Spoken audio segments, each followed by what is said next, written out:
What's up, guys? Welcome back to Blue Clouds TV.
Hello.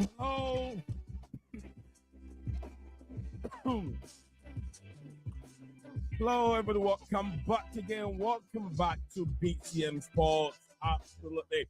Welcome back to BCM Sports. It is a transfer deadline day. Yeah, transfer deadline day. Guys, apologies for a little coughing.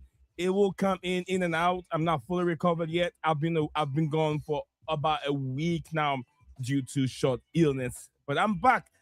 I was thinking of coming back on Wednesday, but unfortunately, I cannot miss a deadline day. As usual, I've done this for the past 4 years, and every deadline day, I always stay on my toes till the deadline window come to an end. And we are here for a massive transfer update in the left and breadth of the world, especially across Europe, transfer ins and outs, especially Chelsea also to be precise. But today, instead of looking at Chelsea alone, we'll be focusing a lot also on the other clubs, Manchester United, Manchester City.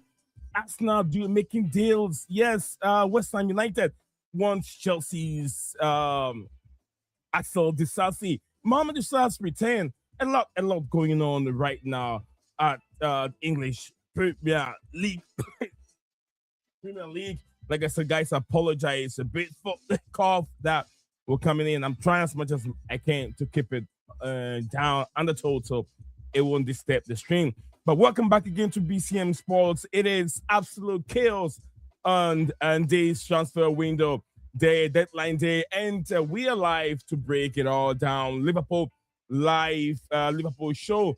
As today's Liverpool have just pulled off a massive hijack from Chelsea target Jeremy Jacquet, and also the Reds really stealing Chelsea's man. Actually, you can say that they have gotten the man. But why did Chelsea let it go? We're gonna look into that, the other aspect of it, the other news that in regards to why Chelsea did not push it. Chelsea won the player on loan. Chelsea doesn't want to pay the outright fee right now. But yet there are things that we're going to look into it as time goes on. And also, what is going on? Plus, Mamadou Sarr, like I said, officially back to the bridge. He's being recalled from his loan at sister club Strasbourg. Also, we'll be looking at Axel Disasi, also heading to West Ham United. We want to hear from you.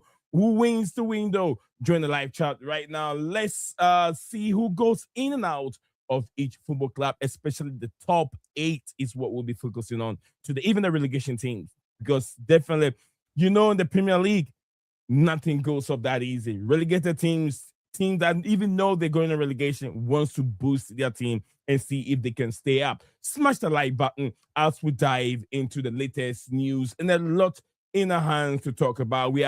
We'll be taking our attention. A lot of my sources on the table right now. We'll be looking at a lot of these accredited sources like I always work with. And don't forget the window, transfer window will be closing at 7 p.m. UK time, also 7 p.m. Italian time, also Germany 7 p.m., France 7 p.m., Spain it will be 10 to 10:59 p.m. Will be 10 p.m. UK time. Yeah, Spain. Also, Scotland will be 11 p.m. So wherever you're watching us from, you're watching the stream from, remember it will be 7 p.m. UK time. And I'm giving you all the timeline. We'll be looking at the Athletic transfer page. That's what we'll be dealing with. Accredited sources. We'll be looking at the Athletic deadline sheet also, and also deadline day blog. We'll be working with Fabrizio Romano and sources. Also, we'll be looking at his tweets in and out. Also, David Ornstein tweet from the Athletic and also from the X page. We're also looking at Matt Law's tweet pages that comes in. Fabrice Hawkins pages also. So a lot. Like I said, Stoke City right now, deal to sign Atu Ampa from Chelsea. Atu Ampa, Chelsea's academy player or graduate. Stoke City are looking to sign the player. A lot on our table to talk about. So, like I said, guys, bear with me. My eyes are even watering right now because I'm trying to keep my cough down and I don't want it to ruin it. So, like I said, I can't go. I was thinking of returning to live streaming on Wednesday, but because of the deadline day, there is a lot going on, and we're also moving, trying to hit 21K. So wherever you are watching this live, I will try to go down a little bit to stop my cough. Trying harder as I can to stop it, but please don't. I wouldn't let that be in my way. I have to try as much as I can to push the stream going. So wherever you're, let me know what exactly you're watching the stream from. And let me see before we get into it, the aspect of today's show. It's all about the deadline day. And you know me, I will be here until the deadline day or the window closes. Yes, we got a long way to go. It is very, very early at this moment. Very early, I think around 3 p.m. UK time. So we have 4, we have 5, we have 6, we have 7, at least about 4 more hours for the window to close. And that's how long I'm going to be here. Very dedicated. Not that I don't have anything to do. I have a lot to do. I could even be resting. But then there's a lot to talk about on the stream today. That's why we'll be looking at who goes in, who comes out, and not just Chelsea alone. But then we will start with Jeremy Jacquet. Why it was being snapped away? Why Chelsea, let Liverpool get their man instead of Chelsea. Chelsea have been working with this player, working on this deal for a long time now. I'll say almost about 2 weeks now. I did a video about 2 weeks ago, maybe 3 weeks ago. But why did Liverpool get the player in the hands of Chelsea? We'll get into it, what the reports are saying, and why did Chelsea not fancy the player to be a 60 million plus player? Or why? Do you think they have a better replacement? And we've seen Mamadou Sarr, is it Mamadou Sarr, right? From Strasbourg. One people are saying, why Strasbourg? Why this player? We always talk about bringing in players with winning mentality. So why don't you think that it will be a better fit for what we already got going on? Players with lots of winning mentality. They know when they go in, it's getting tough, how to do it. He's been there, he's won it before. He's been winning with Strasbourg as a team and also winning the African Cup of Nations. People said that is not enough. That's not the kind of players we want at the football club. And you and I know that these owners will not go and spend a bucket lot of money on the finished article. They believe they have one that can do the job. So why not? We don't know what Jeremy Jacquet can do. Right now, he is one of the top name players in Europe at this moment. You want to go and splash 60 million plus on him? We don't know how he's going to handle the Premier League. You get what I'm saying? So sometimes it makes sense and it doesn't make sense, if you understand what I'm trying to say. It makes sense and it doesn't make sense at the same time. So let's look at things on the negative aspect of it and the positivity of it. Will he hit the ground running? Is it going to take him that much time to adapt to the English league? So it's going to be Sarr also going to take time to adapt to One thing we can talk about the positive aspect of it is Rosinia already know how to play him. He already worked with him. So it won't take that much of a time to adapt to his style of football, compared to Jako. We don't know how he's going to fail in the Premier League. We don't know how we're going to embed him into his style of football. How can he live up to that expectation, play a similar way as we see him play in the French league? We all don't know. It's something that we don't know, but we're going to take chances. But let me look at the comment section, what we have here. Big up to Cole Palmer. Cole Palmer, big up to you, Cesar. And Nii, I think you meant to say, I warn you, Nii, we are not getting Jeremy Jacquet. As he said, yeah, Cole Palmer, I even sent you a message earlier when I said that you were right about it. You were very right about it. But big up to everyone, Cesar. ATS, I don't know if you couldn't pay the money to Rennes. Why tell us? The sporting directors. That is from Cole Palmer. Big up to Mo Kasim. Big up to you, Mo, of the Blue Line YouTube channel. Mo, big up to you. He says, big up, my guy. Good to see you back. Yes, I'm back. But just for today, probably I'll be off until like Wednesday. And I'm very, very sure by Wednesday I should be fully back. Because you know me, I like to yell. I like to really talk louder. But because of these coughs, I have to keep my voice a bit down to stop interrupting the stream. You're streaming till 7 p.m. Yes, Mo, I'm streaming till 7 p.m. I will be sitting here and I'm ready. I know my back is gonna hurt. So when I was coming, I got myself ready for some massage. Stick right behind it to keep me going. Because that will take a lot from my spine. If you guys know already what I've really gone through over the years. So yeah. In a bit, I just stick it behind me to keep my muscles nice and soft. I mean, tender, so it doesn't hurt so much. Yeah, I will. We are not signing anyone near our transfer done. Recall Mamadou Sarr. Absolutely, I do. I could tell why. And I'll explain to you, Cole Palmer. I know sometimes the fans don't understand it. They don't understand the reason why you don't do much deals in the January transfer window. And I've said it 1,000 times. And I don't mind repeating myself and over again. One, it is very difficult to get your number one player you want aim in the football club. Very difficult to do that without trying to do a panic buy, because a lot of time players are overpriced during January transfer window because every team is in the middle of the season. One, teams are trying to fight for a championship slot or European slot the following season, and they need their best players to be in the club to be able to push the team to get that qualification. If you want their player, you have to pay arm and leg to be able to get that player from there. To be honest with you, maybe you could get the player cheaper in the January transfer window, or maybe better players will be cheaper in the summer transfer window. Maybe there could be better players that will be available in the summer transfer.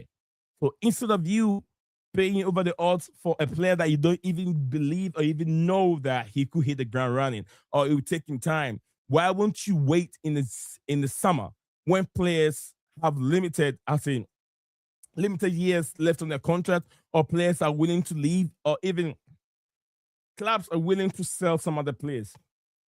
Then you can create either a bidding war, or maybe you could get a player cheaper than the asking price is in the January transfer window. Sometimes I am one of those that feel like do not rush.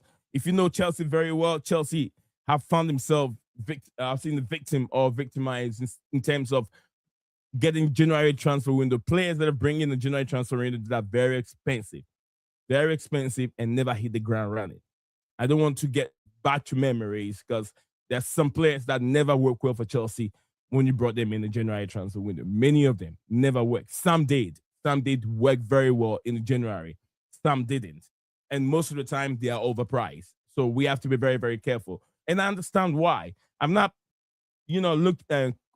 asking. Definitely, Rosinia will be backed in the January transfer window. He will definitely be backed. But then we have to look at now.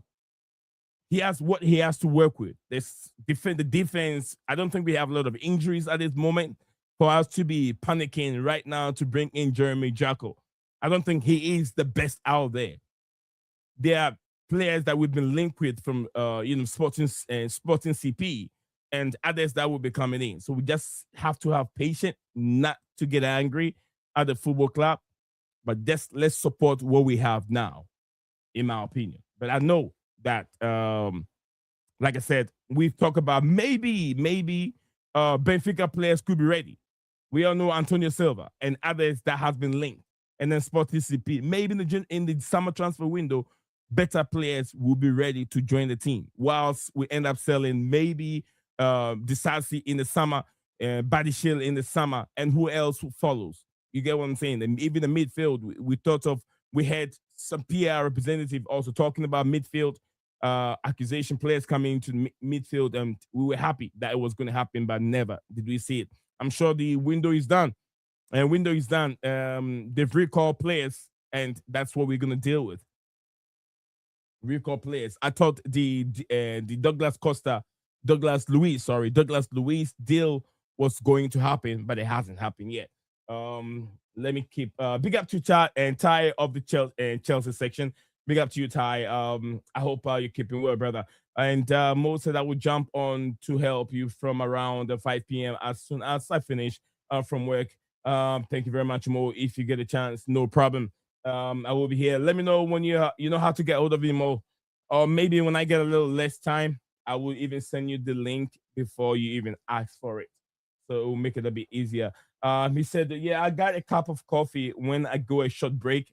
I'll time myself up in about 10 minutes time. I'll get a short break, and then I'll take a sip of my coffee. It's very, very early in the morning here. It's 10:22 a.m. in the morning, very early in the morning. And I'll be sitting here tracking each and every player that comes in and out. Like I said, we'll be working with Fabric Hodgson, Fabrizio Romano, David Ornstein, Athletic transfer vlog, Athletic transfer deal sheet, and what else do I have? A Matt Law also page, Twitter page. Everything is being set right now. So there's a lot. I will be tracking a lot. And the names that I've mentioned are accredited trust sources or trusted sources that I will be working with. I'm not going to be over here and waffling and making things up. I don't do that. I go straight to the point, and that is what I want. But let's talk about Jacquet a little bit. Let's talk about Jacquet. Let me know what you guys make of it. And I'm not going to ask you about how do you rate the window. I know that's already there, though. It's already there. I won't ask anymore because I know that if I ask you, as angry as you are, you're definitely going to tell me it is a 0 out of 10. It is a 0 out of 10. But let me know, do you think that Mamadou Sarr really deserves a call up and ready to be in the team, considering being part of the African Cup of Nations, the number of games he played, and having that winning mentality that I've discussed over here? Let me know what you guys think. We also just Ty said we've also had Cahill in winter window too. Yeah, Gary Cahill. Gary Cahill was one of the fantastic players.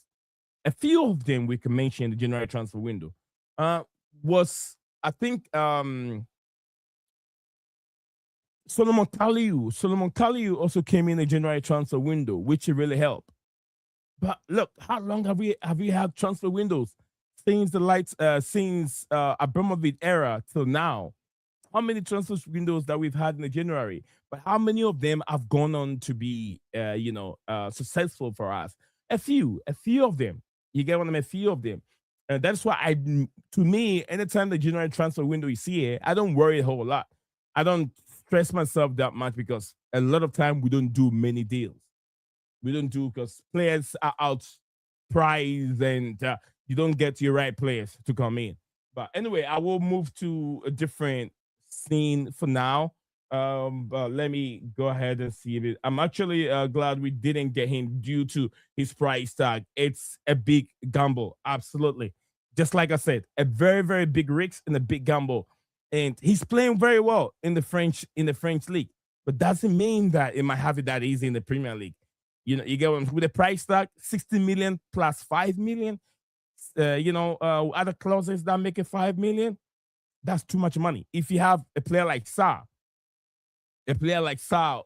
or you whom already plays in the same league with him, and also have the winning mentality, why do you? We can check Sarr out and see what he can provide to the team. If he's that good, I'm sure definitely will keep him, and then we save money from there. I know you say, save money where these vampires are here to take all the money. But I always tell you, remember one thing, Chelsea first. Those three stooges and Begdad Igobali, remember, they will leave the football club and you and I will still be here supporting the football club. So whatever wish you have, make sure it's a positive wish to the football club, but not for the owners. And when you pray, I'll say when you go to bed,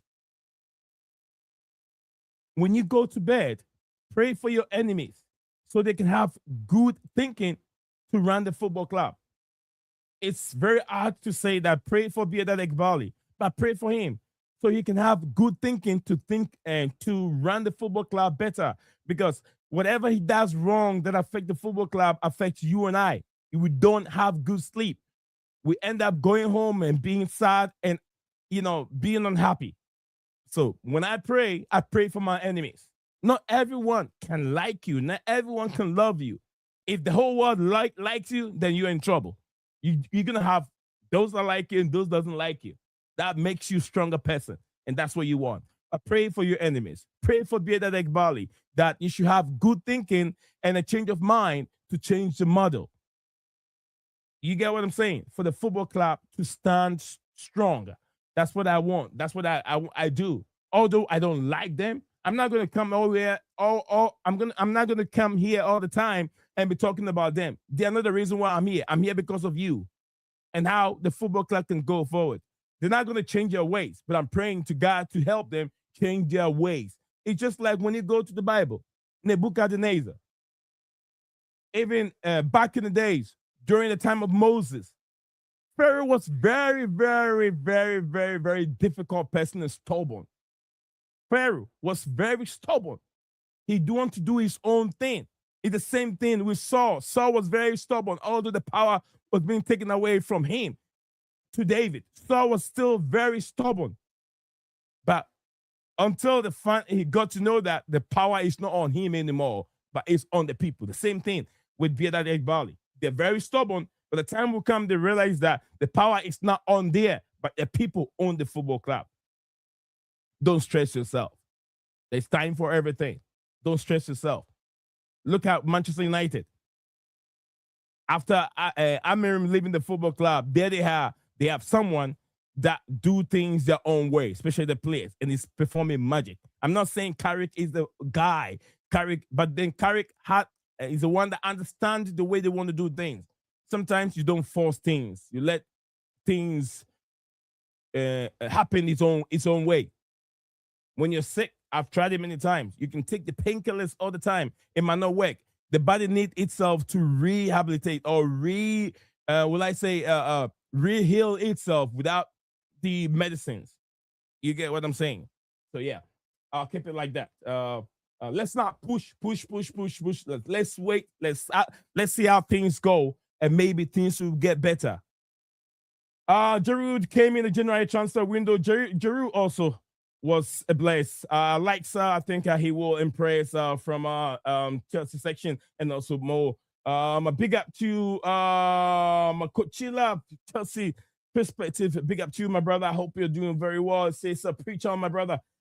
Preach on. Big up to Ty and from Coachella, and big up to everyone there. I hope you guys are doing well. And what you guys are doing for transfer deadline day. As I'm saying that we were looking at the headlines, Liverpool versus Chelsea fighting over Jeremy Jacquet.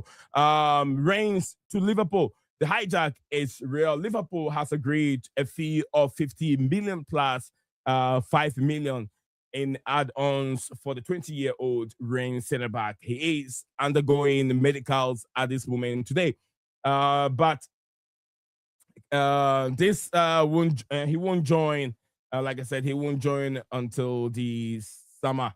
That's some are saying, but Liverpool have got a player now. Chelsea wants, I think what I read was Chelsea wanted him on loan.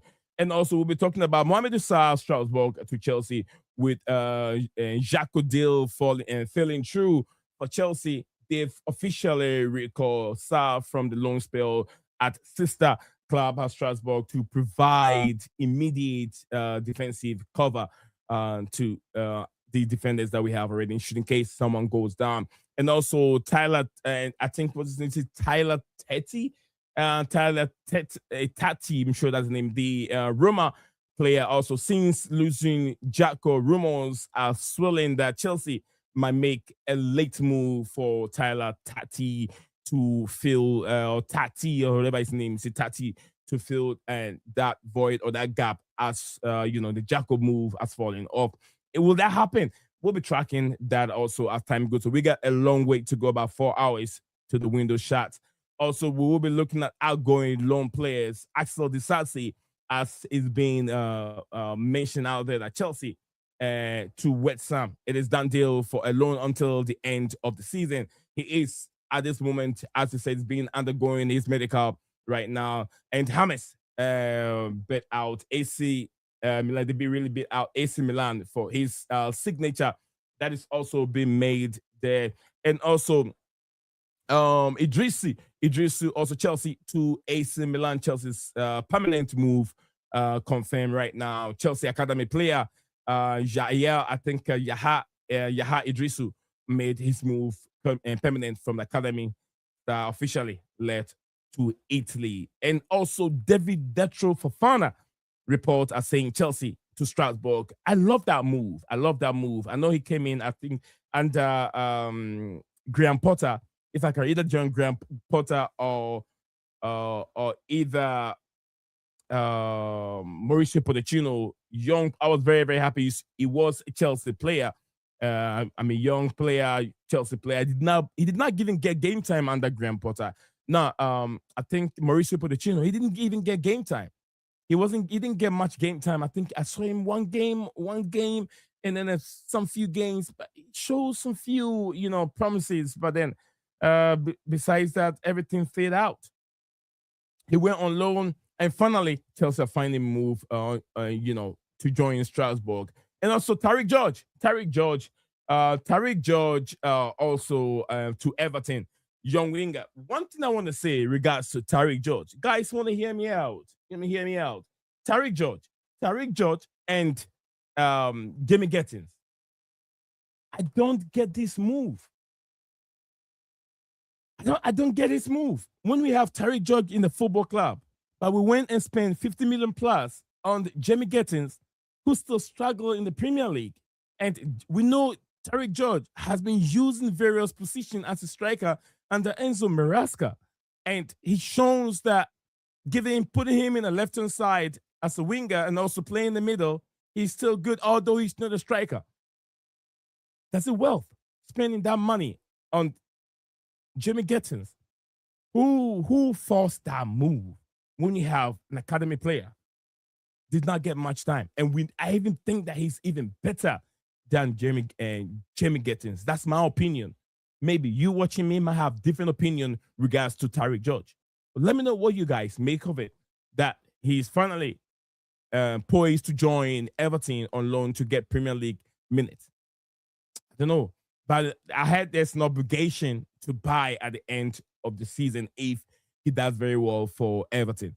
And also, we'll be looking at some few deals around the Premier League. Manchester City, big money spent at this moment. We know they brought in the likes of Gay.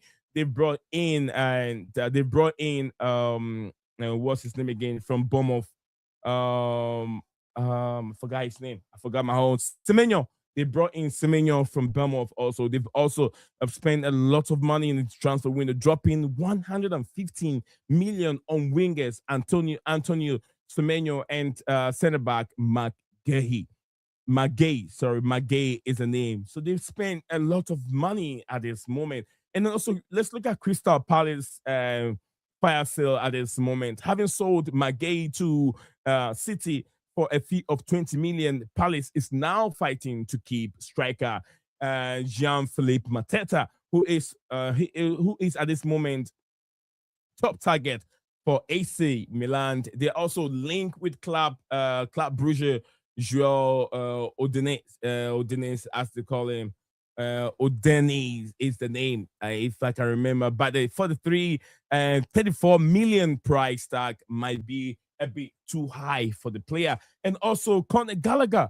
Conor Gallagher from Atletico Madrid to Tottenham is still in the air. We don't know if it's going to happen before the transfer window closes. One of the biggest shock also, Gallagher has returned to London. I think, that move has already been done. Yeah, that move has already been done already. Signing him to Spurs. That was a move that was being done earlier on. We did talk about it, whether should Chelsea fans worry about Gallagher returning to Premier League and also joining, Tottenham Hotspur. Is he a real blue or is he a proper Chelsea? People give their opinion. To me, I feel like, it's not about being proper Chelsea. If there's no room to be back to Chelsea and Chelsea doesn't want you, what else can you do? Maybe your club, you think that they have room, you can get more game time, will be Tottenham Hotspur. Looking at their injury list, could be Tottenham Hotspur. But yeah, it's something that we have to look into. Also, Brennan Johnson moves already from Tottenham Hotspur to Crystal Palace, as we've talked about that already. But let me look at the comment section here. Proper Chelsea, big up to Dan, says Nii. Big up, brother. Up the Chelsea. Big up to you too, Dan. I hope you're doing very well. It's been a minute.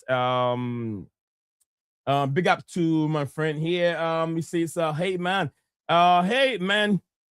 what's up? Deadline day. Where are you watching the stream from, brother? He says, I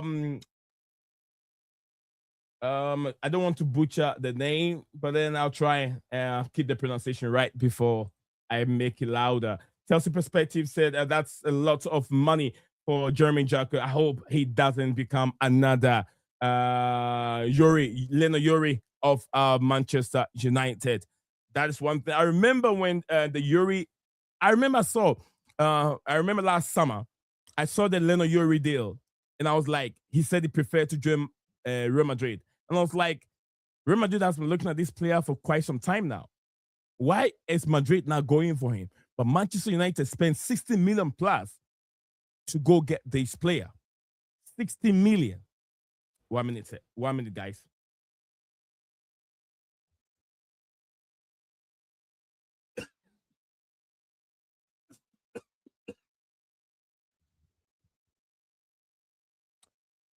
Excuse me, guys. Yeah, they spent 60 million plus to go in for Leno Yuri. And I even I watch a few clips on him. I know some people say you don't need to watch a YouTube video to be able to analyze how a good player can be. You need to watch a full game. No, you don't have to. Not all the time. I mean, you have to, but not all the time that you got to spend hours on watching the play. I'm not a scout. I don't scout players. But if you know, they'll tell you. If you know, you've been around, you've watched football for quite a long time, you know. I did make some few comments about a player. I said, this guy is not good enough for the Premier League. And I did not lie. He's not good enough and he's not ready to spend 60 million. And that's what we've seen. Remember, we saw, what's his name? Is he Papa Dilaboji? These French players are like that. If you're not careful, you end up going to buy garbage. I'm not saying he's garbage. Papa Dilaboji was really garbage. We spent so much money on this player, and what did we get in retention? Nothing. He was not good enough. Never was he good. He wasn't even good on training. So no one seemed to even get given game time. He got game time, and we see how bad he was as a player. And we saw Bakayoko. We saw Bakayoko with Monaco, how good he was in Champions League and even with the French League. Chelsea spent 50 million on him under, I don't want to use that. Chelsea spent 50 million on him. How did it work for us? So sometimes things happen for a reason. It happened for a Papa Dilaboji. One of the players that we got to put it out there, that it's not all the time that we splash money on players because everyone is thinking they are who they are. Reason why I would say that Liverpool need a player more than Chelsea, because Konate is not going to resign. It's not going to extend his contract with Liverpool. Konate wants to move on from the football club. and his contract comes to an end in the summer. So Liverpool sees Jeremy Jacquet as a replacement for Konate. So that makes sense. Chelsea are not in a hurry right now, as almost all their center backs are fully fit.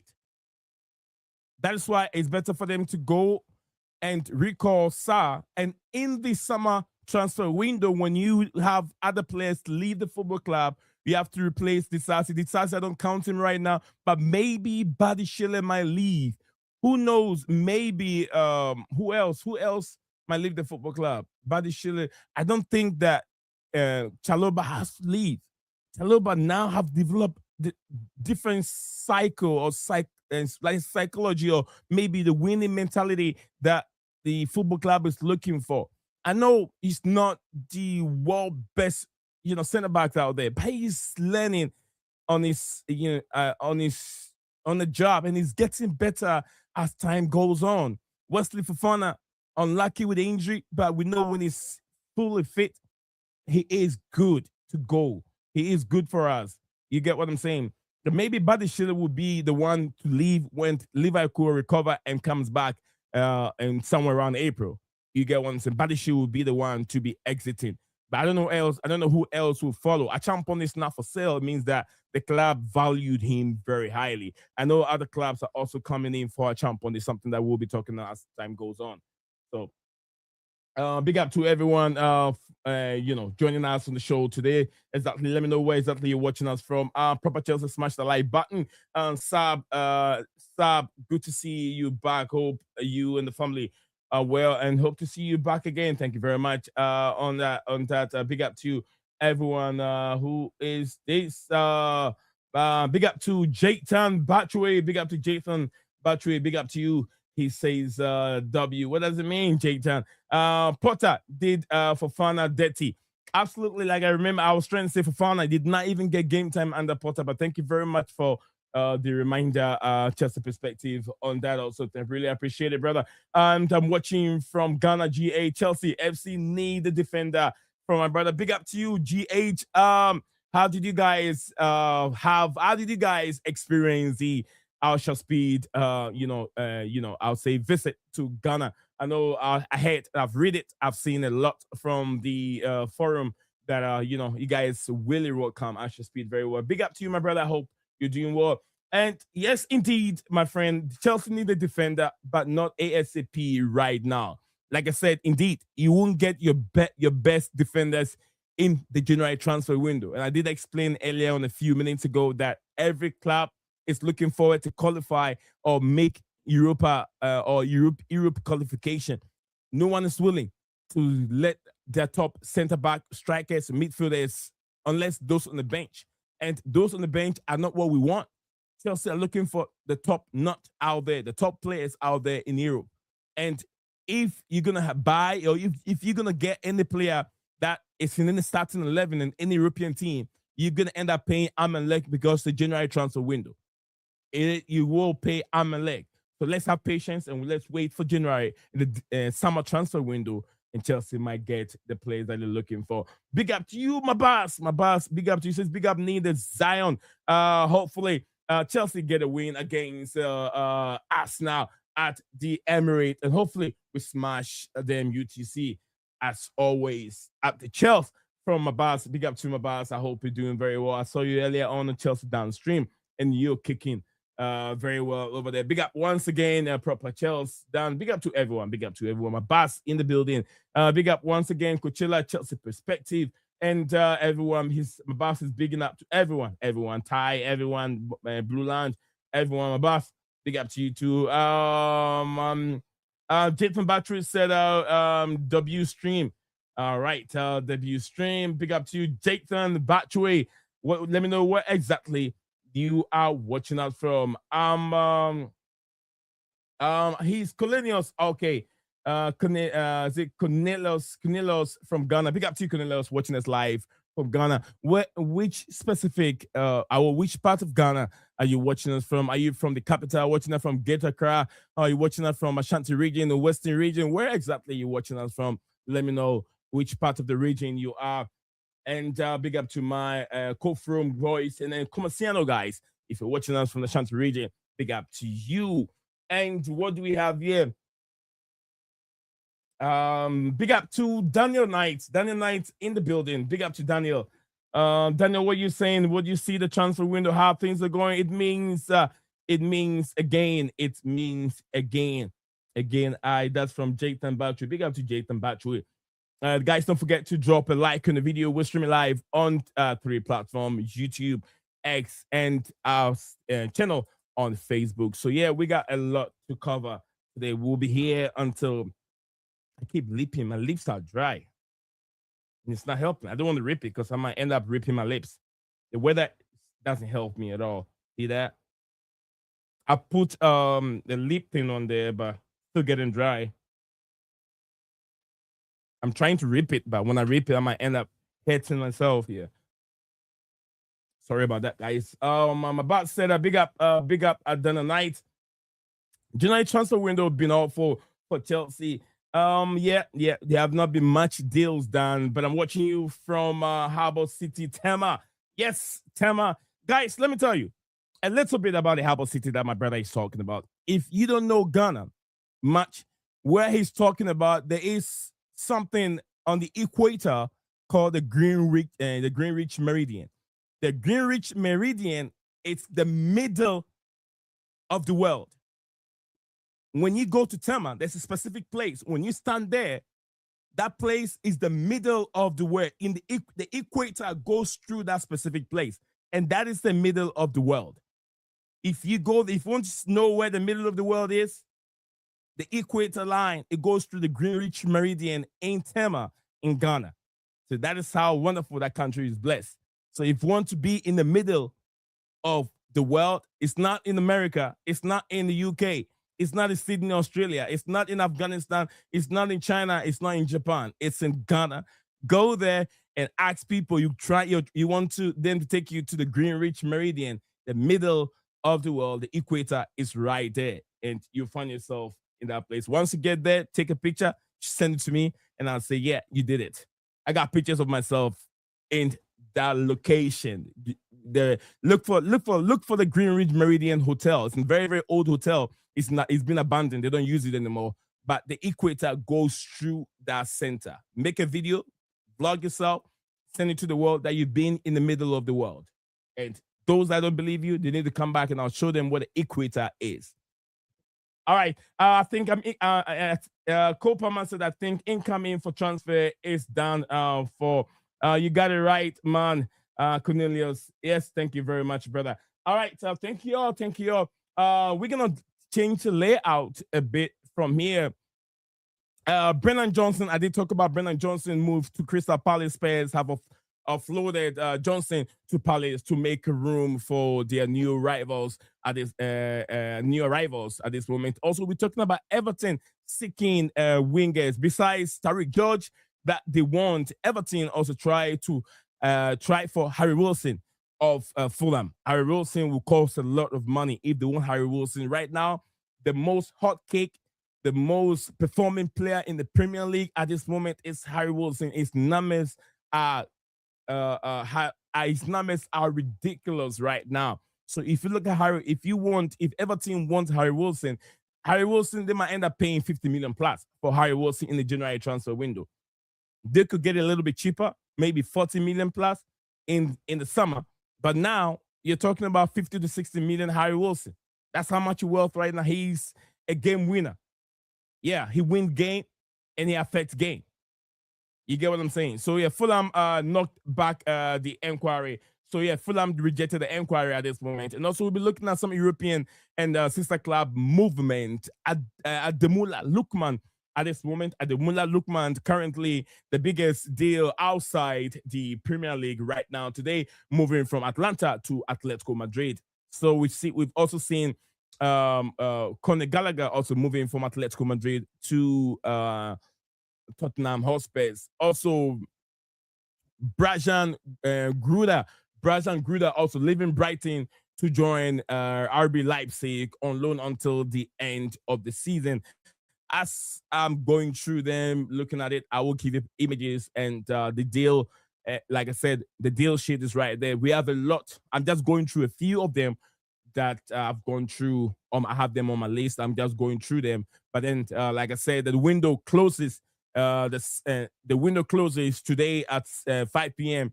GST time, 7 o'clock p.m. local UK time, and also it will be around, I think around what will I think it'll be around 3 p.m. Eastern time, American time, 3 p.m. So Liverpool rebuilding for a future Jacko summer. Like I said, the summer transfer window will Chelsea focus on loaning out as established players, Disasi Fofana, and blooding youth star. We'll look at that also. What do we have here? What did I miss at this moment? Nii, you have any updates on incomings? Yes, give me a second. I've done the outgoings and summaries of players. Now I'll be looking at the incomings at this moment. So like I said, stick with me. There's a lot to go through, and we might have Steven also joining here in a bit later as the stream goes on. So wherever you're watching the stream from, as usual, don't forget to drop a like on the video and show your support and love to your brother who's been out for about a week and returning because of deadline day transfer. And let me know what you make of my outfit. Like it? If you like my outfit, guys, I'm gonna show some love, man. I'm trying to, show some fashionistic here. So if you like my outfit, show some love and tell me. Let my head feel big on this platform that at least I've dressed very well. I'm looking flashy and glamorous for my cherished viewers to see me. So yeah, let me know what you guys make of my outfit. Do you like it? You like the outfit, the combination, and it goes with the transfer thing. That yellow sign there. It goes with I'm the Jim White of BlueClouds Media. So let's take it like that. Jim White of Sky Sports and BlueClouds Media. So yeah, if you look at my transfer deadline days, I always wear yellow. Always wear yellow, trying to get that feelings going. All right, so big up to you, my boss. Says big up Nii, big up to Nii and everyone. I want the sporting directors to go. I'm just fed up with their nonsense transfer news. I understand, Danny, you know what I was saying? PTSD can be high. PTSD is still there, and high blood pressure is still there. Just do not think about the sporting directors a whole lot. Don't think about them. Just support the team, okay? No one wants them. I come over here and preach positivity, but within my heart, I don't want them. I'll tell you the truth. I come over here every day, make sure I impose some positivities on you and make you happy. But I don't want them. But I don't want them to be, I don't want to be thinking about them all the time because I get upset and I don't want to be upset. When you're always upset, it shows on your face. You get too many wrinkles because you're always going to be like that. No, I don't want that. Wrinkles because you're upset. Let's not do that. Okay? Just support the younger ones you've seen. Whatever we have at the football club, they will go. Remember, keep saying it. They will leave the football club and they'll leave the football club for you and I to support it. So let's support what we have now because there's no condition that is permanent. Remember, at one time, Dad did not want you to play the PlayStation all the time. A time came that you can play the game whenever you want to. No one can stop you. Just remember that. So no matter what it is, no condition is permanent. They will go, they'll come, and they will go. So let's get it that way. Nii, Disasi not taking West Ham move at this moment from Cole Palmer. I was reading something like that of if Disasi is part of this bomb squad, and I don't know what's the mentality behind Disasi and Raheem Sterling. You get what I'm saying? We blame the club for sidelining these players. But Raheem Sterling is literally just 32 years old. He chose not to move on. It's London that only plays to play football. That's my question. Is London the only place to play football? Some people have traveled all across Africa to Asia. And to be honest with you, what's his name? Oscar. Oscar left Brazil to England, from England to Asia, China to play football. He has family, God's sake, but he wants to play football. If you want to take, I know because he has that money. He was making almost about 300,000 a week. He didn't care to play football. He was still making income every week and taking care of his family. He didn't care, but Chelsea have paid him outright. He's now a free agent. You would think that he'll be, motivated to move on and go and play football somewhere else. But he's not making that interest. He's not making that move. Same thing we've seen from Disasi. Disasi, you're part of the bomb squad, and now Chelsea trying to find a move for you to go and play at West Ham so you can get game time, and you refuse to move on. But I'll see more updates on this move and how important and credited this report is. But thank you very much, Broja. Is it Brajan Gruda doesn't suit the Premier League? Good decision for him to go back to Germany and to, okay, yeah, I've seen what you're talking about. Discover his form once again. That's one of the players that I mentioned earlier on. Nice outfit, bro. Well, thank you very much, my boss. Thank you very much. Appreciate it, bro. I wish the camera could go up a little bit more. It's because of the decks. The camera can be down. But once I change my decks, I'm gonna have it that level. But thank you very much, my boss, for it. And then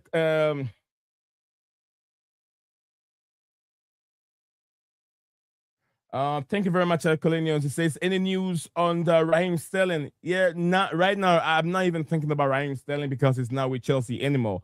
But I'll see if I can get any news on him. Tyler, okay.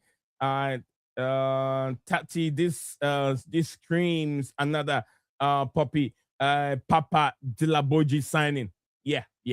Papa Dilaboji signing. I'd never like it. I'm not backing the manager. I will just back the team. Daniel, he said he's not going to back the manager. Remember, the manager is the guy in charge of the team. But I always say that, who would you back, Daniel? Which manager will you back? Because the kind of project that we have, you're not going to have the big managers taking over this kind of project. And even the owners will not go in for these kind of managers because they are not the kind of managers they want them to take over this project. These managers are the managers you're talking about to back will be the managers like Pep Guardiola, Luis Enrique, the Hans Flick, and those managers. They want ready-made players, and the club will not invest in those kind of players. They want big retention. They want players that are younger, that will stay in the football club for quite a long time, that will go through these long-term contracts, 6-7 years contract. That is the kind of players they want. These managers don't want them.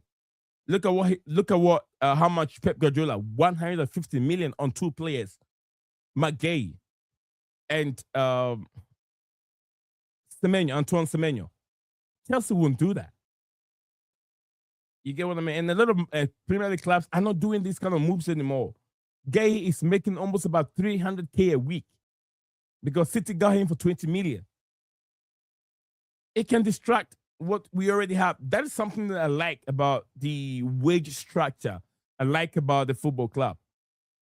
We ask about experienced players. We ask about centre back. We ask about certain players to help the team. And I'm not happy with that we did not get it. But Sarr is our player.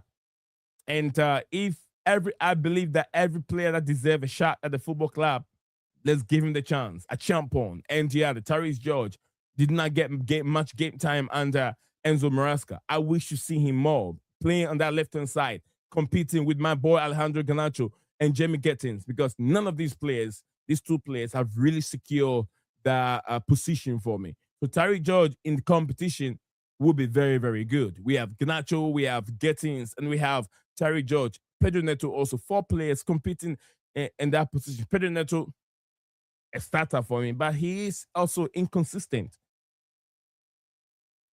Thank you. PlayStation is better than Xbox in my opinion. I've never owned an Xbox. I've never liked Xbox all my life. I've owned a PlayStation 1, both two versions from 2000 till now. I've never had an Xbox. So Raheem Sterling wanted to stay in London because his family and his kids are happy in London. But that don't make sense.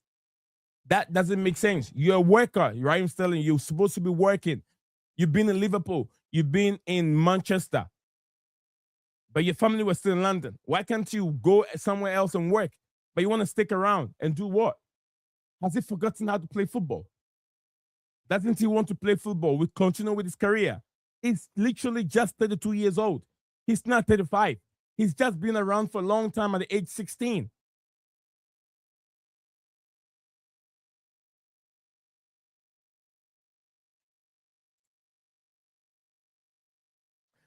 Cole Palmer said, if Disasi doesn't want out, we might, as teammates, terminate his contract too. That's from Cole Palmer, sorry. He says we might even terminate his contract. Nii put the Zion up front against Arsenal warm-up Emirates. Don't get the two. Which one is that? I'm not getting. Let me read. Let me read my boss comment again. It said Nii put the Zion up front against Arsenal warm up at the Emirates. Don't get too cold. I'm not getting your comment very well. My brain is maybe somewhere else. I'm trying to figure out what you're trying to say. Nii put the Zion up front against Arsenal warm up at the Emirates. I'm not getting it. Let me pin it. I'll revisit it later. All right. It's Papa Bulad Papa what? How do you say? Papa Dlabuji. It's been a long time since I said that name. Put my up front against us now. Okay, got it now. Semenya and Gay wasn't Pep signing. It was a board signing. Okay. Pedro Neto is better on the left wing than any of the left players. Just saying it. I do agree with you. I love Alejandro Garnacho. I love him. I like him as a player, and I have so much believe that he can be a better player. But it's still early days. Let's hope that he become better for us. People don't rate him, and I feel like he still need to get. He's lacking in confidence. When I see what he does on the pitch, he's lacking confidence and he need help. He's better. He's a direct player. He's more direct than he does right now. He gets scared when he gets in front of the player. He releases the ball back to someone and trying to move into places, and he doesn't take the man on. And something that is worrying me as a player. But I like him. All right. Is it waiting to? Is he waiting for bad sale to go to the Satsi? Go to the Satsi. We might as well sell Badishile right now. That is from a Kopama. Or is it we're waiting for Badishile? Which one is it? Why can't Raheem Sterling play for a team in Turkey, Italy, France, etc.? Turkey league will suit Raheem Sterling in terms like teams like Galatasaray and Besiktas. That is what my boss is trying to say. Papa Dlabuji. Yeah, spelling. Don't worry, my boss. I get it. Right wing. Nii should play up front over Delap. He should do a much better job in that position. Nii should play. Oh man, I was never a striker. I played right wing and right center back. Yeah, that's my preferred position. Right wing and right center back. Yeah. And the reason why I did not even think of being a striker is I want to be touching the ball all the time. And I never thought of being a striker. I want to be touching the ball all the time. I wasn't a good midfielder, and I was always good as a right back because I like running. I ran 200 meters in school, and I ran 200 meters, and then 4x100, and I ran 200 meters also. I did javelin, discard, shot put, all these things. These are the things that I did in school. I love running, and I did professional boxing also before I stopped any other activity. The last thing I did before I hung my boots and I hung my gloves was boxing, professional boxing. That's what I did in a later part of my career.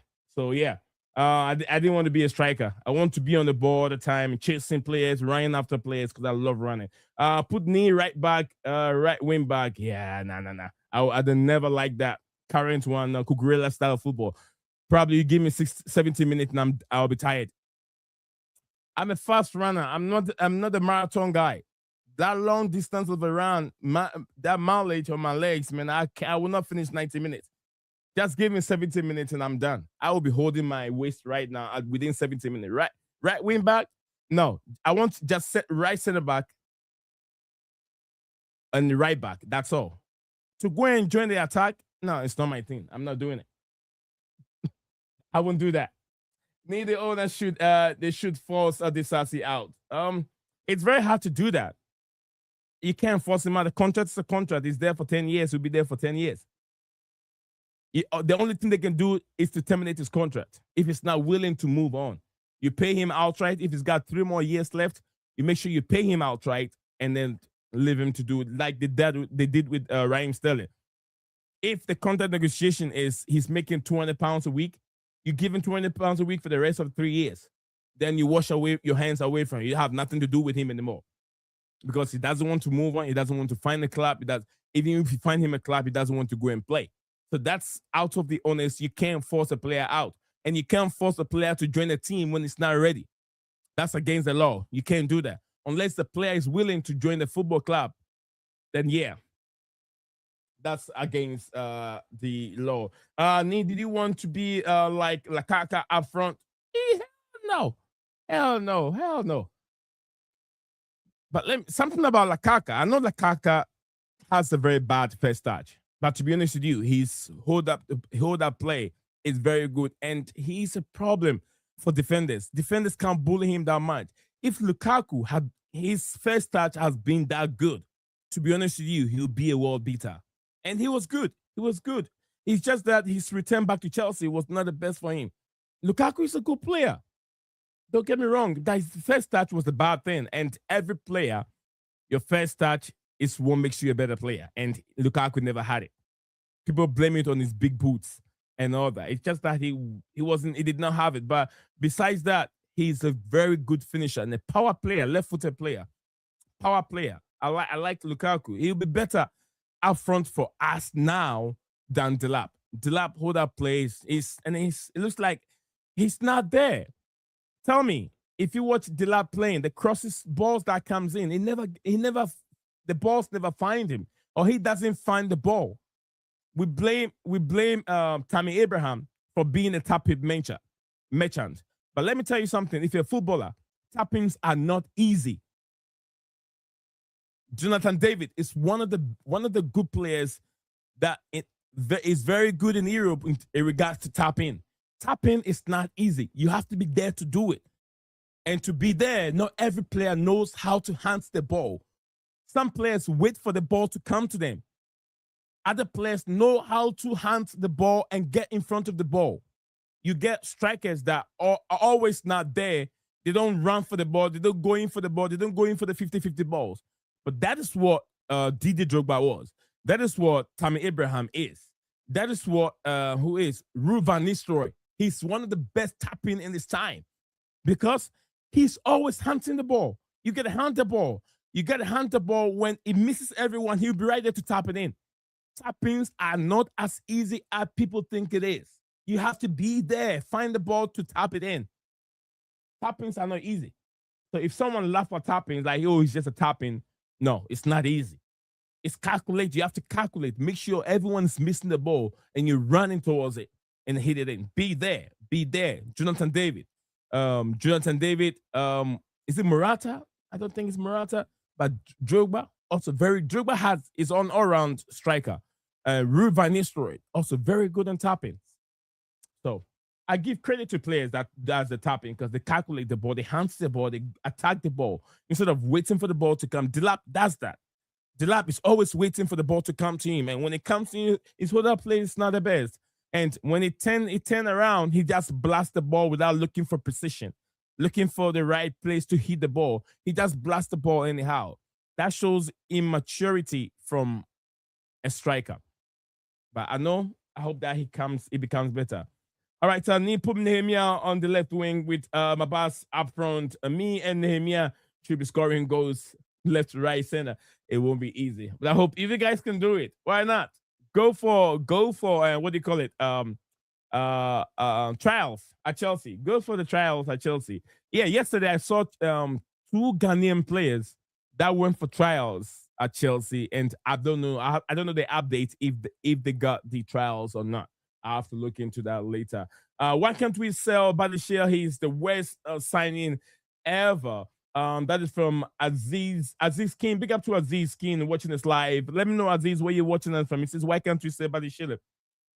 I think it won't be the right time to sell Badiashile in the January. We can look at selling him in January transfer. I mean, in the summer transfer window, but not now, my friend.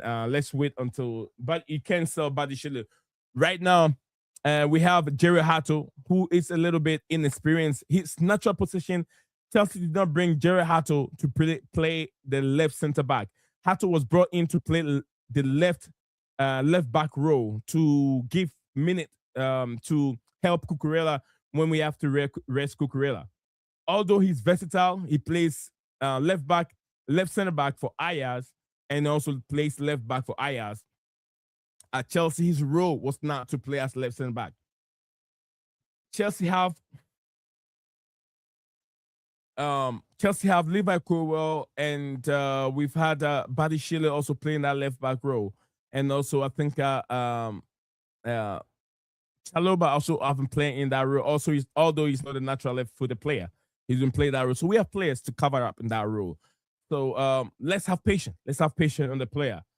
And one thing that people don't see, his pass range is very good, although his recovery is not the best. One player I haven't mentioned that we have to try and sell him is also Tosin Adebayo.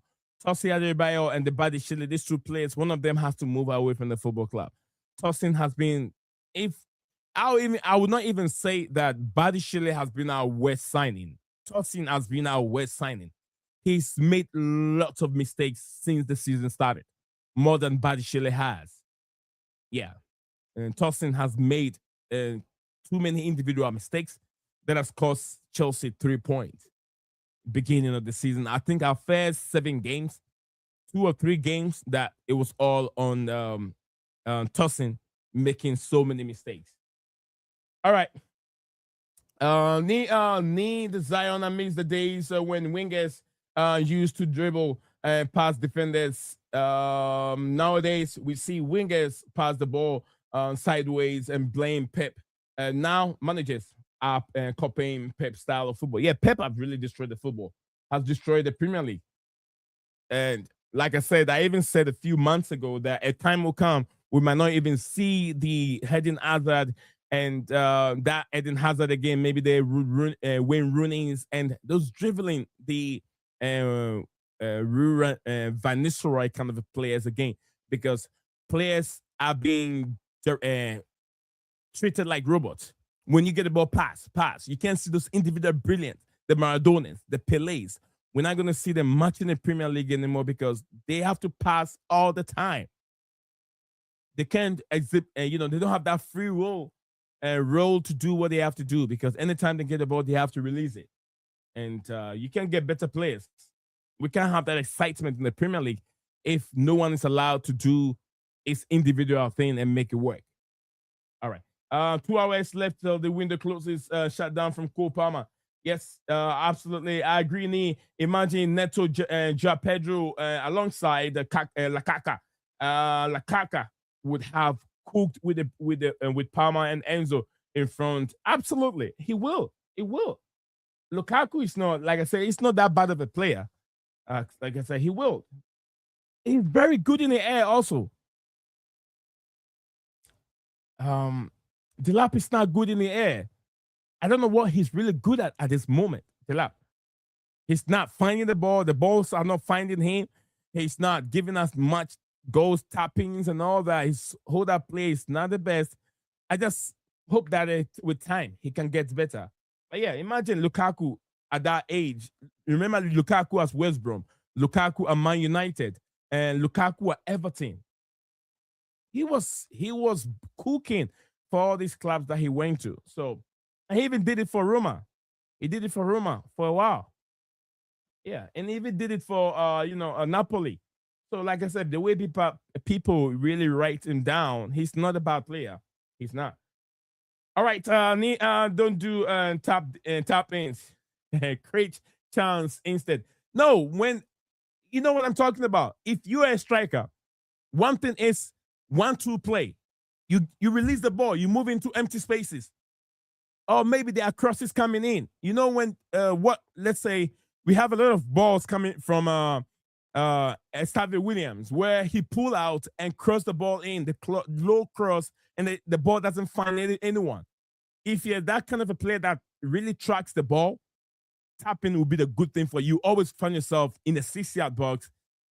Okay, one thing. Look at our last goal against West Ham United from Enzo Fernandez. How many times have our wingers put in balls in that location that we have found no one? Mabas, look at that goal.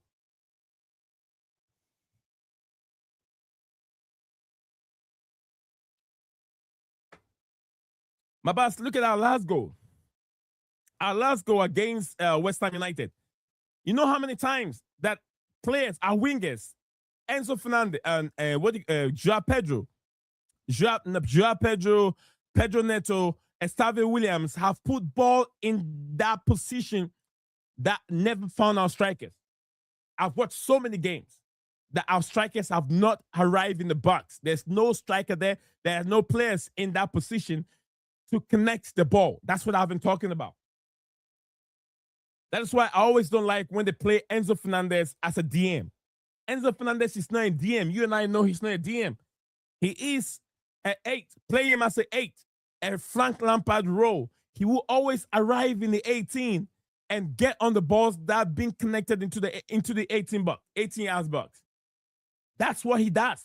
Enzo Fernandez is not a winger. We play him as an 8. He will arrive. Remember, anytime we play him as an 8, he found himself getting goals for Chelsea. I think we use the player wrongly. That is why sometimes we blame him, Enzo Fernandez. Now he's now becoming the fan favorite.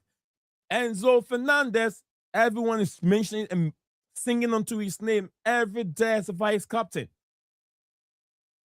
So yeah, Enzo at 8 is the best than playing him as a DM. Let him go forward. Let him go forward. All right, United back? Is that your question? No, United are not really back. They're just playing on the new manager bounce back. That's what they're doing right now. Carrick is not doing anything much tactically. He's just giving the players the confidence to go and play their free role and then play as a back four and play what they used to do. They're not really back. Well, you wait and see. When everything goes on well, they're able to get top 4, top 5. Right now, even top 5 you can get the Champions League qualification. Being in the 5th position, you can get Champions League because of the performance of the European teams and the Premier League teams in the Champions League. So in the 5th place can even get a Champions League slot. So wait until let them make Carrick the manager, and then you see how things are going to turn around again. They're enjoying the new manager bounce back thing. Let them enjoy it. All right. Still here, Delap lacks precision and composure as a striker. Exactly. The precision, composure up front. He just blasts the ball anyhow. It doesn't go anywhere. Exactly. I'll sell by the shell to a team in Serie A or back to AS Monaco as once again. I wouldn't lie. I'll do that. I'll do similar thing. Kopaman said Carrick wins 3 in a row. I'm scared they beat Spurs and West Ham United. I don't think so. Yeah, if they beat Spurs and West Ham United, then it means that the guy has to cut his hair down. Hato was brought in as a competitor for Cucurella left back. Absolutely, exactly what I just said. I remember the days when attacking midfielders were shooting 30 yards or making beautiful Fabregas passes to attackers. Nowadays, I see attackers, midfielders running like headless chicken and robots. From Abbas, a few more from him. Lakaka is SHIT. He has made two substitute appearances this season and scored 0 goals. All right, that's from Abbas. Delap lack awareness. He isn't positioning good, positionary good. Delap needs proper coaching. Nii hope United lose a game. Their fans is it giddy because they win 3 on the row. 3 on the row. They think Amarim is the problem. Amarim was part of the problem. Amarim did not impose confidence in all the players. Look at Mainu right now. Kobe Mainu playing in the middle of the pack of Manchester United midfield. He looks as a worst player. Amarim did not help the player. He destroyed the confidence of the players. And playing players out of position and formation that doesn't suit them in the Premier League. But then Carrick is playing the back four and it's making the players do what they want to do, giving them that confidence. And that is why Menu has bounced back playing beautiful football again. So that's the difference between Amarim and Carrick. Carrick has been there. He knows the Manchester United way. He knows managing, but he's not a good tactician. He's not. Imagine if it was Enzo Maresca that was here against West Ham United. We would have lost that game. We definitely have lost that game. We would have lost that game. All right, I'm taking about 5-yard and tap-ins like Nketiah. Nketiah, yeah. Sometimes we need that tap-in in the football club. We need someone that can do that for you. You need someone that Delap struggling with adaptation. What has gone wrong with Delap? He needs coaching. Apparently, Enzo Fernandez is a Delap line playmaker right now. And Enzo Fernandez is an 8 out of 10. It's an 8 out of 10, not natural DM. Absolutely. Not a natural defensive. He's not good defensively. He doesn't have that legs to defend. He's good up front. Better, more Moses Caicedo is a box-to-box midfield 100%. I do agree with you. Only Lavia and Sugu are 2 natural DMs. A 6. Andrew Santos isn't the 6 either. He is an 8. Absolutely, that's right. Andrew Santos is an 8 too. But Nii Delap shoots instinctively, which is what Cucurella said. Nii, I use the word competition, not backup. I don't like the word backup. That is true. I do agree with you. It's a bit disrespect when we use the word backup. But yeah, competition to the starting 11. I agree with you. I agree. Nii, aka Zion Amarim was a problem. Amarim wanted to bring the Sporting Lisbon FC boys with him. Players like Kekere's Agate, even if he plays poor, terrible managering. He's a terrible manager from Mabas. Amarim only has one tactics, which is 3 at the back formation. It never changed. And even I remember I even said that Amarim was being selfish because United was suffering. United as a team was suffering. The fans were suffering. Why do you want to be selfish, go your own way when you know it's not working? He played over 30 games and won how many? Like 6 or 7. That retention from a manager was very poor from Amarim. Over 30 games and won almost about 6 or 7 games was not good enough for a top manager like Amarim. That was selfish. If you realize in later part of his term as a Manchester United manager that he played 4 in the back, and even that game he did not play 4 in the back for the whole 90 minutes. He still changed to 3 at the back at one point. But yeah. Enzo Maresca tactics was too boring. The possession-based football didn't suit Chelsea. And imagine Enzo Maresca returned to Leicester City. I've heard the news about it, but I don't know how true that is. Prediction menu. Is it Mamu? Is it Mamu? Is it Mamu Spurs? I'm not so sure. Are you talking about Man City Mamouche? Nii, I would be shocked if Enzo Maresca returned to Leicester City. What does he want at Leicester City? Leicester City are struggling with relegation. Why does he want to go there? He even struggled when before he qualified them to the Premier League. He struggled to make his way out. And you want to go back to Leicester City. Enzo Maresca, you're going to destroy your CV. What the good CV you've had right now from the 2 trophies you won from Chelsea, go and look for a better job. There are better jobs out there than Enzo Maresca. A Juventus job, a Napoli job will be good for you, Enzo Maresca. Go look for a better job, not Leicester City. Not Leicester City. Ben Jacobs is done this moment. Okay. Man United Spurs prediction. I don't want Enzo Maresca tarnish his reputation by managing Leicester City. His managerial career will be all right. All right, guys. Stick with us. Like I always say, let me know exactly where you're watching us from. Nii Zion is here alongside the viewers and everything. Stephen G will join us later on whichever platform you're watching us from, whether X or YouTube, vertical or YouTube horizontal. Don't forget to smash a like button. Smash that like button. And also smash the like button. Like, comment, and subscribe. Do all that fancy stuff and keep everything running softly. Stick with us. Nii Zion is here alongside the viewers. I'll be right back in a second.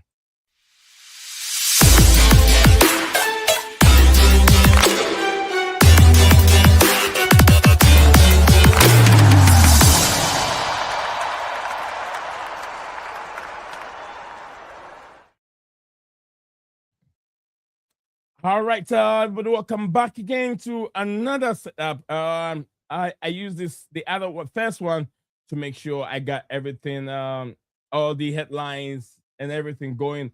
Now, we're gonna go to the report. Fabric Hodgson. I got Fabric Hodgson. Like I said, I'll be getting the Athletic tweets and I'll be getting the deal sheets and Athletic Forum. And the vlogging, everything will be right there. Fabrizio Romano, what is he saying? What's the latest on Fabrizio Romano? Let me refresh all my link. And we'll be looking into that. David Oinson is also on my stream right now. So we got all the latest. We got all the latest. Ben Jacob is the only one I don't have. Excuse me.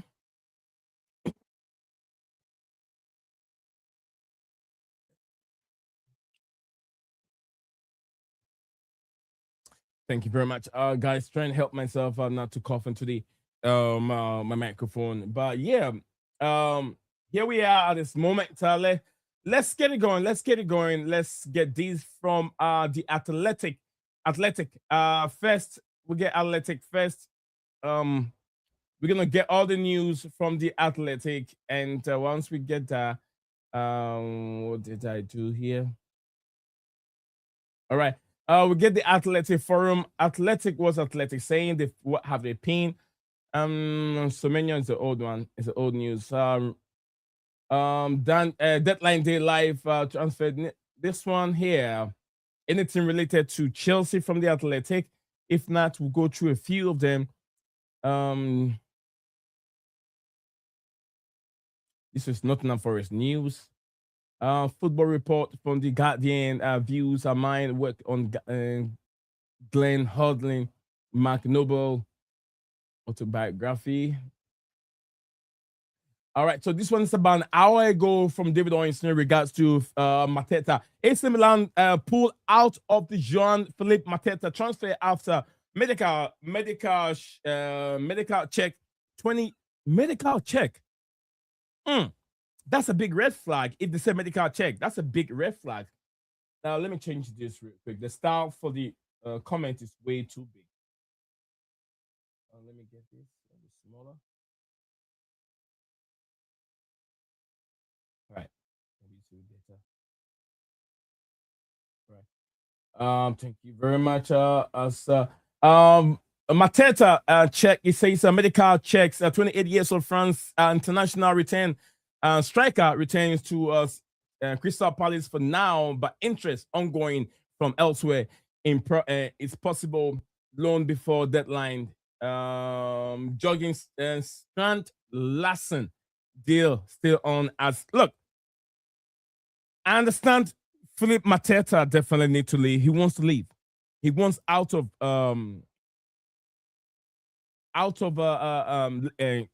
Crystal Palace. But Mateta to AC Milan. AC Milan has pulled off. Nottingham Forest also wanted him. And I think right now what Mateta wants is increase in wages. That's the main reason. Crystal Palace are not willing to increase his wages.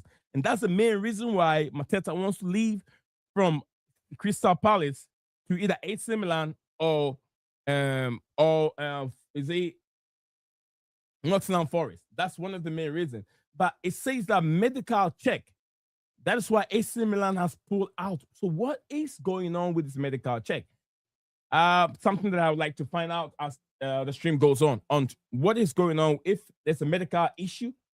As it says over here, Mateta transferred after medical checks. The AC Milan pulled out of medical check.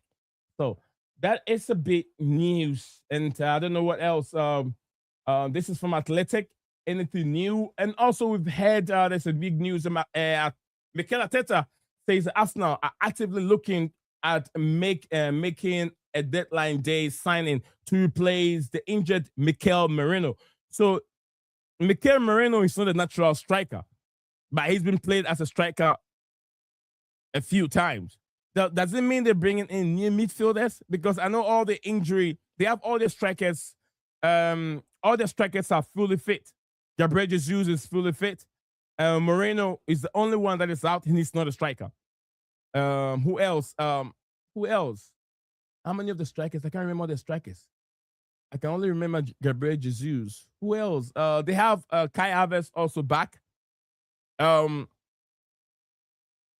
Laka and Saka, Paka and Saka also is fully fit. So I don't know. Arteta, how many players will Arteta sign? Let's see. Time will tell. We'll move on from Athletic. Any more from Athletic? If not, it's all about Mateta, Felipe Mateta deal. Any more from the Athletic? If not, we'll come back later. This is about an hour ago. Mikel Arteta says Arsenal are actively looking at deadline day options after midfield. Mikel Merino was ruled out for a considerable period with a suspected broken bone in his foot. So that's just by the way. Before we get into the other things that I have on my screen, let me see what we have here. Big up to everyone. Big up to everyone here. If let me see, I have a DJ Sav. DJ, big up to DJ. I don't want Enzo Maresca tarnish. Okay, I've read that one. Leicester City need a new manager. They sack manager Mati. What's his name? Is it Mati Cifuentes? Cifuentes after 6 months in charge of the for Leicester City. Big up Nii, big up to you, DJ. I hope you are doing doing very well, TJ. Big up Nii. It says Nii. So like I said, from the very beginning of this transfer window, we will not be signing anyone. All the nonsense, PR from all the journalists. I think DJ, the intention was there, but the price tag for the player was way too high. And I think you and I will agree that that player doesn't worth 60 million plus. You and I will agree to that, unless we don't. But if you agree to me that Jeremy Jacquet doesn't worth 60 million, then you have to let it go. Let's wait till summer to get the right players. And I'm not really upset because I know what the January transfer is all like. And how about high players going for high prices when they don't deserve it. You get what I'm saying? But big up to you, DJ. Thank you very much for joining the show today. Talking nonsense right now. A little bit of PR.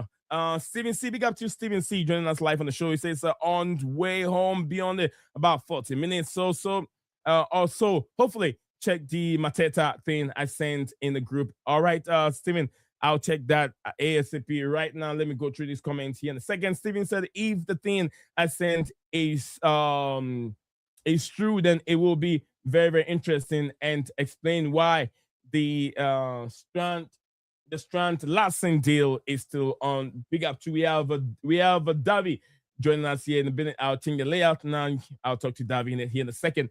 All right, thank you very much, Stephen G. Let me see what Stephen is sharing with us here in a second. Thank you very much. Davi, give me a second, please. Give me a second. I hope. All right, Davi, in a second, Davi. I have to change the layout so I can have my brother in the studio. He's already here. And let me see what Steven is sent to me regarding Jean-Philippe Mateta. Okay.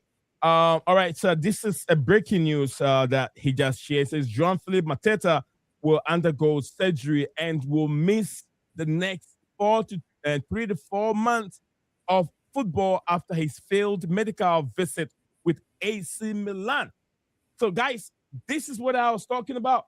I was like, if the medical was being done and Milan has pulled out of this deal, I want to know what. Let me get that on the stream right now. Ladies and gentlemen, we had a big news here. Thank you very much, Stephen G, for sharing this news with us. Let me get it so you guys. Let me get the right layout. Yeah. This layout will be better. And good morning. Good morning to you, Davi. Davi, good morning. And morning.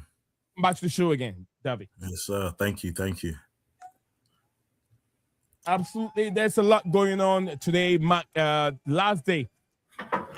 Thank you, guys. Thank you. Today marks the last day of the transfer window. It will be slam shut in a few hours' time. Within 2 hours' time, it will slam shut. It will be 7 p.m. UK time, and I think it will be around I don't know if it's 3 p.m. or 11 a.m.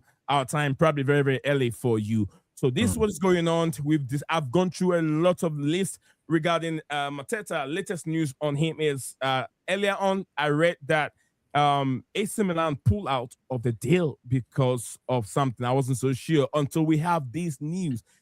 This player, when I talk about this player, Mateta has been, I would say, he's been a bit ungrateful to Crystal Palace. Palace have given him a good chance to prove himself and to become the kind of striker he is. And now he's gone to a position where he doesn't want to play for them anymore. He wants to leave the football club. He wanted to join AC Milan, and other club, Forest, also wanted him. He did his medicals, and medicals came out that he has a problem with his knee or leg, and he has to be out for 3 to 4 months. How will he tackle this? What's your take on this deal? It's two things. Is number one, did he know? Because if it's something that was underlaying, which he thought that he was managing and it was fine, I can understand that. Because, everyone's played football before. Sometimes you have injuries and you play over it, and then over time it gets well. So that's the main concern I would want to know first. Is it a case that he went to the medical and he was already injured and they could see it? That would be another thing I would have to worry about. It's like, okay, so if you knew he was injured, why did you try and go on the transfer? But then the thing is, as well, as a player, I kind of have to be on his side, because it's like, he's watched his team win a trophy for the first time in how long? And then he's seen that Mark Guhi's left, he's seen that Eze's left. So the players that once made the team what it was is not there no more. And he's not young. So he's thinking, if I can get an offer from a club, this could be my only time to maybe leave the club and go and do something big, So I don't really, stop him from having ambitions. It's more of a case of, okay, now you've kind of like turned your back on the club, and now you have to do the surgery. What's it going to look like for you in the future? Especially now it's 3-4 months. Are you going to come back and integrate yourself in the club where another offer is going to come through like this? Or is it a case where this is probably your last club you're going to play for? Maybe they might say, you know what? You didn't want to play with us, we're going to see your contract out, and there ain't going to be no renewed talks, and this is where it might be for him. So for me, it's like it can go two ways. It can go one way where he might have a private talk behind the behind closed doors, have a talk with the manager, and hey, say, listen, you know, this is what my situation was. You have to understand, for me as a player, I need growth. Players have left the team and, you know, they've gone to, you know, achieve better things. This is the same thing I want. I want a bigger salary, but, you know, it just really depends on how their communication is. Big up, Stephen. Big up. Big up, DJ. Big up.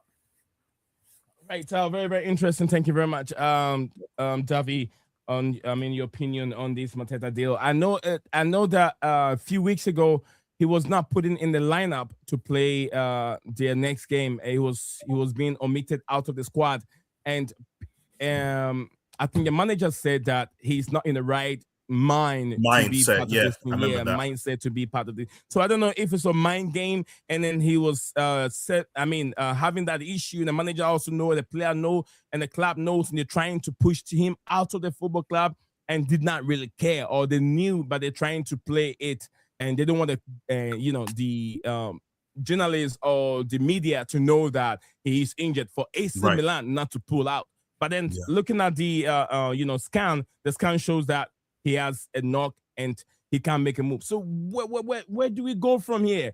And regard to his behavior and forcing his way out of the football club, and now he's injured. Now, how are they going to handle this? Yeah, it's a deadlock. That's a deadlock situation. Because if he would have told them that prior to this transfer, which I'm sure, you know, I just don't know. It's one of those things where it's like, usually when a player's injured, the first thing you're going to go to is the physio. I'm sure Crystal, and I just believe, I'm sure Crystal Palace would have known. I don't think it would have came as a shock. I just feel like the player wouldn't hide that on himself to say he had a knock. I feel like it was a case where, you know, they probably thought that he could probably go out there and, you know, manage to pass the medical. But, you know, again, if the scan shows that he's got an injury, you know, you can't fool that. Even if you tell them you're fine. Thank you very much. I appreciate your opinion and your thoughts on this. I appreciate you. Guys, so we still got a long way to go. Like I said, we have the athletic deal sheet to look through. David Oinstein's tweet will be refreshing and see if we have any update. And thank you very much to Stephen for the news on Jean-Philippe Mateta. And was a way forward. Thank you, Blue Lounge. Big up to everyone. Guys, I'll try to keep the comments on the screen. So if you don't see me highlighting your comment, it means I don't want to block David's face. I want to use this layout. So instead, I have activated the comment to be on the screen at the same time. So I won't click on it. I'll just read them from my side over here. Big up to you, Nii. Like I said, okay, this is from a DJ. Thank you very much, DJ. Steven also gave his thoughts on it, and this one is what Steven said. And Steven said, if things I sent through, then I will be very, very interesting and explain why this. I think I've read that one. Now this one also from DJ Sap. DJ Sap said we could not even get the Jako deal done, and once again, the Xavi Simons from missing. Is it messing around? We lose out on another club. Are Bluco really serious about signing anyone? They are broke, man.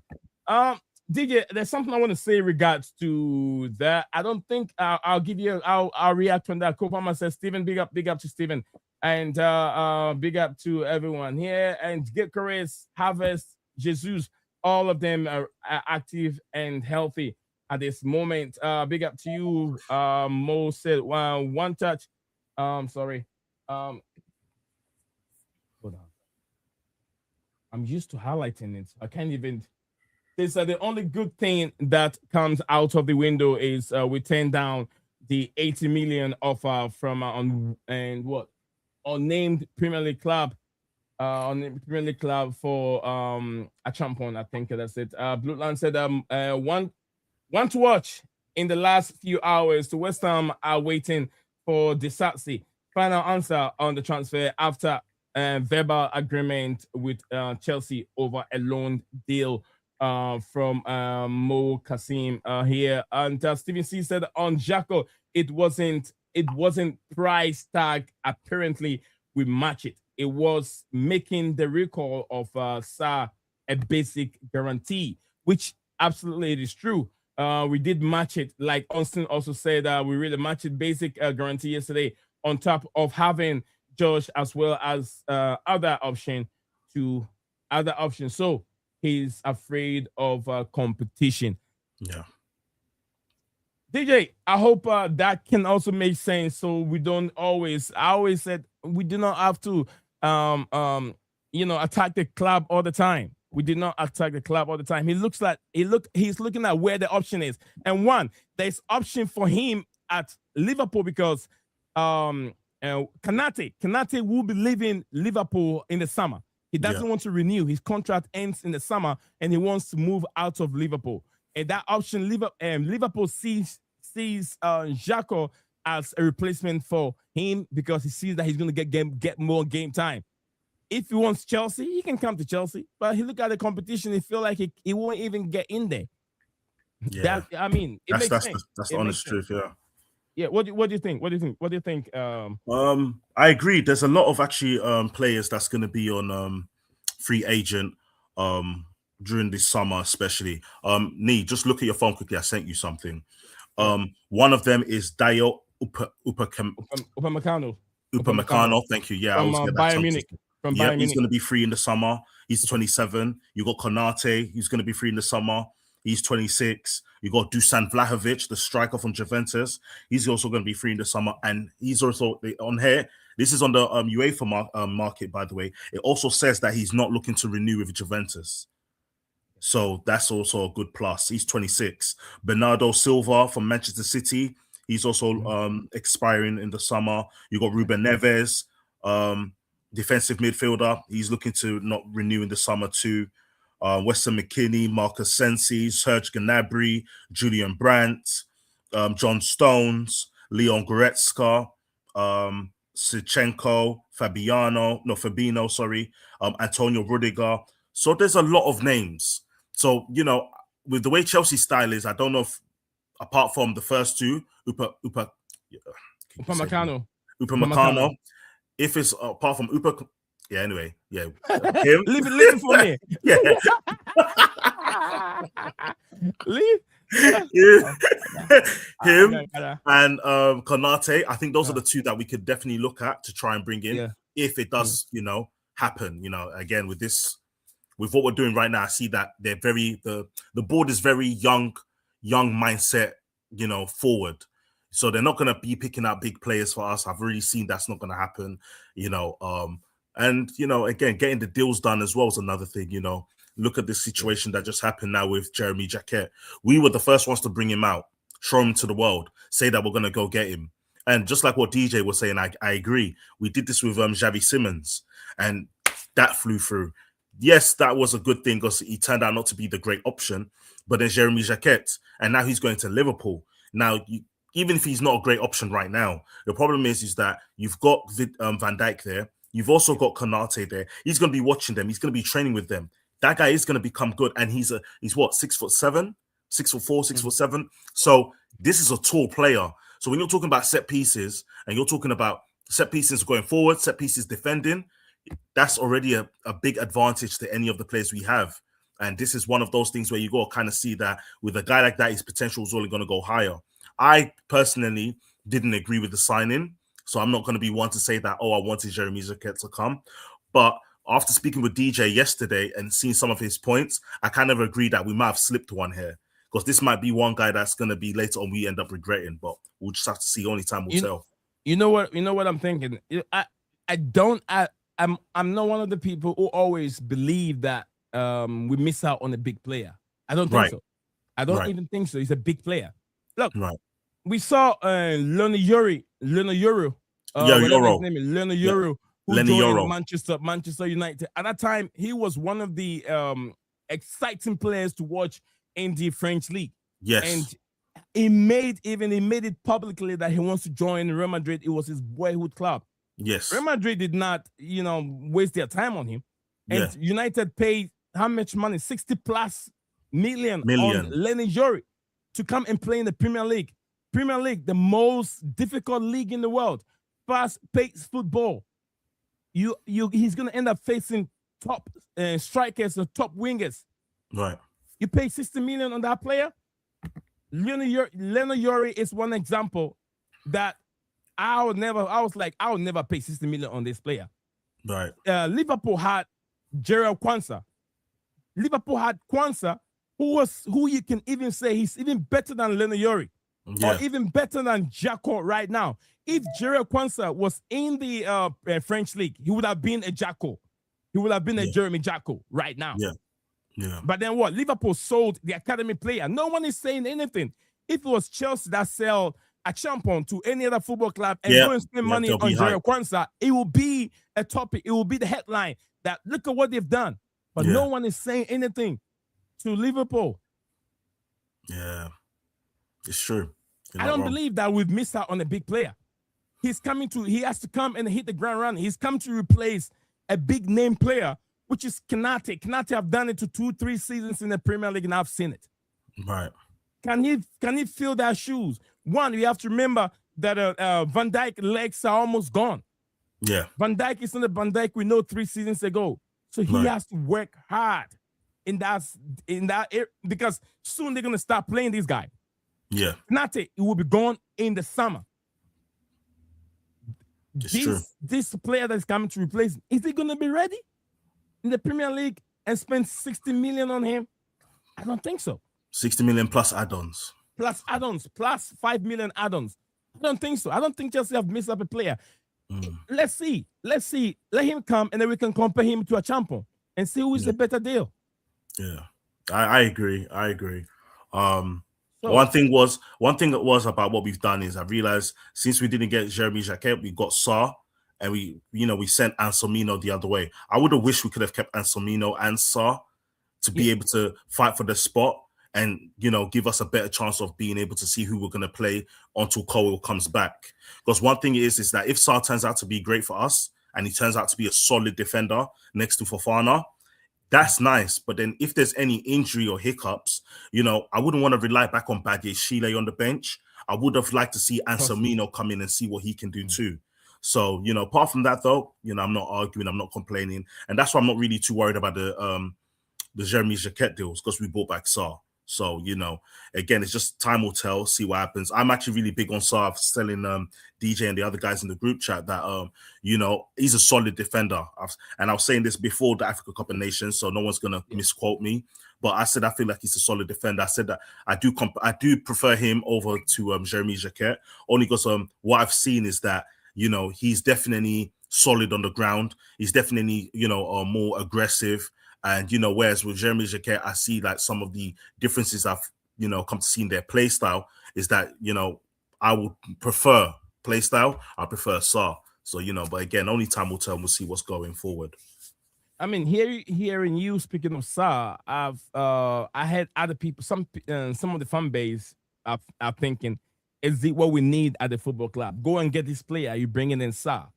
And I did talk to a brother that I was watching the stream, and I said, look, he said, and the player has won just African Cup of Nations, so he think he's coming to the Premier League. And I said, look, I told the person, like, look, the Premier League, the African Cup of Nations is more physical than the Premier League. Yeah. The only difference is the pace of the African Cup of Nations. If it's not anywhere compared to the Premier League. Right. But if you talk about physicality, if this boy was able to stand his ground for the whole entire season and win with Senegal to win it, then he deserves to be in there. Yeah. And he's very young, so pace will not be a problem for him. But physicality, strength, he has it. Yes. With that one, I'm not going to take it away from him. Yeah, but then 100%. If it's a Chelsea product, why are we hiding from him instead of giving the player the chance? There you go. Not, and I've said 1,000 times, not all the time that ready-made players makes your team better. Yeah. Not all the time that ready-made players.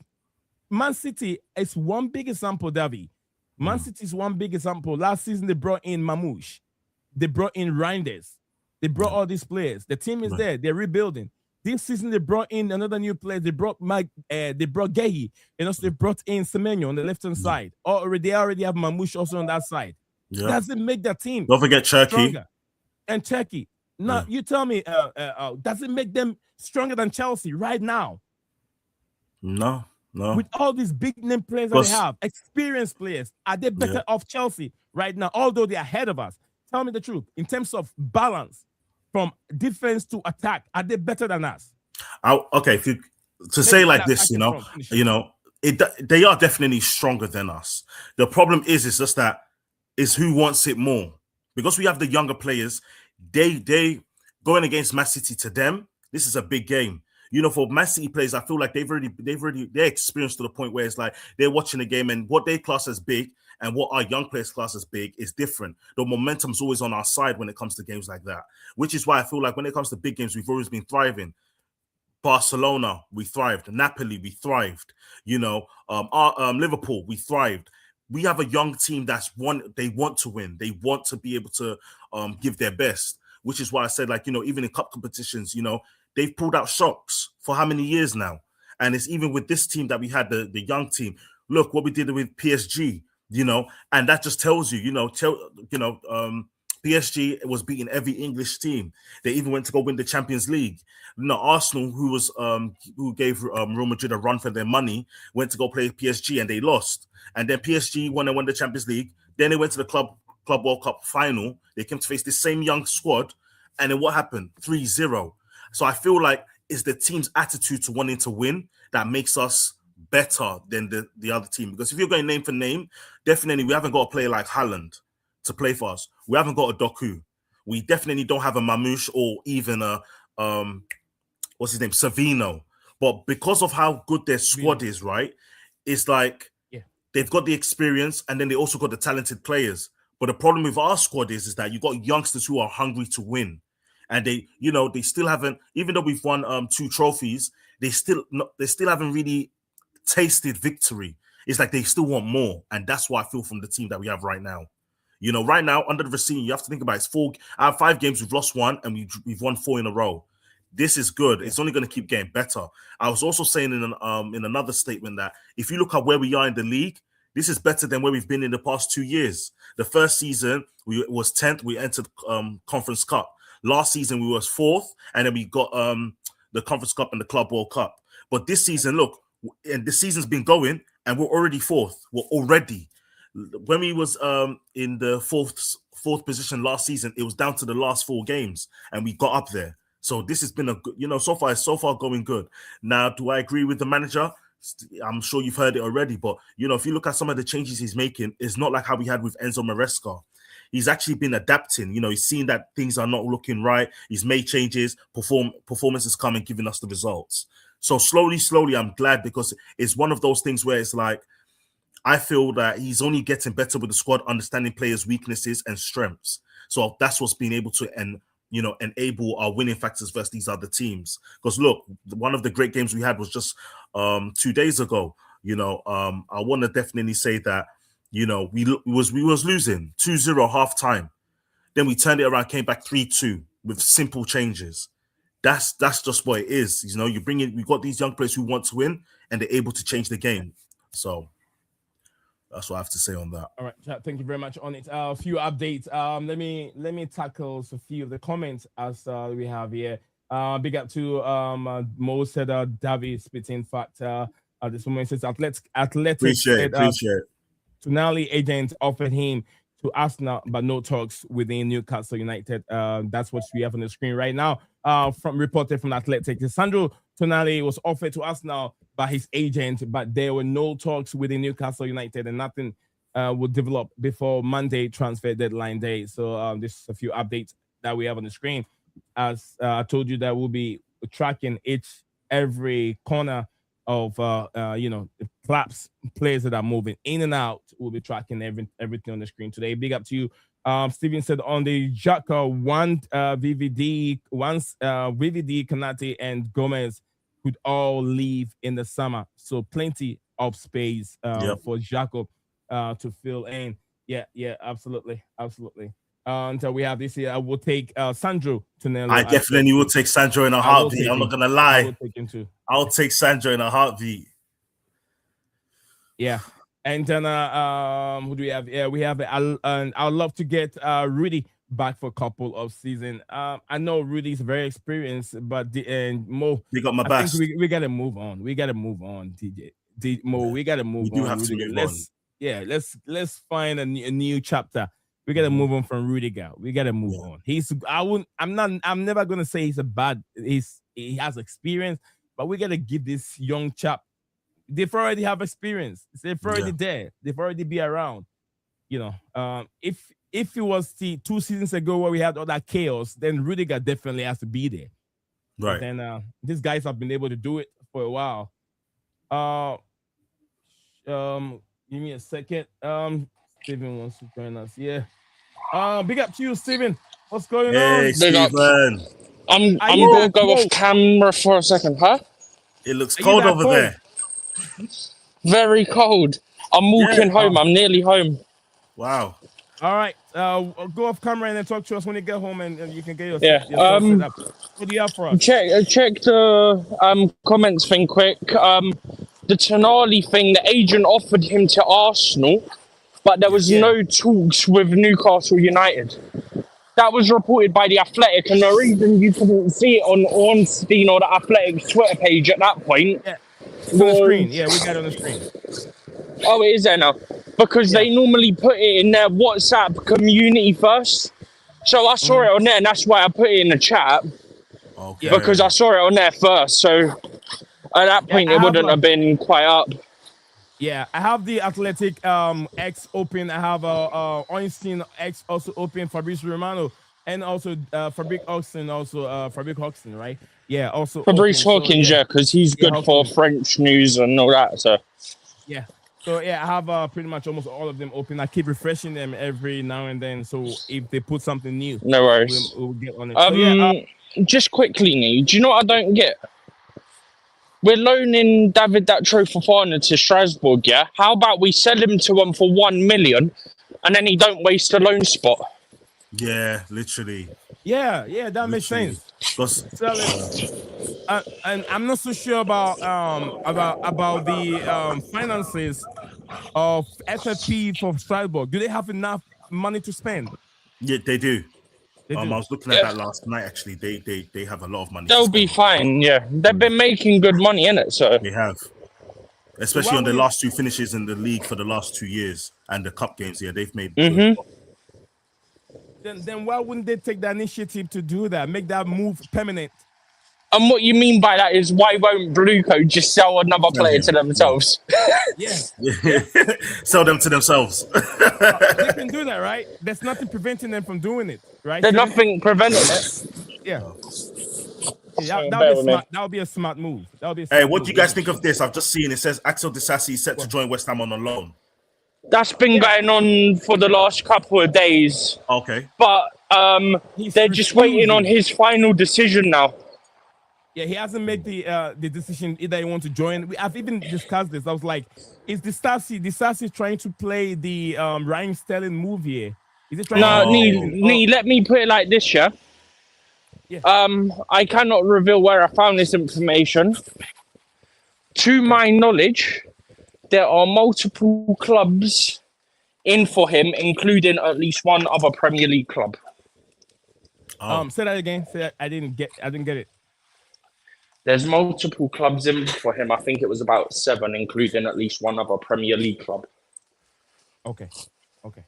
So other clubs from abroad, right? Like the Italian league. I don't know. I just know there's at least one other Prem, and the total's about 7. Oh wow! All right. So I hope you guys all. I mean, we all here. We're listening. We're seeing it. That there are multiple clubs who are showing interest in Disasi. If indeed he wants to play football, then time for him to move on and play football before summer, and then you rejoin Chelsea. If Chelsea want to keep you, or the club wants to keep you on obligation, whatever, it's obligated to buy you or an option to buy. It's all up to the football club. So Disasi, if you want to play football, the gate is there for you to pick one option. It's for you to go and play football. If it doesn't, then it means that he's trying to play the Raheem Sterling game. So sit down, train, and make money, and not to play football. We'll see. Thank you very much, Steven. Get yourself organized now up here. I've just got in, but I will also add that I think Chelsea are trying for a permanent move, which would be ideal. Yeah, it would. And then we can send Badger Chile to like Aston Villa or something. Exactly. Oh, in our dreams. Yeah, in my dreams, I'm definitely looking for it. Okay, beautiful people, we're still here live, and we've been streaming for an hour 59 minutes, and we're still on it. We're gonna be here until the transfer window slam shut, and it will be closed 7 p.m. UK time. If you are there watching, the time zones are all different. If you're in Italy watching this live, it will be 7 p.m. UK time. Germany 7 p.m. France 7 p.m. Spain, it will be 10:59 p.m. I'm sure. In Scotland also it will be 11 p.m. So if you're there, if you wherever country you are watching me, if you're within this zone, those are all by UK time. I don't know what they are in their own countries. Okay. We have Yusuf also joining us here. And before I get to Yusuf here in a second, let me touch on the comment section below a little bit. Blue Lance, I'd love to see Rudy back in a couple seasons, which I did talk about it. As I hope you well, Davi from Abbas. Thank you, Abbas. Checking on Davi. Well said, Davi. He is spitting. In fact, thank you, Abbas. Abbas, yeah. And DJ Sap said you can't win the Premiership with kids. You need a balance of experience and youth. Buying young players will never win a Champions League. Make you win a Champions League. DJ, it depends on how you're saying it. If you say immediate, then you can't. But if you buy young players and they've been around for a period of time, 2-3 seasons, you cannot tell me they cannot win it. Champions League, they can win Champions League. If you say you cannot use young players to win Champions League, they can do it. If you say Premier League, it will take them time. But Champions League, if Ajax was able to do it at that time with the younger Juan Cocano, Mark Overmars, and Patrick Kluivert and all those players, and many of them were young. I think it were only 2 experienced players in that team. Then our Chelsea team can do it 100%. They can win it without a doubt. But Premier League, it won't be that easy. But I'm sure if you group them together for a period of time, that maturity or experience that you're looking for, they will get it for them. Do Premier League fans or Chelsea fans have the time and have the patience for these players to go 2, 4, 5 seasons before they can win it? I don't think football have time for them now. That is where I do agree with you 100% that you cannot do it or they cannot do it all by themselves with these young players. They need experience. If they need immediate success, I agree with you 100%, DJ. At one point, and at other point, I'm just giving my view on it. So, can I just ask a question quickly? Go ahead, and I'll let Yusuf come. So, if magically, Chelsea end this transfer by signing someone like Sandro Tonali, right? Would that have been a great January transfer window? Bringing back Sarr and, signing the potential, Tonali. Would that be good? Tonali won't leave, but it's a good window just getting rid of Sterling and Disasi, even if Disasi's alone. Yeah, okay. Bear with me because I'm about to get onto my laptop, so I'll be back with you in a couple of seconds. No problem. Welcome, Joseph. Joseph.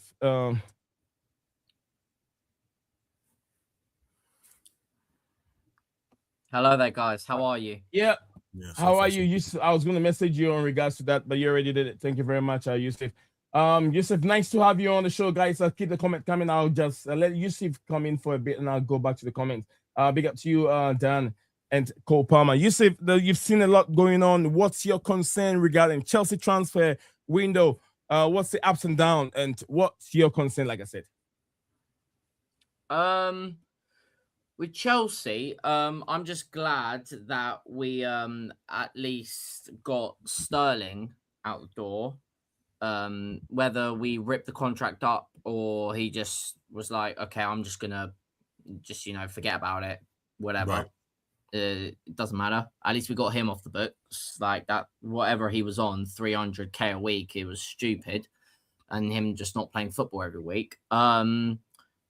Also, recalling Anselmino, him going back to what's it called? Strasbourg. Yes, he went to Strasbourg. We also had us recalling Mamadou Sarr. Yeah, I couldn't pronounce his first name. That's what it was. Yeah, we recalled him. I would have rather, if I'm honest, if we were going to loan Anselmino anyway, at the beginning, we would have should have just sent him to Strasbourg anyway at the beginning. But Dortmund came in and they got him anyway. But at least we have Mamadou Sarr as an option, because like our centre back department, I wouldn't say is the best when you've got injuries like Levi Colwell out. We have got Trevor Chalobah and Wesley Fofana there. We have got Badiashile, but is the difference in quality is mad. Like when Trevor Chalobah and Wesley Fofana and Levi Colwell aren't fit, you understand the difference in quality. Even with Josh Akchempong as well, you can include him in that. So I think that recalling Mamadou Sarr was a good decision. Jeremy Jacquet, I'm not really that fussed that he's gone to Liverpool. I'm not really that fussed. And then realistically, I would have liked a midfielder to come in. I remember I was asked by remember I did a little short or something outside Stamford Bridge. I think it was by FootMob. They asked 3 transfers that I would make. I remember saying Mark Gahey, obviously he's gone to City now. I said Rudiger as another centre back, and for a midfielder I was thinking between Adam Morton and Kobbie Mainoo originally, but I feel like none of them are going to happen now. So, and this link with Sandro Tonali, I don't know where it's come from, but I don't think it's happening, if I'm being honest. Oh, Tonali it's not linked to Chelsea. Oh, is that what you're talking about? Oh no, but there's this link that apparently that he could leave, apparently because he's changed his agent or whatever. Who? Sandro Tonali. He's not leaving. Yeah. Okay, that's fine. Yeah, the agent it would be a very expensive deal. There was no talks with Newcastle. All right, that's fine. Also, just quickly, Nii, did you see my thing in private chat? Yeah, I've seen because he pop up on the screen. StreamYard has changed things. So when you do the when you add the to the name. No. Did you see the thing about the notification thing that came up at the top of the thing? Yeah, at the top of the screen, right? Up here. No, not my message. The thing about X.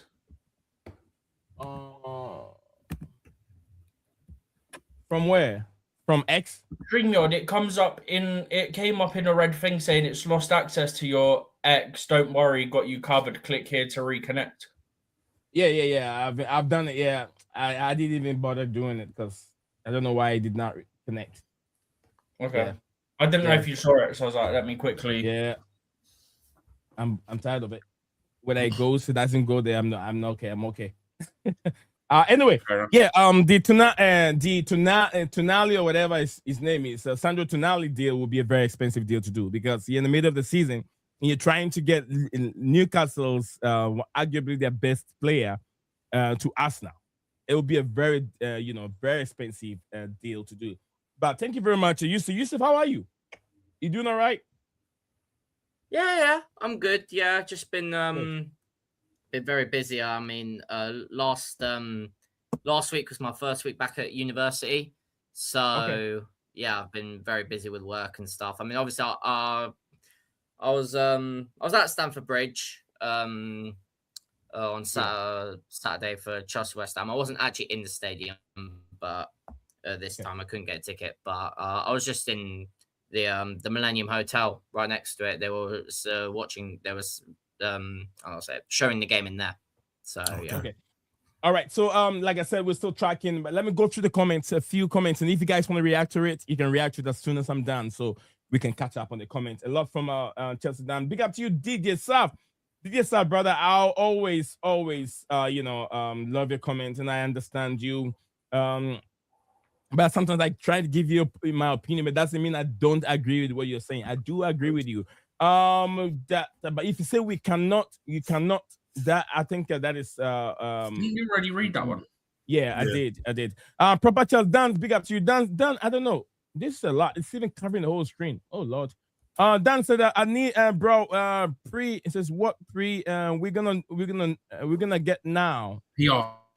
What PR we're gonna get now till 7 p.m. I would love to get Tony from Newcastle, but Tonali from Newcastle, but never will it happen. Also, he would have gone to us now because there's been a talk. Apparently, another PR. We're going for another PR. That's from Dan again. Big up to you, Dan. And for me, Kopama said, "Don't Dan. I want him last. I want him at about, least Mamadou Sarr has come. We got a centre back. Happy days.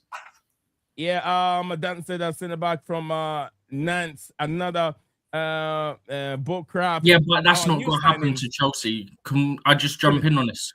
Steven, let me finish it. It's not. I was just going to say. So he's saying it's BS that it's got to be new signing, Sarr back, and this, that, and the other, right? You can put it on screen so that it's there if you want. Okay. Yeah. So centre back from Nantes, another our new signing, Sarr back from loan, Lavia back from injury, new winger apparently Mudryk back. Mudryk's not back. And also, this centre-back from Nantes won't be able to happen because they're on about loaning him to Strasbourg when we literally, if I've done my maths correctly, we will not have another loan spot available, especially with Datro Fofana going on loan to Strasbourg and Anselmino going on loan to Strasbourg. Because Anselmino was one, and now he's one again because he's gone Strasbourg. He was already one at Dortmund. And then obviously we recalled Sarr, but we're sending Fofana there. So that'll be all international loan spots taken up. So if that deal happens, it'll be directly for Strasbourg, not to Chelsea and then loaned to Strasbourg. All right. So thank you very much on it. Yeah, I just fixed it. So it's connected there. Dan said that Kopama factor. We know full well it was all crap. It is a shame. Back in our day, we got excited in January. Who will Chelsea sign? But now we ain't getting no one on it. It's a shame. Can I just also say on that, Nii? Big up to Dan as well. But you know this Jeremy Jacquet, whatever his name is. I think it's Jeremy. Yeah. He's played Jacquet. 30 games and he's played 30 games in Ligue 1. Yeah. Yeah. How many games has Mamadou Sarr played in Ligue 1? Does anybody here know? Sorry, not in Ligue 1, but in France for Strasbourg in general. Does anybody here know? 49. No, so he's got nearly 20 more games on Jacquet. So, if anything, I'm glad we didn't pay the 60 million. Also, I put in a chat, I don't think you saw it, but I'll quickly track it in now. Liverpool could lose Van Dijk, Gomez, and Konate in the summer. I read that. Yeah, I read 3 players. They'll be losing all these 3 I don't know because I had to hop off for a second, didn't it? So yeah, you were not here at that time. The opportunity there, yeah, the opportunity for him to play because remember it's a summer signing for Liverpool, and it would have potentially been that for Chelsea as well. Even though we wanted it now, it would have been for the summer. 3 centre backs go out, bang, straight away. You're instantly a starter. So look. I'm a Chelsea fan, yeah? But if I'm looking from the player perspective, Chelsea have potentially Anselmino, Colwell, Sarr, a Champong, and maybe one other. Maybe getting rid of Badiashile. Like, we got like 7-8 centre-backs, right? Okay, a Champong can also play right-back. Depends where you want to put him in this scenario, right? But Sarr, Anselmino, Colwell, Fofana, and then maybe one of Chalobah, Tosin, or Badiashile. Yeah? So straight away, that's 5. So you just end up on loan anyway. Literally. Which is why I would like to try and sell some of those. Badiashile could go. Austin has to go. It won't happen now. It have to be. Yeah, not now, but maybe by the summer, these lot need to start going. Because I feel like that's one thing we need to do as well. We need to lower our squad depth in order to bring better players in. We've seen Disasi. He was almost having a little Sterling. We got Badiashile. We're trying with him. Chalobah is a 50-50. It depends on who we bring in and who goes out. Chalobah would be one of those players I'll keep as a rotational. but we definitely need someone to come in and be able to take the position, which is why I want Sarr to be able to excel. And if when we get Anselmino come back at the end of the summer, I would hope that he'll be playing better. It would be playing great enough to be able to let us be able to free up, maybe getting rid of Chalobah if we can't put him in a rotational position where he plays maybe a defensive midfield position or backup centre-back position. Nee, I have no idea what you're trying to sign right now. All right, so I got to be on the call for a second. Put you up there so you can take over. You got no worries. I'll keep an eye out for anything. Take mine off. You can take mine off and then put if you have something you want to share with the group and then discuss it. I'm gonna load up Twitter and stuff because I'm still getting organized. I've only been in for obviously like 10-15 minutes. So when you're ready, you can take mine off. Guys, I'm gonna be joining you guys and give me about 3 minutes and I'll be right back. Love take time. Also, I just seen that Blue Lounge, big up Blue Lounge. He just said that it's confirmed Disasi's doing his medical. Yeah, I've just seen that now. Good. I'm happy with that. I can get that up. I've just opened Twitter and then I've opened another tab. What am I doing today? Hey, you just came on, man. It's all right. Bro, my brain's on one today. I'm not gonna lie. While you're doing that, I'll just say, listen, I'm hoping we get another signing.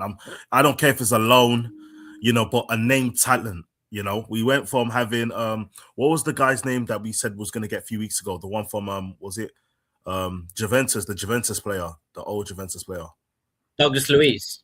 We went from hearing that we was going to get him on loan, then that crashed out. Then we went to Jeremy Jacquet, that crashed out. I'm just hoping they could bring in someone. I don't care if it's for midfield. I don't care if it's for anyone. Even if it's a goalkeeper, if they say they want to loan De Gea, I'll take it. Something. I'd rather not get him. Big up Sharman Lowe, Yeah, literally. Yeah, De Gea, I'm not really sold. Really, you guys don't like him? Let me find out. All I'm saying, is last season when he was at Fiorentina, this brother conceded goals for fun to the point that in the Conference League qualifiers, they nearly got eliminated by Puskas Academy. Oh, I never knew that. Oh, it went to penalties, if I remember correctly. Yeah, I remember watching that. I think that was what gave me the highlight that he still got it. I never actually knew that. Just quickly on Steven Mudryk back, mate. He came out this afternoon. Bro, everyone would have been on that. I've not seen a single person say that. And I've been all over. And I've been waiting to see something like that for ages. Because I am a Mudryk fan more than anything. So, that's something I can't wait to. If that's true, that would be headline news already. Yeah, it would have been everywhere. Right. Fact, Stephen, I'm glad we didn't get Jacquet Potato. I started calling him that, not because I don't rate the player, I'd never watched him, but I was like, it's easy joke to make, isn't it? Jeffrey Jacquet, Jacquet Potato, like, it's quite easy. And I wasn't even doing it for slander, it was just one of those things. Well done for Liverpool. Chalobah not going nowhere. Well, not this window at least. Maybe in the summer. I mean, we ain't getting anyone in yet. Unlikely we get anyone in unless we get some shocking last second thing we ain't heard about that, but I doubt it. De Gea, what we hearing? Look, people just go throw names out at this point because we're expecting something and it's not happening. Do you know what's funny? You know how people go on about Chelsea and youngsters, yeah? Have a look at this real quick. James Wilson to Tottenham. Here we go. Deal in place with Scottish 18-year-old striker to join Tottenham project. I recognise the name because earlier in the day there was talk Arsenal were trying to do it with, what's it called? With a loan. But yeah, Arsenal were offering a trial while Spurs offer a loan deal with a buy option clause now agreed with Hearts. That's Hearts, I can't remember, like middle sign of Scotland. So he's already capped for the Scottish national team, by the way. Oh, wow. Which... Fair play to him. Is he any good? I've never watched him. Okay. I just know he got a cap for them because when the news came out, I want to say from Romano earlier, I think he was saying like he's already capped for Scotland, this, that, and the other. So I was like, fair enough. But yeah, they're loaning an 18-year-old. If Chelsea loaned in an 18-year-old, all I'm saying, yeah, is certain people would have absolute field day with mocking us. Yeah, of course. I mean, well, not really. We loaned in. Well, he wasn't 18, but I was going to say we loaned in Bonote. Yeah, but he's 20 odd, isn't he? Yeah, 20, 21, something like that. Hang on. I even want to push to say he's 22, but 21. He's 21. He's gone back to Leeds. Yeah, he was 20 when he joined us. He was 21 after when he left us.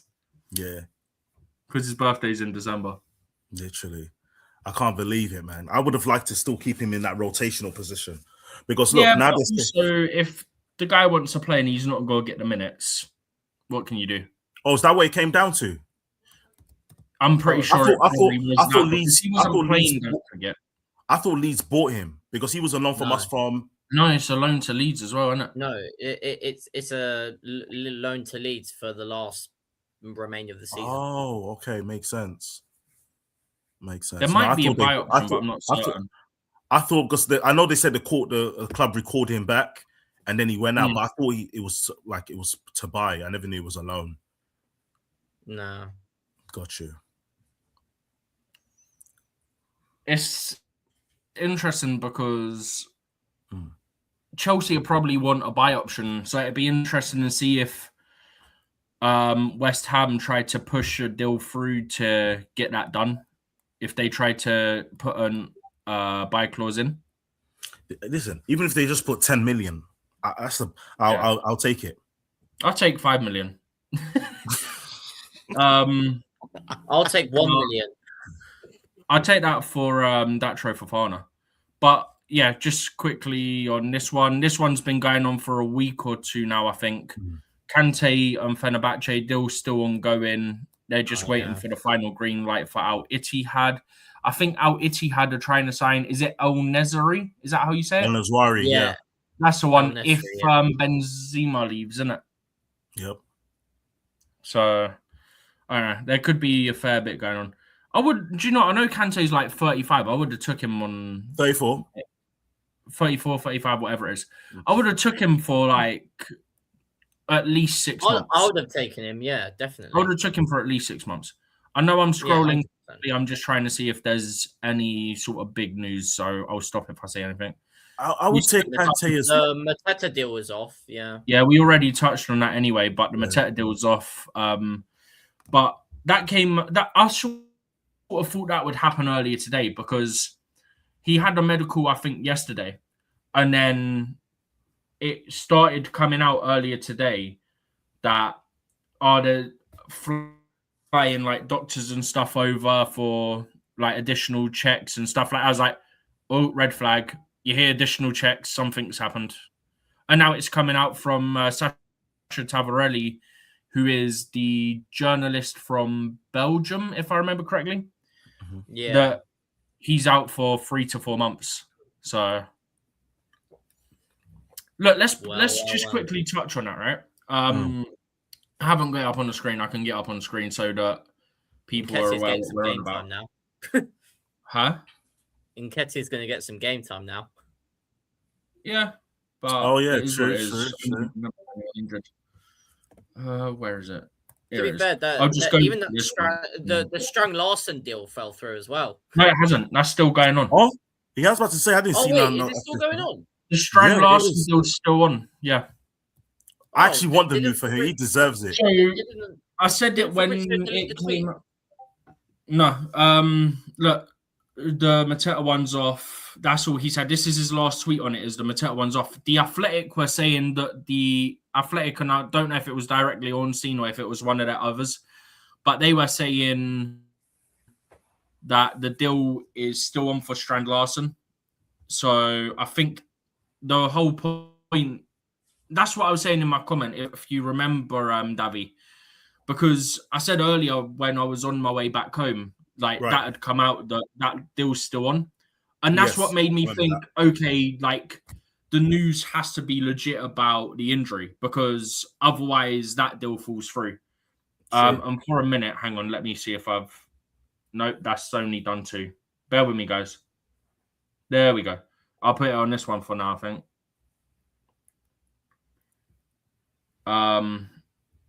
There you go. I was about to do that. But yeah, I think that's the reason, is that obviously there clearly has to be an issue if that deal's not off as well. Because normally if there's no injury and the deal just happened to fall through and it's not going to be a long-term thing, then that deal will fall through as well. Fair enough. Oh, what's it? So somebody just said, depending on which journalist you believe, Disasi's medical started at 2:30 p.m., 3 p.m., 4 p.m., 4:15 p.m., 5:30 p.m., or 5:15 p.m.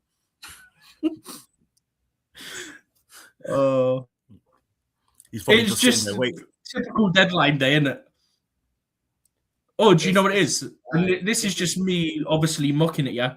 Daniel Willian, he keeps stopping it to check if there's any interest from anywhere else. Please don't make me go relegation. Please. Let's say that too. This is reminding me of it's not as like big, but like, do you remember like the Enzo Fernandez saga? And we're like, oh, we're tracking flights now. Oh, where our fan base are nuts. Our fan base is legitimately nuts. Like literally, I remember the flight. To be fair, we're not the only fan base, by the way. Like yeah, we're not the only one, but I remember the flight was supposed to go to Farnborough or something like that. Yeah, Farnborough is nearby. It's near Cobham, if I remember rightly. In London, yeah. So like, it was meant to go there. I don't ask me how I remember that, but I just do. What do you think about what DJ said? DJ said you once were the one tracking, innit? That's right. Sorry, nah, mate. DJ was saying once Bonote should have gone, we should have got Payers back. Do you agree? Or do you think he should have continued? Payers really hasn't been that good at Strasbourg this season. And also, the thing I'd add to that is, if we was going to get him back, it would have happened before he went River Plate for obvious reasons. And if anything, the guy you want to be asking is Liam Rosinia, who's now our manager. So if he wasn't like, yeah, let's get him back to cover that. Like, look, when I've watched, he's not been that great. Yeah. Right. And you don't hear much about him. I was saying on stream, what was it, a few days ago, like, when we first signed him, you'd hear about him, like, every match near enough. And then he went to Copa America and he was taking the set pieces at the Copa America and he was only, like, 17 or whatever. Do you think he's overrated? I think when we first signed him, I think you could argue he was fairly rated because you'd hear about him a lot. Right. But then he dropped off. I don't know if it's a pressure thing or what the deal is. But I'm just sorry, Dan just sent me a thing about the Mudryk thing. But all I'm saying is, if that's the source, then it's not legit, and also it would have been everywhere. That's what I'm saying. But big up Dan anyway for sending that. Oh, did you guys touch on? I know, obviously we're Chelsea fans, but on deadline day we cover as many deals as we can possibly see. Did you see the Calvin Phillips one from a few hours ago? Yeah, No, I did. Yeah, I didn't. A loan with no buy clause to the end of the season to Sheffield United. Yep. Damn. But what's interesting is, came out yesterday. I have not checked on the deal. I've not seen anything on the deal. But Coventry are trying to get on Jako from Brentford. You know, the defensive mid. Yeah. I think he's Nigerian, right? Yeah. I think he is. Onyeka, Nigerian. They're trying to get him. Yeah, something like that. But I've also just seen the clip about Rosinia got told about how Arsenal haven't made a final in 5.5 years, and he laughed in his conference today. Rosinia. Arsenal, yeah, he got told Arsenal haven't made a final in 5.5 years, and he laughed. I'm starting to like Rosinia, you know. I like him from the beginning. I said it on Nii. Whilst we're just waiting to see if there's any more news. Like, I said it from the beginning. I liked Rosinia. I just think he needed another year or two. But look, I'll be honest, even with the games he's had, he's come in and been better than I expected, even though he's not had too many difficult games so far. I mean, actually, technically, Napoli and Arsenal, yeah, fair enough. Maybe you can chuck in Palace, because Palace, although they were in bad form, you never want to go Palace away. That's not an easy game to play. But it depends how you look at it. But the fact that he's making changes very early when something's not working and it's having an impact on winning us games, winning us points, it's something that I think people need to start putting a bit of respect on. But yeah, Nii, I don't know if you heard the thing about, I think it was Davi said about, would I have got Kendry Pires back once the Buonanotte deal got loan deal got terminated? And for me, I was saying like no, because obviously Pires already you hadn't heard about it for ages now. That's America. No, he is now. But when the Buonanotte deal got terminated and when Rosinia came in, he obviously wasn't there yet. That's only happened in the last few days. So my thing was no, because he's not really been good at Strasbourg. Maybe going back to South America, where he'll probably feel a bit more comfortable. He can rediscover the form he had when we first signed him. And then maybe he comes back next year and he actually can adapt better.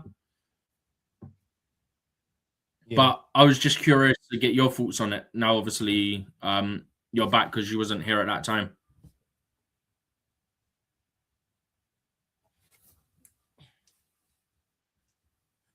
Look, Stephen, I told you even way before, I think before Rosinia joined, I told you Kendry Pires is definitely going to struggle. He will struggle. However, the manager that is here, I've already used him.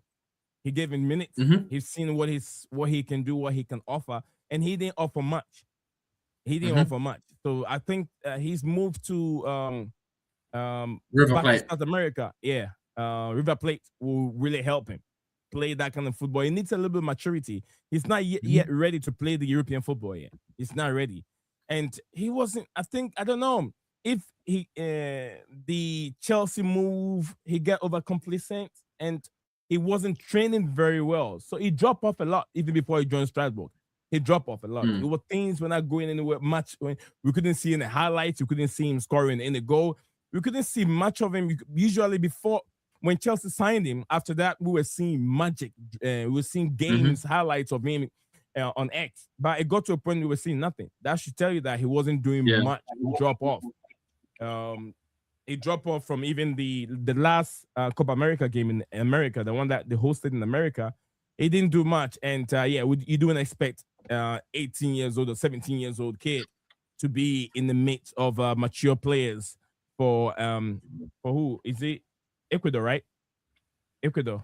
Yeah. You're basically saying everything I said as well, because I said you heard about him and then for like a year before he joined, everything really sort of went quiet. And the fact that Rosinia is here now, so if anyone was going to be able to say to him a recommendation about, we should call him back to cover that position, it's Liam Rosinia, and Rosinia didn't do that.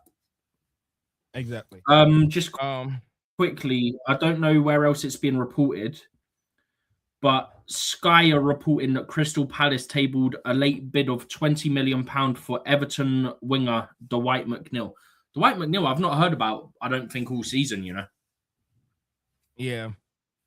What page was that? I'm reading something from Dan. Dan, I think someone is making something out. I don't think it's true, Dan. Yeah, no, he sent it to me as well while you were on the call, and I said it would have been everywhere. Yeah, Dan, if indeed this is true, it would have been everywhere. I would have seen it from either Fabrizio Romano would have tweeted, Einstein would have tweeted, Hawkins would have tweeted, it would be on Athletic page even before you know. You get what I mean? So I'm not saying you're lying, but I'm just saying that someone is just trying to make something out. It's the same thing as when, and I think the one that I'm referring to was an actual media outlet. And they were saying, we know on the 17th of January what the decision is, and we've still heard nothing, and we're 2 weeks down the line. Exactly. Let's see what's going on. Steven, do you have the deadline day page where it has the timer on it? Where it No, counts you down? I can literally create that right now. You did? I'm literally still getting organized. Awesome. All right. Thank you very much, guys. So keep your comment coming. Proper Chelsea, Steven Afandi, Modric. Okay.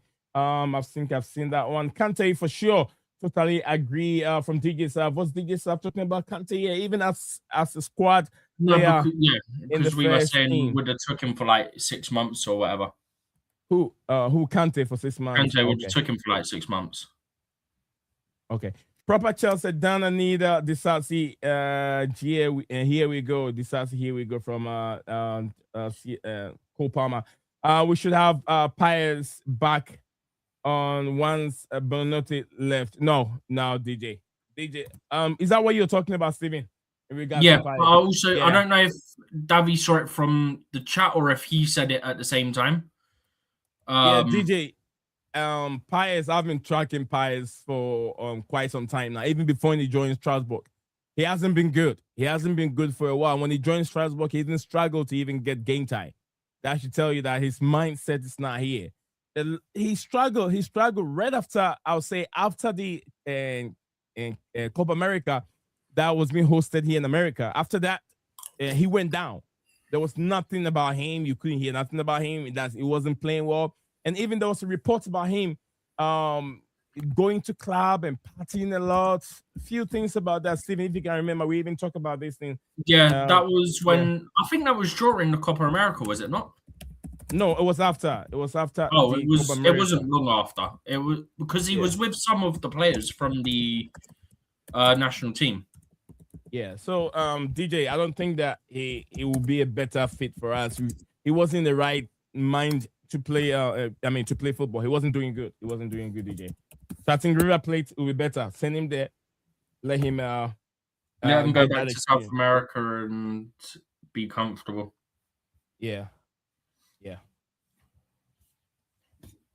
Nee, you can take this off screen whenever you need, and I'll do the same if I see something before you. Okay. Thank you very much. So guys, we're still on it. We got an hour, 18 minutes, and 4 seconds to go for the done. We'll be here even when it ends. We'll be here for an hour more because of deal sheets and deal sheets that we always tell you guys about. Moves. We have that are going on. Every window. They're probably tired of us telling them by now. Yeah, we tell them all this all the time. The reason why we stay an hour deal sheet, they call it deal sheet. Deal sheet is because there are deals that were in and it's pending, and it need about an hour to be done. Just need finalizing, but the bulk of it will be there, so they just take that extra time. All right, more. We're still looking. If something pop up, we'll talk about it. Did you? I think I put it in our little document. Did you hear the Ademola Lookman one? Yeah, to Atletico Madrid. Yeah, I saw that in the document. Strasbourg have officially loaned centre back Abakar Silla to FC Nantes. I feel like something's coming the other way. Because that's where that player is that people are linking Chelsea with, but it actually be Strasbourg because Chelsea have no loan spots left. I feel like something's coming the other way with that. I wouldn't be surprised. Is the Mamadou Sarr recall official yet, or is it not yet? Not by Chelsea, but by Fabrizio it is. Okay. So, but it's happening anyway. We know it's happening. Everyone's reporting it. Fabrice Hawkins is reporting it. Romano's reporting it. Pretty sure the Athletic are all reporting it as well. So it's going to happen. It's Chelsea, just the club announce it. The club will probably announce it tomorrow. It's a recall. You don't need to do it by a deadline. Do you know what I mean? Yeah. Well, they might announce it tonight. You never know. Don't know. They might do. I know because I think the Here We Go came late last night. I think it was. It did. It was like 9 o'clock last night. I think. I know officially him in person is in the country tomorrow. I think he was expected in London today. He was, but I think it's now on Tuesday. But you don't need him there to do anything because obviously he's already our player. So it's just a case of realistically, it doesn't matter if it comes tomorrow or Tuesday. Yeah, so long as it's made official, like documents are done, whatever needs doing or whatever. Yeah, exactly. Then it's all good. I'm just seeing if there's anything else going on.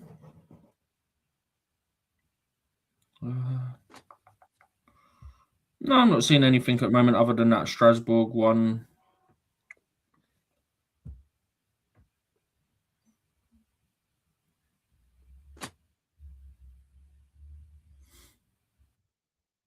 I bet now I've said that they'll be saying, oh, talking of Lookman, Atletico Madrid have officially confirmed Ademola Lookman has signed until the summer of 2030. So a 4.5-year deal.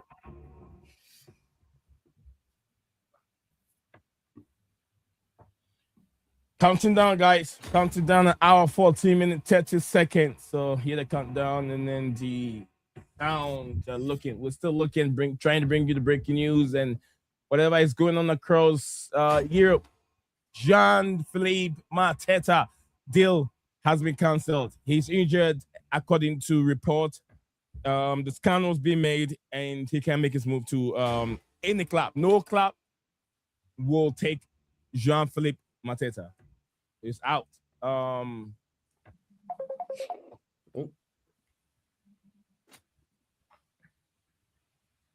So counting down the deadline day, getting chaos, getting serious. Who is Chelsea gonna have anyone in? Big up to my boss. It's big up, Steven. Nice head card, me. That's from my boss. My boss is big up. Yusuf. Big up to everyone. David, big up. But it says big up, Steven. Sorry, guys, I had to go eat breakfast. You know, it's morning for me. So, what time is it for you? It's very early. Before I answer the question, guess. It'll be around 9. Yeah, 9:46 p.m. Yep, 9:46 a.m. Sorry, if I said p.m. a.m. Yes, sir. All right, so this one came in about 3 hours ago. Exclusive from Athletic. It says Xavi Alonso is expected to feature on a 3-man shortlist of potential successors to Pep Guardiola amid growing belief things will be this final season in charge of Manchester City. So Pep Guardiola, from the look of things, he might leave this summer. This season will be his last season if he can't get his team going, and Xavi Alonso will be part of the 3-man shortlist. What do you guys think? Do you think he can handle the ship? No, I don't. I feel like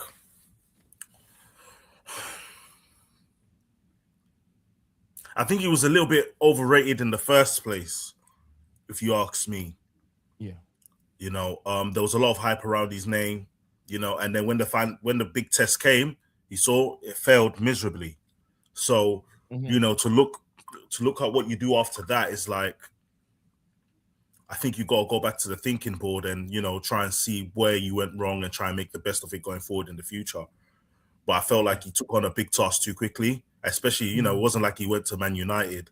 You know, you talk about going to Real Madrid at a top level, and controlling superstars that are already in the team who have their own egos and the way they think of things, you know, whereas where he was before, it wasn't like that. So, you know, I think that's something he has to understand and take from that experience and be able to understand how to evaluate that going forward next time.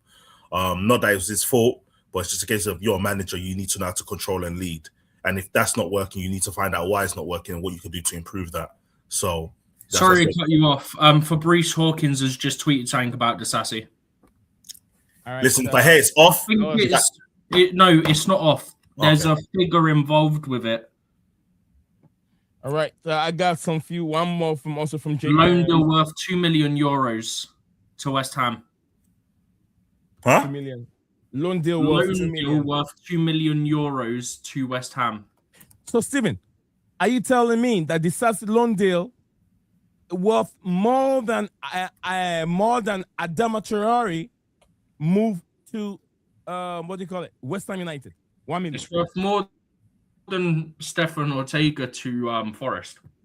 To Forest. Wait, I don't get that. Sorry. Are you saying we're paying him to go there? No, they're paying they're 2 paying million. us. Oh, they're paying €2 2 million. Okay, sorry. Because when you said, okay. So that's breaking news. It's breaking Let me news. go full screen on this and then get guys' face in. At that point, they might as well just buy him, put on 3 more million, and he's yours. As you said, right? No, give me 500k more and he's yours. I don't care at this point. All right, guys. So we have a breaking news. That's when I play this. So let's. BlueClouds Media. Breaking news. Breaking news live on BlueClouds Media. All right. Breaking news live on BlueClouds Media. I couldn't even hear it originally BlueClouds because it Media. was so quiet. You know? Breaking news. Breaking news live on BlueClouds Media. Breaking BlueClouds news Media. live on BlueClouds Media. Breaking news. Breaking news live on BlueClouds Media. There you All go. right. What's the breaking news here? As it's been reported, Davi, you want to go through the news again and let us know? It says from Fabrice Hawkins, it says Axel Disasi is currently undergoing his medical examination to sign for West Ham. Loan deal worth €2 million. The defender is leaving Chelsea until the end of the season at RMC Sports. Boom. 2 million, guys. Breaking news. Breaking news live on BlueClouds Media. That Thank is you good. very much. We have another one too. We're gonna share here. DJ Sap, thank you very much for this information. As he shares this with me, let me remove this and put this on the screen. Have you seen... And we have one here. You see, if you want to read that for us on the breaking news here. Media. Breaking news.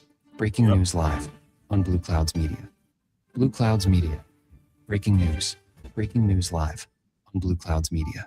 BlueClouds there Media. There you go, Yusuf. Right. Yeah. I was just waiting for that to finish. Chelsea have decided goalkeeper Teddy Sherman Lowe will not go back out on loan for the second half of the season from Mr. Dom Smith. Guys, let me ask you a question quickly about this here, because this is something actually I want to know. How good is this goalkeeper? Is he anything special? I have no I idea. I feel like I know where you're going with this, Davy. Yeah, I think you do. I've not seen enough of him at first team level to. You want him to come in the first team? He's been on the bench because of Jorgensen's injuries. Yeah, but out of all the players that we could have recalled back, right? This is the one we recall. Oh.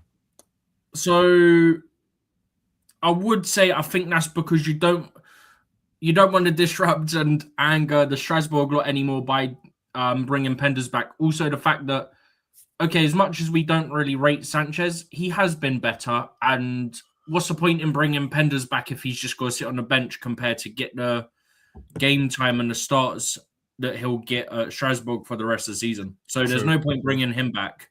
True. If that's where you were going with that one. But yeah, I don't mind it. I mean, realistically, when Jorgensen's fit, Sharman Lowe's third choice. Okay. So the other question I have for you then is, so if Mike Penders finishes next season, where is he? Is he coming to start for us? Because it's one thing to say that, okay, if he came now, he's going to be on the bench when Sanchez is playing. But it's another situation. If he comes back next season, are we saying that he's going to be starting lineup? Or are we saying he's going to replace Jorgensen? Because what's the value on that? One thing for me is I don't want Sanchez, period. I would be more open to keeping Jorgensen as a backup if Penders was going to play. But I wouldn't want Sanchez. I would want him to go out, get us someone new if we're going to do that. And if Penders is what we're saying is supposed to be good, and that's why we're trying to give him the remaining of this season for the games, then he would have to come back and play for us. But 3 goalkeepers in the squad, I don't know. I would prefer 2, you know? And then if we need one, we could take from the youth and then come and use one of those for games. Sharman Lowe is youth. I don't even know how old Sharman Lowe is. He's not old, that's for sure. Yeah, I think he's like I want to say 18, but I think I don't have much information on that player. Anyway. He's 22. He's 23 in March. Okay. All right. Big up to my boss. Okay, makes sense. My boss said morning for me. David, put the glass down. David out. LOL, joking. Don't kill me. And he came again and he said Chelsea to finish second. next season and not challenge for the league? Question mark. Put the glass down. The Zion, the Zion enough is enough. Okay. All right, my boss. TLC and TSL is better than Slonini and Jorgensen together. Now, Pundit will be second choice goalkeeper to Sanchez. To be honest with you, I don't. The hype on Mike Pundit is too much, guys. This is the French league. Talking about the Premier League, you're about to compare Premier League the French league goalkeeper to a Premier League goalkeeper. Imagine that. I wanted Mike Mignon before he extended his 5-year contract with AC Milan. I told you guys this thing last season. After the Club World Cup, I said Mark Mignon is not coming to Chelsea. I've said this 1,000 times, and no one is listening to me. But anyway, we have another breaking news here. Not really strong breaking news, but some news that we should all know since we are Chelsea supporters here. Is it the one that I just sent? Breaking news live. No, this is from the Probably Academy. BlueClouds Media. Breaking news. Okay. Breaking news live on BlueClouds. I thought it was going to be the Esteval thing that I just sent. Breaking news. And we'll get to that. We'll get to that one on BlueClouds Media. All right, so we have this Joseph Wheeler Henry is set to join Brentford on loan for the remainder of the season after a successful trial. A chance to get some more academy minutes under his belt. So this is a young chap. Is who I'm talking about right now. Chelsea Sports reported it. I would always take this ones. I wouldn't hesitate because it's the academy, so no one gave a deal about it. But yeah, another player from the academy. Any news that Stevie want to share? Just put it on now. Yeah, so Sky Sports are now reporting that Tyreek George has completed his medical ahead of an initial loan move. BlueClouds Media. Breaking news. Breaking news live. You have it on your screen. How much was that deal worth? BlueClouds Media. I don't know. I'm going to see if anyone else has it. BlueClouds Media. Don't put breaking my news. Screen up yet, Nii. Breaking news live. I'll put it up when I found it. That should be a lot more money. It was a loan, wasn't it? But this is saying initial loan, so I think there's a buy clause. I'm going to quickly check Romano to see if there was a specific amount or whatever that he said on it, because he'll be out with it in about 5 seconds. I guarantee you. If I had to, how do I say it, hazard a guess, it will probably be around 20 or 30 million. I'm just checking out. By option, not mandatory, was what he reported on yesterday. Okay. He also reported the day before it was an option to buy, but I'm not seeing a specific number. Okay. But he's completed his medical. I can only get that up from Absolute Chelsea because it's from, I think it was from Carve. Okay, got you. Who works for Sky. So, oh my God, my finger's messing up. Bear with me, guys. Take your time. Actually, no, it wasn't. It was Darmesh. Oh, all right. He also works for Sky. Yeah, I know you're on about. Where was it? Here it is. Nii, whenever you're ready, you can switch it over if you want. All right, I could do it. It's up to you. I'll do it. Okay, cool.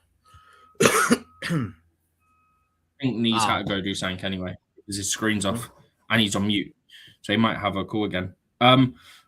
But yeah, I mean, there's not much to say on this. I want to know what number the option to buy is. Be a juicy one. Until we have that, it's hard to comment. I mean, whatever it is, and if Everton trigger it, is pure profit. Yeah, because he's come from the academy. Yeah. So the owners will be loving that. Yeah, I mean, it would. He's not going to be that much. 80 million. I have to point this out, and this goes for everything. This goes for the people that watch this platform, and this goes for the sporting directors, and this goes for the ownership. And by ownership, I mean specifically Egbali, because he's very hands-on. You need a specific number of club-trained players for your UEFA squad. You need a specific number of homegrown in general, so either club or nation, for your Premier League squad. We cannot sell every freaking academy player that has been here for at least 3 years before the age of 21, because then we're going to have less players in our squad for the Champions League. Right. That needs to be put out there. Which because is why everyone you have one less. Which is why I think we'll keep Chalobah and sell Tosin in the summer. So you've got Chalobah, Reece, Colwell. That will come back. Penders isn't homegrown by club. Oh, okay, makes sense. Yeah, you did say that. So it'd be Colwell, Reece, Chalobah, and then maybe you put Josh in just so you can get a full 24, 25, whatever Rosina feels comfortable. Oh yeah, with. true. Yep, true. Even though he's under 21, he doesn't have to be registered, but to avoid you having one less player, because you need a minimum of 4 club trains for UEFA. Right. You'd then 2 birds, 1 stone. I get that. Yeah, that makes sense. So I can see, this is what I keep saying to people. Me personally, I can see Tosin and Badiashile going, but Josh maybe staying or going on loan, Chalobah staying, Sarr staying, Colwell staying, and then who knows with Anselmino what happens there. But the other thing, and I said it to Nii, it's not transfer news, but we are Chelsea fans, so I will put it up quickly whilst we've got no actual transfer news coming in. It's a quote from Enzo about Esteval, and it kind of reinforces a point we said the other day where when you hear personal reasons and stuff like that, it's typically not good. And Enzo has said, I'd like to send Esteval a message, tell him that I send him my deepest condolences, that I support him, love him, and that we hope to see him here soon. The whole group is with him. Yeah. And obviously, Enzo being one of the leaders in the group, being one of the captains in the group, just generally being in the squad, will have a better understanding. So the fact that he's coming out saying, look, deepest condolences, support him, we love him. Yeah. That reinforces what we're saying the other day, that it doesn't look good. Also, shout out Liam Rosina, because he said, like, you can basically take as long as he wants and stuff like that, which is a correct way to do it. Right. But yeah, I just wanted to quickly touch on that one because that came up a minute ago. But yeah, we'll see what happens, but that makes it not look good, shall we say. Yeah. No, David. The Athletic Disasi on loan. West Ham are hopeful. A number of hurdles have caused delays over it being finalised, including Chelsea preferring a permanent sale. I'll get that up if I can find it directly from the Athletic. If not, I'll get it up from Absolute Chelsea. So I'm just going to quickly have a look on Twitter and on their live blog. Yeah, here we go. Yeah, I remember that. Share that. Mr. Edu. Yeah, Edu's now with I think Man City, right? Forest. Edu's now with Man City. Yeah. No, Forest. Forest. Sorry, Forest. Yeah, Nii, I don't know if you were I think you were probably on another call, right? Yeah, I was on the call. I went downstairs. Yeah. So I just touched on the Esteval thing I was on about. Enzo Fernandez has said the thing that I put in the group. And I was just saying it kind of reinforces what we're saying the other day, that it wasn't looking good. You got someone in the squad in general, and also the fact that he's a leader saying, look, we send our condolences and we love him, we support him and stuff like that. Yeah, I have one thing in mind. I think it has to do with someone passing away. You get what I mean? That's normally what it is. It's normally something like that. And we said that the other day as well. But yeah, just quickly, this is what's just come out from the Athletic, because I was just reading from the Absolute Chelsea one, but this is the original from the Athletic. That West Ham is still hopeful of signing Disasi on loan from Chelsea. The centre-back has been a long-standing target for West Ham this window. club sources say there's a number of hurdles that have delayed the deal being finalised. Chelsea would prefer a permanent rather than loaning him until the remainder of the season. Yeah, they could have just taken this guy, man. Bro, I would just said, you know what? If you want him on loan, give us 2 million and you can have him for another 2-3 million in the summer. Like, everyone's happy. Yeah. Also, because it's going to be harder you for might be us to getting get rid of him in the summer. So for Championship, you could either sell him or just like keep him. Do you know what I mean? Yeah, and that's the thing. I feel like the longer we keep them, it's going to be harder for us to sell them in the summer. Mm-hmm. How long has this guy got left on his? In the summer, you're not going to get so much money for him because there's so many options out there. Yep. You're not going to get money for him now anyway. Let's be honest. We have a better chance now, though, to try and make something of it. Yeah. His deal... Oh, my... I forgot to look this up the other day. His deal runs out in 2029. What? Yeah. He signed a 6-year deal. Can you check Badiashile as well, please? On it. Badiashile transfer... I've got a feeling his isn't as long. Nope, I take that back. His is 2030. Wow. Oh, brother. What are we doing? One more. Check Sanchez. That I think is 2028. I hope it's next year. Yeah, because we signed him. It won't be next year. We signed him in summer of 2023. We signed him before we started doing the long contracts, don't forget. That's what I'm saying. It's 25. It's what? Oh! 2030. 2025. So wait. 2030.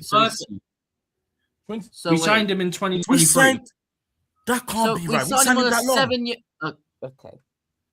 I don't know if we signed him on the 7-year deal or if he got an extension. I can't remember. I'd hope extension. He never played any well for us to give him an extension. In the last year, he has. That's my concern. Have I forgotten? Maybe he got one, but I don't know. Because he signed. Was it Pundit that signed him? No, because we weren't doing 7-year deals then. It was Poch. Poch signed him. Who? Potter. You mean Poch? Pochettino. Oh, Poch. Oh, Poch. Okay, yeah. I was saying Poch. Oh, yeah, because these lot came in. Yeah, no, you're right. Because these lot came in 2022. Right. So Disasi, Badiashile, and Sanchez were not newly signings. Yeah. It would have been the summer 23. It wouldn't have been in January. Because remember, his first game was Liverpool, innit? He'd been there for a few days. His first game was Liverpool opening day. It's summer of 2023. That's when it was. Mm-hmm. So he's got 4 years left. Brilliant. We've got 4 years left. Team is going to take him off us. Oh no, we might be saved. We might give him to Strasbourg. Yeah. He's permanent chance. Yeah, thank Lord. He's still on our Give me Penders, you can take Sanchez. Although, what I will say about Sanchez, yeah, on a side note, one thing I will say about Sanchez, this brother is homegrown by nation. What? Yeah, he's homegrown nation. He was at Brighton from a very young age, so he's homegrown by nation. Got you. Oh, yeah. So do you think that's kind of why they have him there? I don't think so. I just think Jorgensen, he was okay in Conference League and in a few of the games he got outside of the Conference League last season, but he didn't set the world alight. Sanchez, the back end of last season, sort of middle of the season, really started to get a bit better. Yeah, but the thing is, I feel like so it's unfair. I feel like it's unfair to compare that because it's like we brought in Jorgensen, but we haven't given him a consistent run of games to be able to understand and evaluate his football as a goalkeeper. But it's like we're giving him half-hearted games and then saying, "Oh, he's not good enough." Where Sanchez can go make a full mistake, and there isn't a case where we like, okay, you know what? Let's give Jorgensen a run of games, give him 5 games to play, and let's see what he can do. you know. But Mr. Bozo moment, Sanchez, you know, we put him in goal regardless. And it's like, I wish he had 2 years left. Sorry, David. I wish he had 2 years left. Me too. He's got double. He's got double. Like, for real, this is annoying. It's really annoying. Guys, I think Steven, can you attend to the comments in a bit? Okay, I'll be right back. Let me just take a bathroom break. I'm just quickly checking something. Where are we on?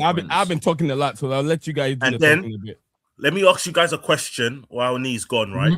Who would you say name and I want to be specific. Name 5 players you will get rid of from the squad right now. 5 that must go. Okay, can I clarify? I'm gonna assume we're not including Disasi because he's not technically in the squad. Yes. Is that yes? We're not including him, or yes? Yeah, yes, we're not including him. Yeah. Okay. Okay. And it has to be 5. Oh, Joseph, do you want to go first? I do you want to get the full. I'm getting the full squad up now. I'm trying to think, so you can go first. Okay. So I'd go Gusto and give Josh more time at right back. I'd go Badiashile. I'd go Tosin. Okay. There's a pattern here. I'd go. I know he's not been here long, but at least one of Gittins or Garnacho. Ooh, maybe Gittins, because at least Garnacho's shown up in a couple of games. Right.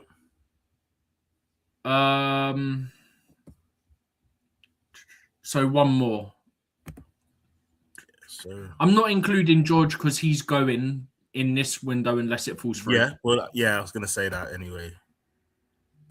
Same with Datro Fofana. Okay. One more. Have to be Jorgensen or Sanchez. Jorgensen or Sanchez. So it's up to you. Which one you choosing? Probably Jorgensen if Sanchez would be okay with being a backup long term. Okay, fair play. That's one that would, if I was in, say, the club's position, it's one you'd have to have a conversation about. Like, look, long term, we're going to need you to, like, let us know if you're okay being second and getting all the cup games, or if you want first team football and we have to move you on. Like, you have to have that conversation with both of them. So you said, so let's just go again. You said Gusto, Badiashile, Tosin, Gittins, even though he's not been here long, just because, look, Garnacho's not been great, but he's still had more of an impact. Right. And Jorgensen. Okay.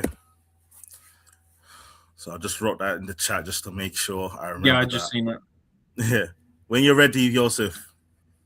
Oh, hang on. Yeah, the face. The facial expression is what's good. Mate, this is a tough decision. I'll tell you that now. It is. It is. Oh, I didn't mean to do that.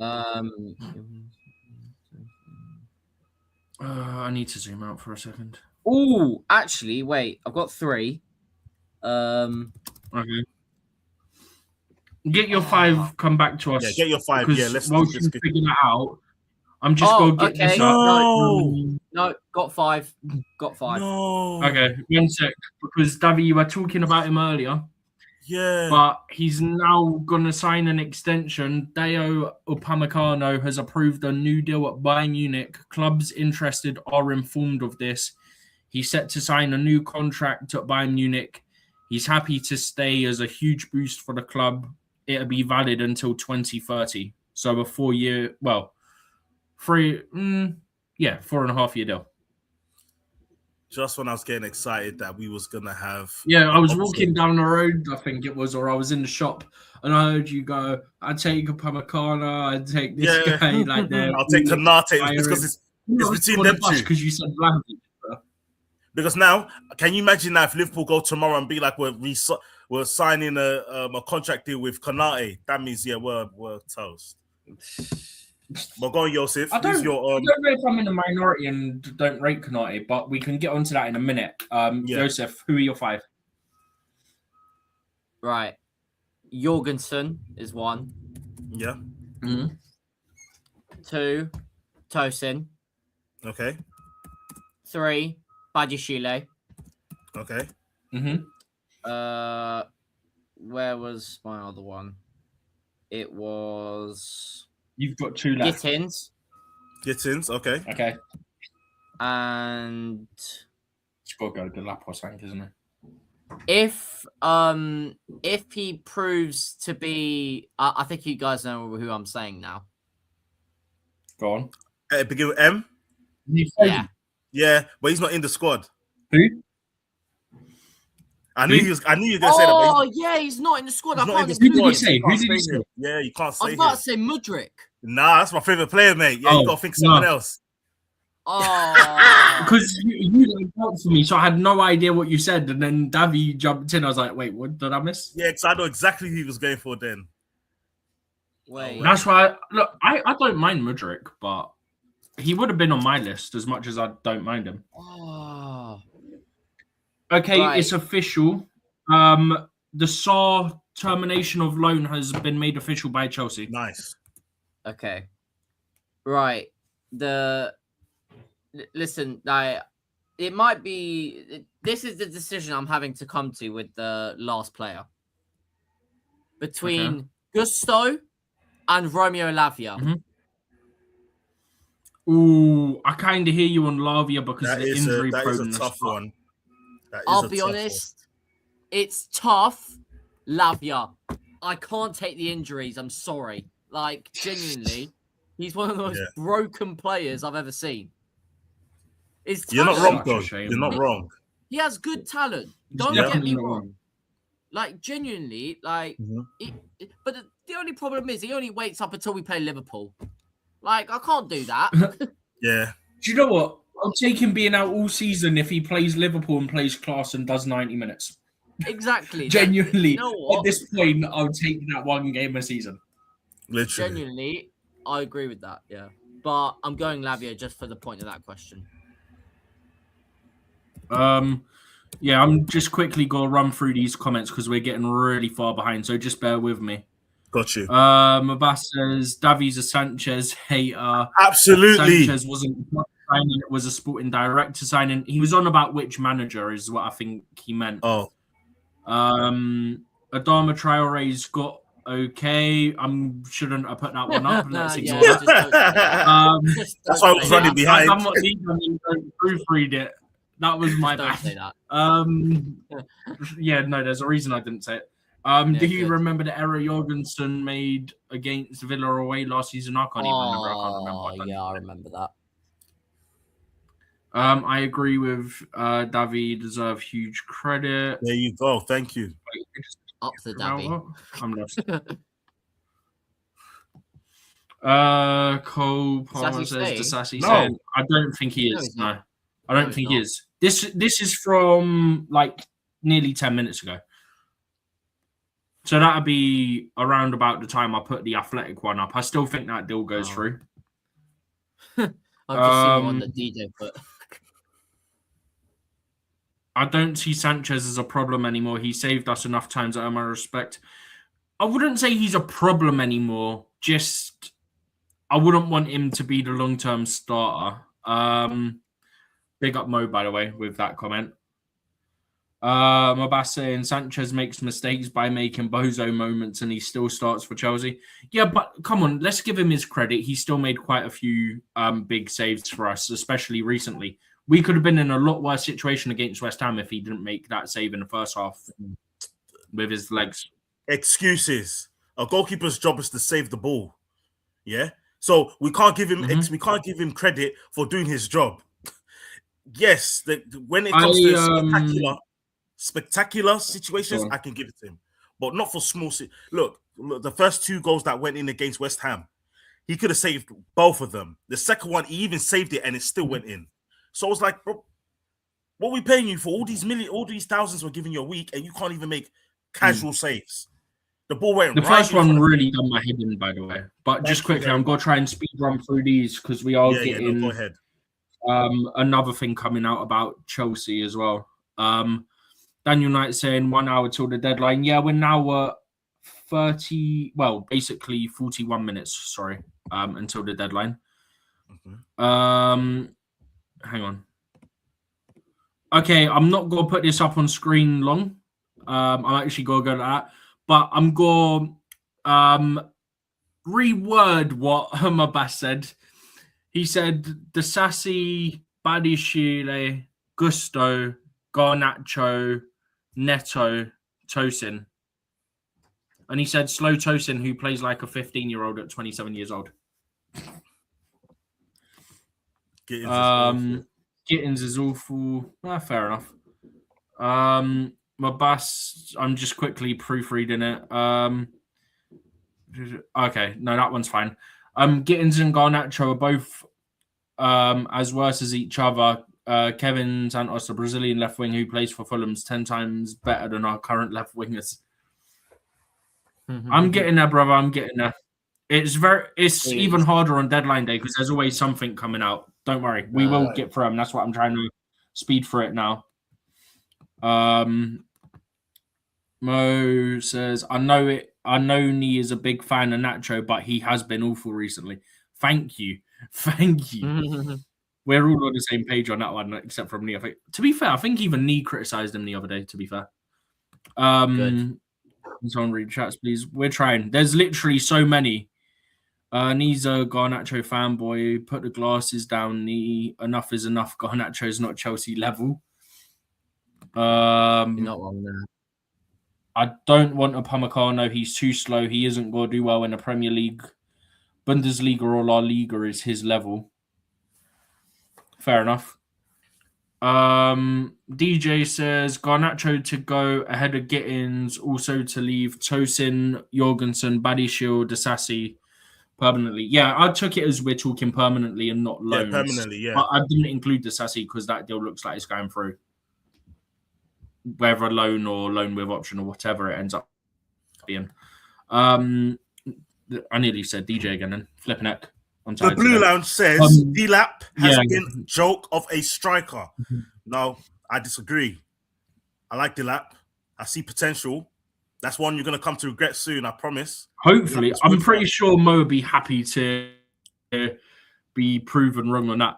So no, I definitely believe in it. It says Daniel Knights 14 says Cucurella will have 2 years on his contract in the summer. Yeah, I think that's right. Yeah, I decided it's better for me to read it while you just do that. Okay, that's 05. I agree. At the Blue Lounge, Dilap lacks composure. He plays football like he needs pocket to read instructions on how to play as a striker. Laugh aloud emoji. I don't know, man. There's too much hate on him. Mabas, I wouldn't be surprised if Mamadou Sarr outperforms Mr. Hospital Pass Badiashile. Laugh out loud. I mean, it's not exactly difficult. Not at all. DJ says Garnacho needs to go. I like what he did there. Was in no show. Go, blood. Oh, Garnacho. Yeah, sorry, my bad. I read that wrong. He has to go, blood. He has to go, blood. What's this? Mabas, Davy in farther out. No, mate. No, Who's father? Listen. DJ, official from the Chelsea APP. Sarr has returned. Oh, yeah. Yeah, I've got it on the screen. Chelsea app. Sarr has returned today, not tomorrow, lads. Hey, that's good. Maybe you play the Arsenal. It wasn't that he was going to return tomorrow. It was that he'd be in London tomorrow. Oh, okay. Got you. Do you reckon he's going to be on bench? Mabas says. He can't. Mabas 05 I says. post about that earlier. I'll refind it and bring it up. Copy. Have you seen Adama Traore chucking Cucurella down to the floor? Then after that, João Pedro pushed Adama Traore instead of Adama Traore scoring and assisting. Started fighting with Chelsea players. Yeah. He rather go into WWE. No, but listen, you guys saw that, right? That was massive strength. He should be a centre-back for Chelsea. Mabas 05. Have you seen that that goal Kevin Santos scored against Man United? None of our current left wing will score those goals. I don't know about that. Pedro definitely has that in his pocket. My best 05. I wanted Marquinhos at Chelsea. We needed an experienced centre-back to replace Thiago Silva. He's also up there in age, though. My best 05. Imagine Thiago Silva under Maresca. Interesting. My best of 5. Davy, what has gone wrong with Delap? It is adaptation, or does he need proper coaching? Is it adaptation? For me, yeah, it's an adapting, because you have to understand, when he came from Ipswich, he was the target man. He was the target man and the playmaker, and he was always getting the ball behind the defense so he could run onto. Whereas now that he's come to Chelsea, he has to learn how to be able to play with a team game in itself. Whereas it's like, for example, he gets the ball, holds it up, makes the pass, running behind the defense. The ball's gone out wide and they're crossing it in. Whereas before it was like, hold up the ball, pass it back. He's gone behind the defense and they will send a through ball in right to him. He either takes a shot or then, you see what I'm saying? The play was around him. They built their squad around him in a sense. Mm-hmm. Whereas with Chelsea, it's not like that. You got the wingers, you got Cole Palmer. He's going to get touches, so it's ongoing. Daniel Knights 14 says Delap is not Chelsea level. People were saying that about João Pedro just about 3-4 weeks ago, though. Or till he scored against Napoli and then all of that changed. You feel me? My best 05. Mr. Hospital pass means passes not properly measured, which is what Coachella calls it in Nigeria, NG. We don't need to read this one out. I'm just going to acknowledge that I did think that's who you were talking about because I was familiar with the name. I wasn't. You guys know my situation. My best 05, Nemanja Matic. At Chelsea, the players acted professionally. They were punctual and never showed up late for training. But at United, it happened almost every day. That is crazy. My best 05. Among the players who would always show up late were Paul Pogba, Jadon Sancho, and a couple other players, etc. Not surprising. Not surprising. The rest of us who always showed up on time were angry, so we decided to form kind of internal discipline committee with me serving as its president. Do you know what's mad? The fact they didn't have that when he was there is surprising because most clubs kind of have that. Right. Like, do you remember? I want to say it was under Lampard, and it got leaked, the fines system that the players had. Yeah, if you was late, you had to pay a fine. I remember that. Yeah, they did that in the dressing room as well, quite a lot of them. DJ says Delap needs to stop acting like WWE wrestler and play football. We all know he's an excellent striker when he's on it. I think it's the potential thing. I think he can get there. I think he needs to be... I think it's maybe an element of its coaching, and Rosini obviously knows him, so maybe we start to see that. Obviously, Rosini's come in, had a very good impact immediately with João Pedro. Now we just need to see it with Delap. Mabas says, I put a sheet of paper on the wall where I documented the names of people who were late. Oh, that's actually jokes. During one particular season, we collected around £75,000 in fines. Oh, mad. Daniel Knight says, who's picking the team tomorrow, manager or Egbali? Okay, let's not get into this. We all know it's the manager. Come on. Mabas says, Delap needs to stop copying Diego Costa. I like Delap, but what I will say is at least Diego Costa scored more goals. Yeah, at least back it up with scoring goals. Harsh critics on Delap, man. Harsh critics. I like him. I rate him. And he's back. But just quickly, Nii, now you're back. I'm also going to get this one up from Absolute Chelsea, which came up as I started going through the comments. It's about Harrison Murray Campbell. It's being reported by Tom Eckelman, who's a sports writer in Wales, which is not surprising when you read what I'm about to share. Swansea are eyeing up a late move for Chelsea centre-back Harrison Murray Campbell. That's not surprising that it's come from a Welsh paper / source. Yeah. Welsh reporter? Because he's a Welsh? Yeah. Tom Eckelman's Welsh, sports writer at Wales Online. But also, Nii, because you've only just got back, Chelsea have made it official, the return. I saw Mamadou Sarr. I got a notification on my phone from Chelsea. Yeah, it's all right. It's all right. It's all right. I think it happened as I noticed that you'd left the stream. I think it came up then. Yeah. Well, not left the stream, but you know how to. I was on my way coming upstairs and I had the notification. I was like, "Poop, what's coming from Chelsea? Chelsea made it official." I'm gonna put this back up on the screen for now. Yeah. Actually, let me zoom in on that. Well, okay. Go on. Now I was gonna ask Nii the same question. Nii, you've seen the little chat. I said 5 players right now that's in the squad who would have go. So if you had to choose 5 players from the squad right now, who is going? So the first set is from 5. So the first, 5 players. So are you saying should I pick it from each department? But go ahead. No, you can pick it from in any, but not including Disasi because obviously he looks like he's going out. I've not included George because he looks like he's going out as well. But outside of that, obviously, any of the 5 from the squad this season. That's not easy. It looks easy, but it's not. Mine was very easy, funny enough. Really? All Very. right. I have from goalkeeper, from goalkeeping department, Jorgensen is on my list, first to go. Okay. It's not pushing Sanchez to be number 1. So he's not that. I don't know. Yeah. But Jorgensen will be on my list. Jorgensen right there. I have Tosin Adebayo on my list right now. Tosin is leaving. Just quickly, there's a pattern emerging here. That's what I've been typing it in just to make sure. Yeah. I have Tosin here. I have sorry.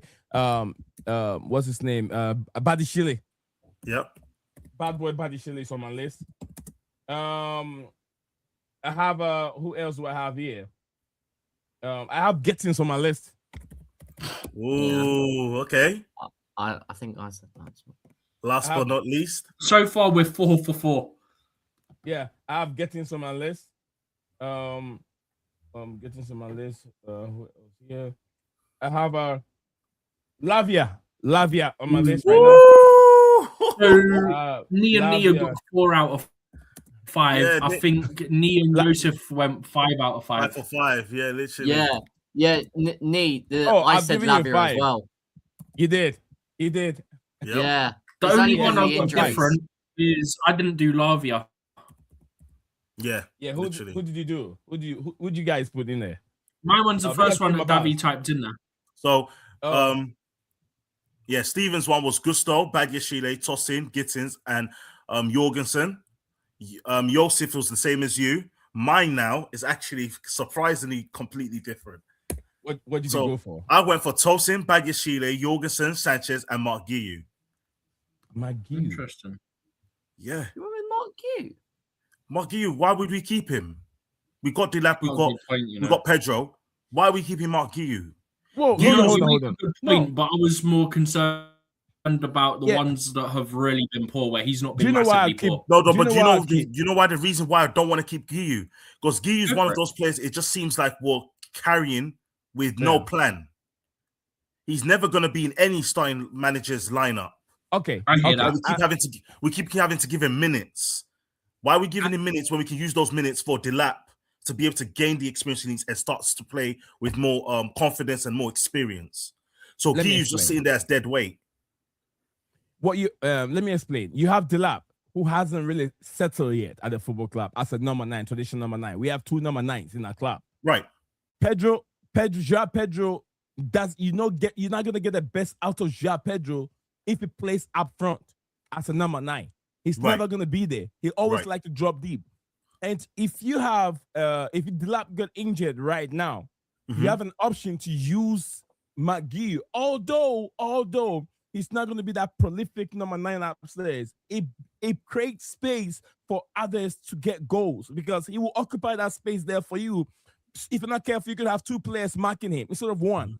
Then open space for your wingers to cut in, and whoever, if Enzo Fernandez playing as an 8 arrives in the box, he score goals for you, or maybe your wingers will score goals. He takes that space away. But if you have João Pedro, when you have Delap injured, João Pedro is not going to be up there when the balls are coming in. He's not going to be there.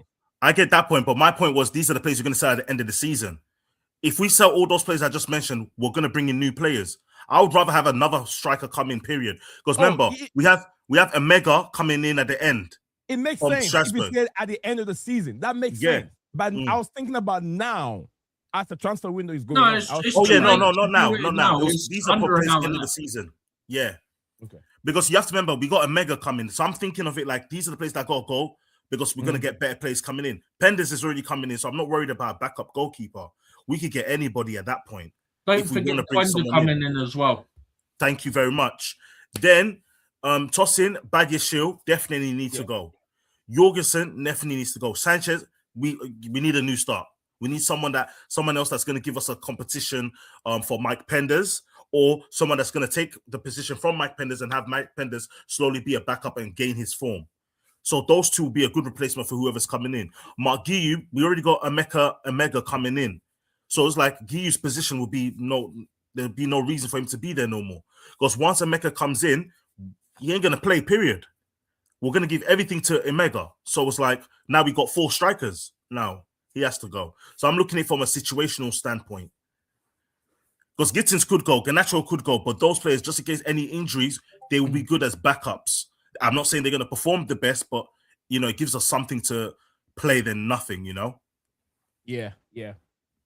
I mean, I do understand. I do understand what you're saying. But big up to everyone joining us on the show. Big up to DJ Sav, my boss, my man. Big up to you. Lots of comments from my boss. This is Hospital Pass Body Shea, aka Papa de la Bougie. Then we have here from my boss says sorry, bad Nehi. Okay, cool. All right, new Postco have been coming with some stupid comments. I don't know how I'm gonna make it. He said this before what Big up DJ I've been saying here. Before what DJ Saab is putting on it. Postco said if Arsenal win the Premier League, it will be the West champions ever to win the Premier League. The West team to ever win the Premier League. That's what Postco came up with. Yeah. I don't think so. guys. I agree with. This is stupid. No. I don't think so. That don't make sense. All they get is own goals and corners. It don't matter. But Nee, can I say something? Can I say something? It doesn't matter. Can I say something, Nee? Can I tell you why that would be bad? You don't take a squad, say you're doing a project as big as Arsenal is, and then say year after year, season after season, it's going to be in the next year. It's a project. We're still in the project. We're still in the project phase, and then finally, in 6 years, you get the Premier League. But the problem is about that is within that 6 years, they've won nothing. If you said within the 6 years, it's a project and you're in the phase and you win even a Carabao Cup, a FA Cup, Europa League, they win something, I would say, okay, fair enough. You know, it wasn't like they just spent 6 years to win one trophy, but they've spent 6 years and still no trophies. But then they showed an article the other day. They said, even though Arsenal has been in their project for 6 years, Crystal Palace is going to won their first trophy. Tottenham is going to won their first European trophy. Who was the other teams that went to? Newcastle went to go win trophies. And these managers that have been with those clubs, Postecoglou, it was 1 season. Oliver Glasner, half a season. Newcastle, 2 seasons. So what kind of project do you need to win a trophy if you're getting managers who are doing it in less time with less better squads, less better team value? That's why it will be bad. No, it won't be. It won't be. I can't believe I just explained that so well, and you disagreed. No way. Do you know what? If Chelsea was in that situation, Chelsea was in that situation right now, you would disagree. You would feel what Arsenal feels right now. No, everybody would say Chelsea's the worst team ever. Example. Yeah. I'll give you a similar example. What you just gave me, the same analogy. I'm going to give you a similar example. It took Liverpool 30 years when they were building a project to win the Premier League. They never ever said it was a project. They never ever said it was a project. They're never going to say it, but it is a project. But Arteta came in with a plan. Arteta actually came in with a plan and said it to the public. Arteta has no plan. He has no plan. Arteta has no plan. We said he has a plan of winning it. It's the he actually said it. He said it. No. He said it in a press conference many times. He said that we're still in a project. He's actually announced it. And that is what they will say. They'll say, do you know what else I had, yeah? He's never won it before. What Championship manager Enzo Maresca, who will get sacked inside 3 months. Oh, I forgot to talk about him. Club World Cup with 2 years. I understand. Not even 2 years, 1 year. 1 year. Ooh. I understand that. It took a team 30 years. Liverpool 30 years. 30 years. I wasn't guys. for the project. Come on. No. They will not say that because there was no. They never knew when they're going to win it. They never said it because it wasn't one specific manager. From one manager to another manager, Jurgen Klopp was there for over 6 years. Liverpool's a different club. Liverpool's a different club, though. six What- Champions Leagues. No, They've won the what Premier different- League. different They've won the club? FA Cup. Like they've done everything though. You're comparing a club that's done everything to a team that hasn't. Oh no! Now we're changing the Hey, conversation guys, right now. We're it's changing true, though. the How can a conversation. The team that has all the major values, right? That all teams don't have. Who's another team that can Best compete with? midfielder in the world in Declan Rice. Right. Who's a team? Name a team that's got 6 Champions Leagues. Name it. Liverpool got 6 Is it in Champions League. England or what? That's my point. In the Liverpool. Premier League. But no, So, you're talking about Premier League. We're talking about Premier League.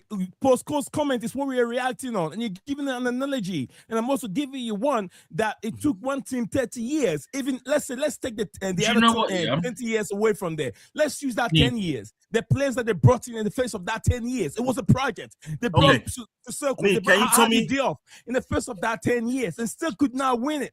But no Gabby, do you know the only thing that needs to get said about Paul Scholes, and we can go to his new comment that was on the screen a minute ago. I've not seen that quoted anywhere else. Yeah, it's right here. Why doesn't brother just go back to biting toenails? Sorry, why don't he go back to biting his daughter's toenails? I was gonna say it would be nice if he keep biting his daughter's toenails so he can reason well. But yeah, what's he saying here? What's he saying? He says Paul Scholes now. Title hopes. Manchester United are the only team capable of stopping them. What is Paul Scholes talking about? I want some of what he's smoking.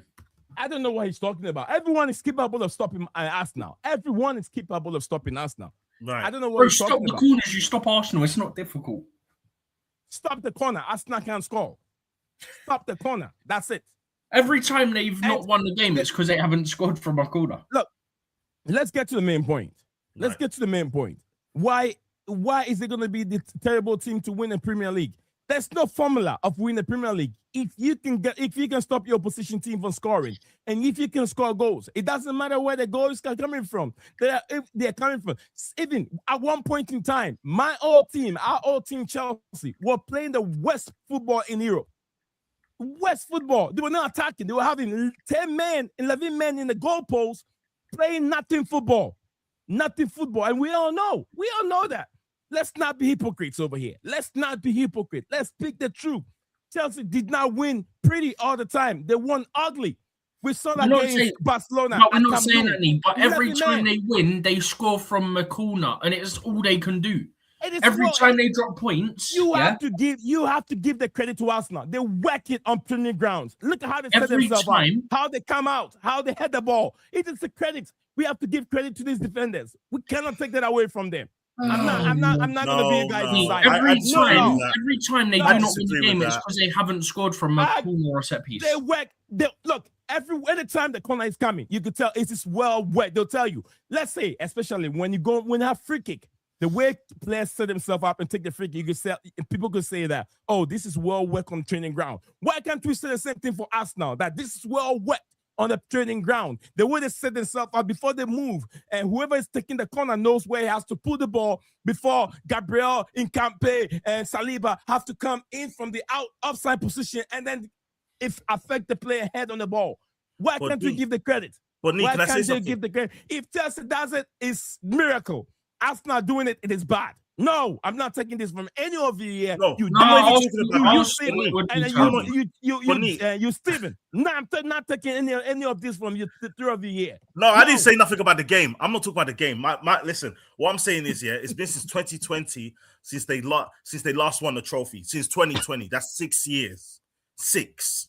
Now, for me, I'm a fan. The time is not up. Wait, let me finish. Let me land.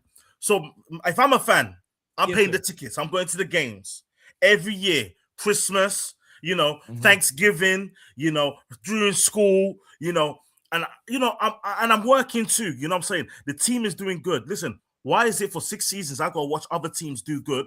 We have the best squad, no doubt about it. We have one of the best squad. We score goals regularly. We're competing with the top teams regularly. We've been second 4 seasons in a row.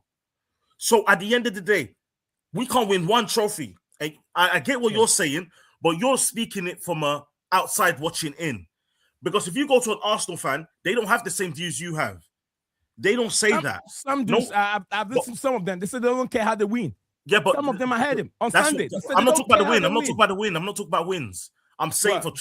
for the trophy situation. Oh, yeah. I'm only We're talking for about trophy. trophy. There's different Yeah. thing, man. Trophy That's is what I'm different saying. thing. No, I'm talking about the comment from Paul Scholes. If they Oh, win, I see. Okay. yeah, that's what I'm reacting. I say it doesn't Oh, I matter see. how Got they you, win it. got you. Okay. Yeah, Chelsea have won it playing ugly. They won the Okay, got Champions you. League playing ugly. They were not the most exciting team in Europe, but they won the Champions League. At that time, we're even not the favorite against Bayern Munich. And the players very well, but we defended very well. And that's how we won the game. That's how we're able to, progress or proceed to the finals against Barcelona. Look at where we are. Fernando Torres all the way in the center circle. That's how he received the ball. 1-on-1, him and Vitor. Fernando Elino Torres. Yeah, I mean, we cannot do that. We cannot do that. Just quickly, right? Yeah. So I'm going to quickly run through this one on the screen. Angel Gomez from Marseille. Oh, no. Yeah. Oh, Lord, give me strength. Finish this and I'll let you say West Ham is at risk of collapse. Take it again, Stephen. Take it again. So all I was saying is when you're done. Disasi one up in a second, but as I was reading that, another Sky one popped up saying the Disasi loan moves at risk of collapse. I'll get that up in a second. But Wolves are about to complete 2 deals for Angel Gomez and Adam Armstrong, and then the Strand Larson deal from Wolves to Palace is progressing well.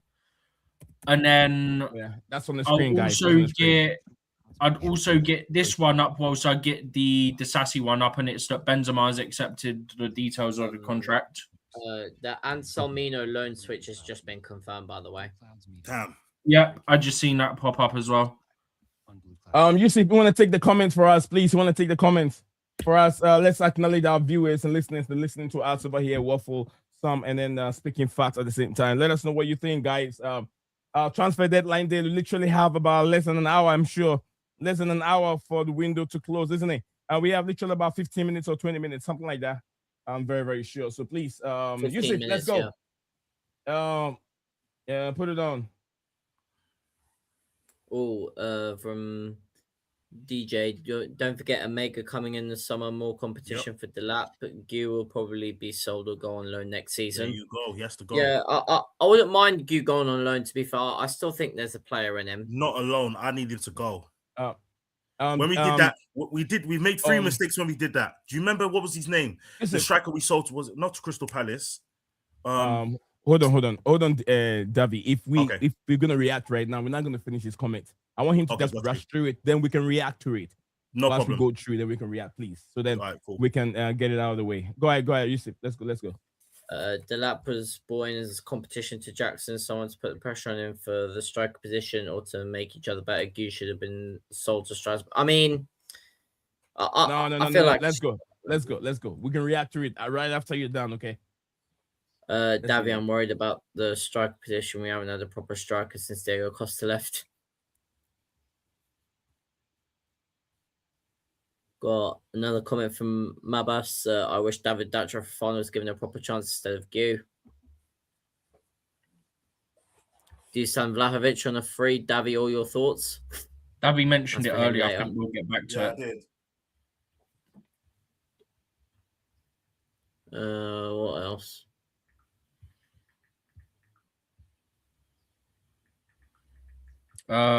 Also from Mabas, I'd rather have a 38 or 39-year-old.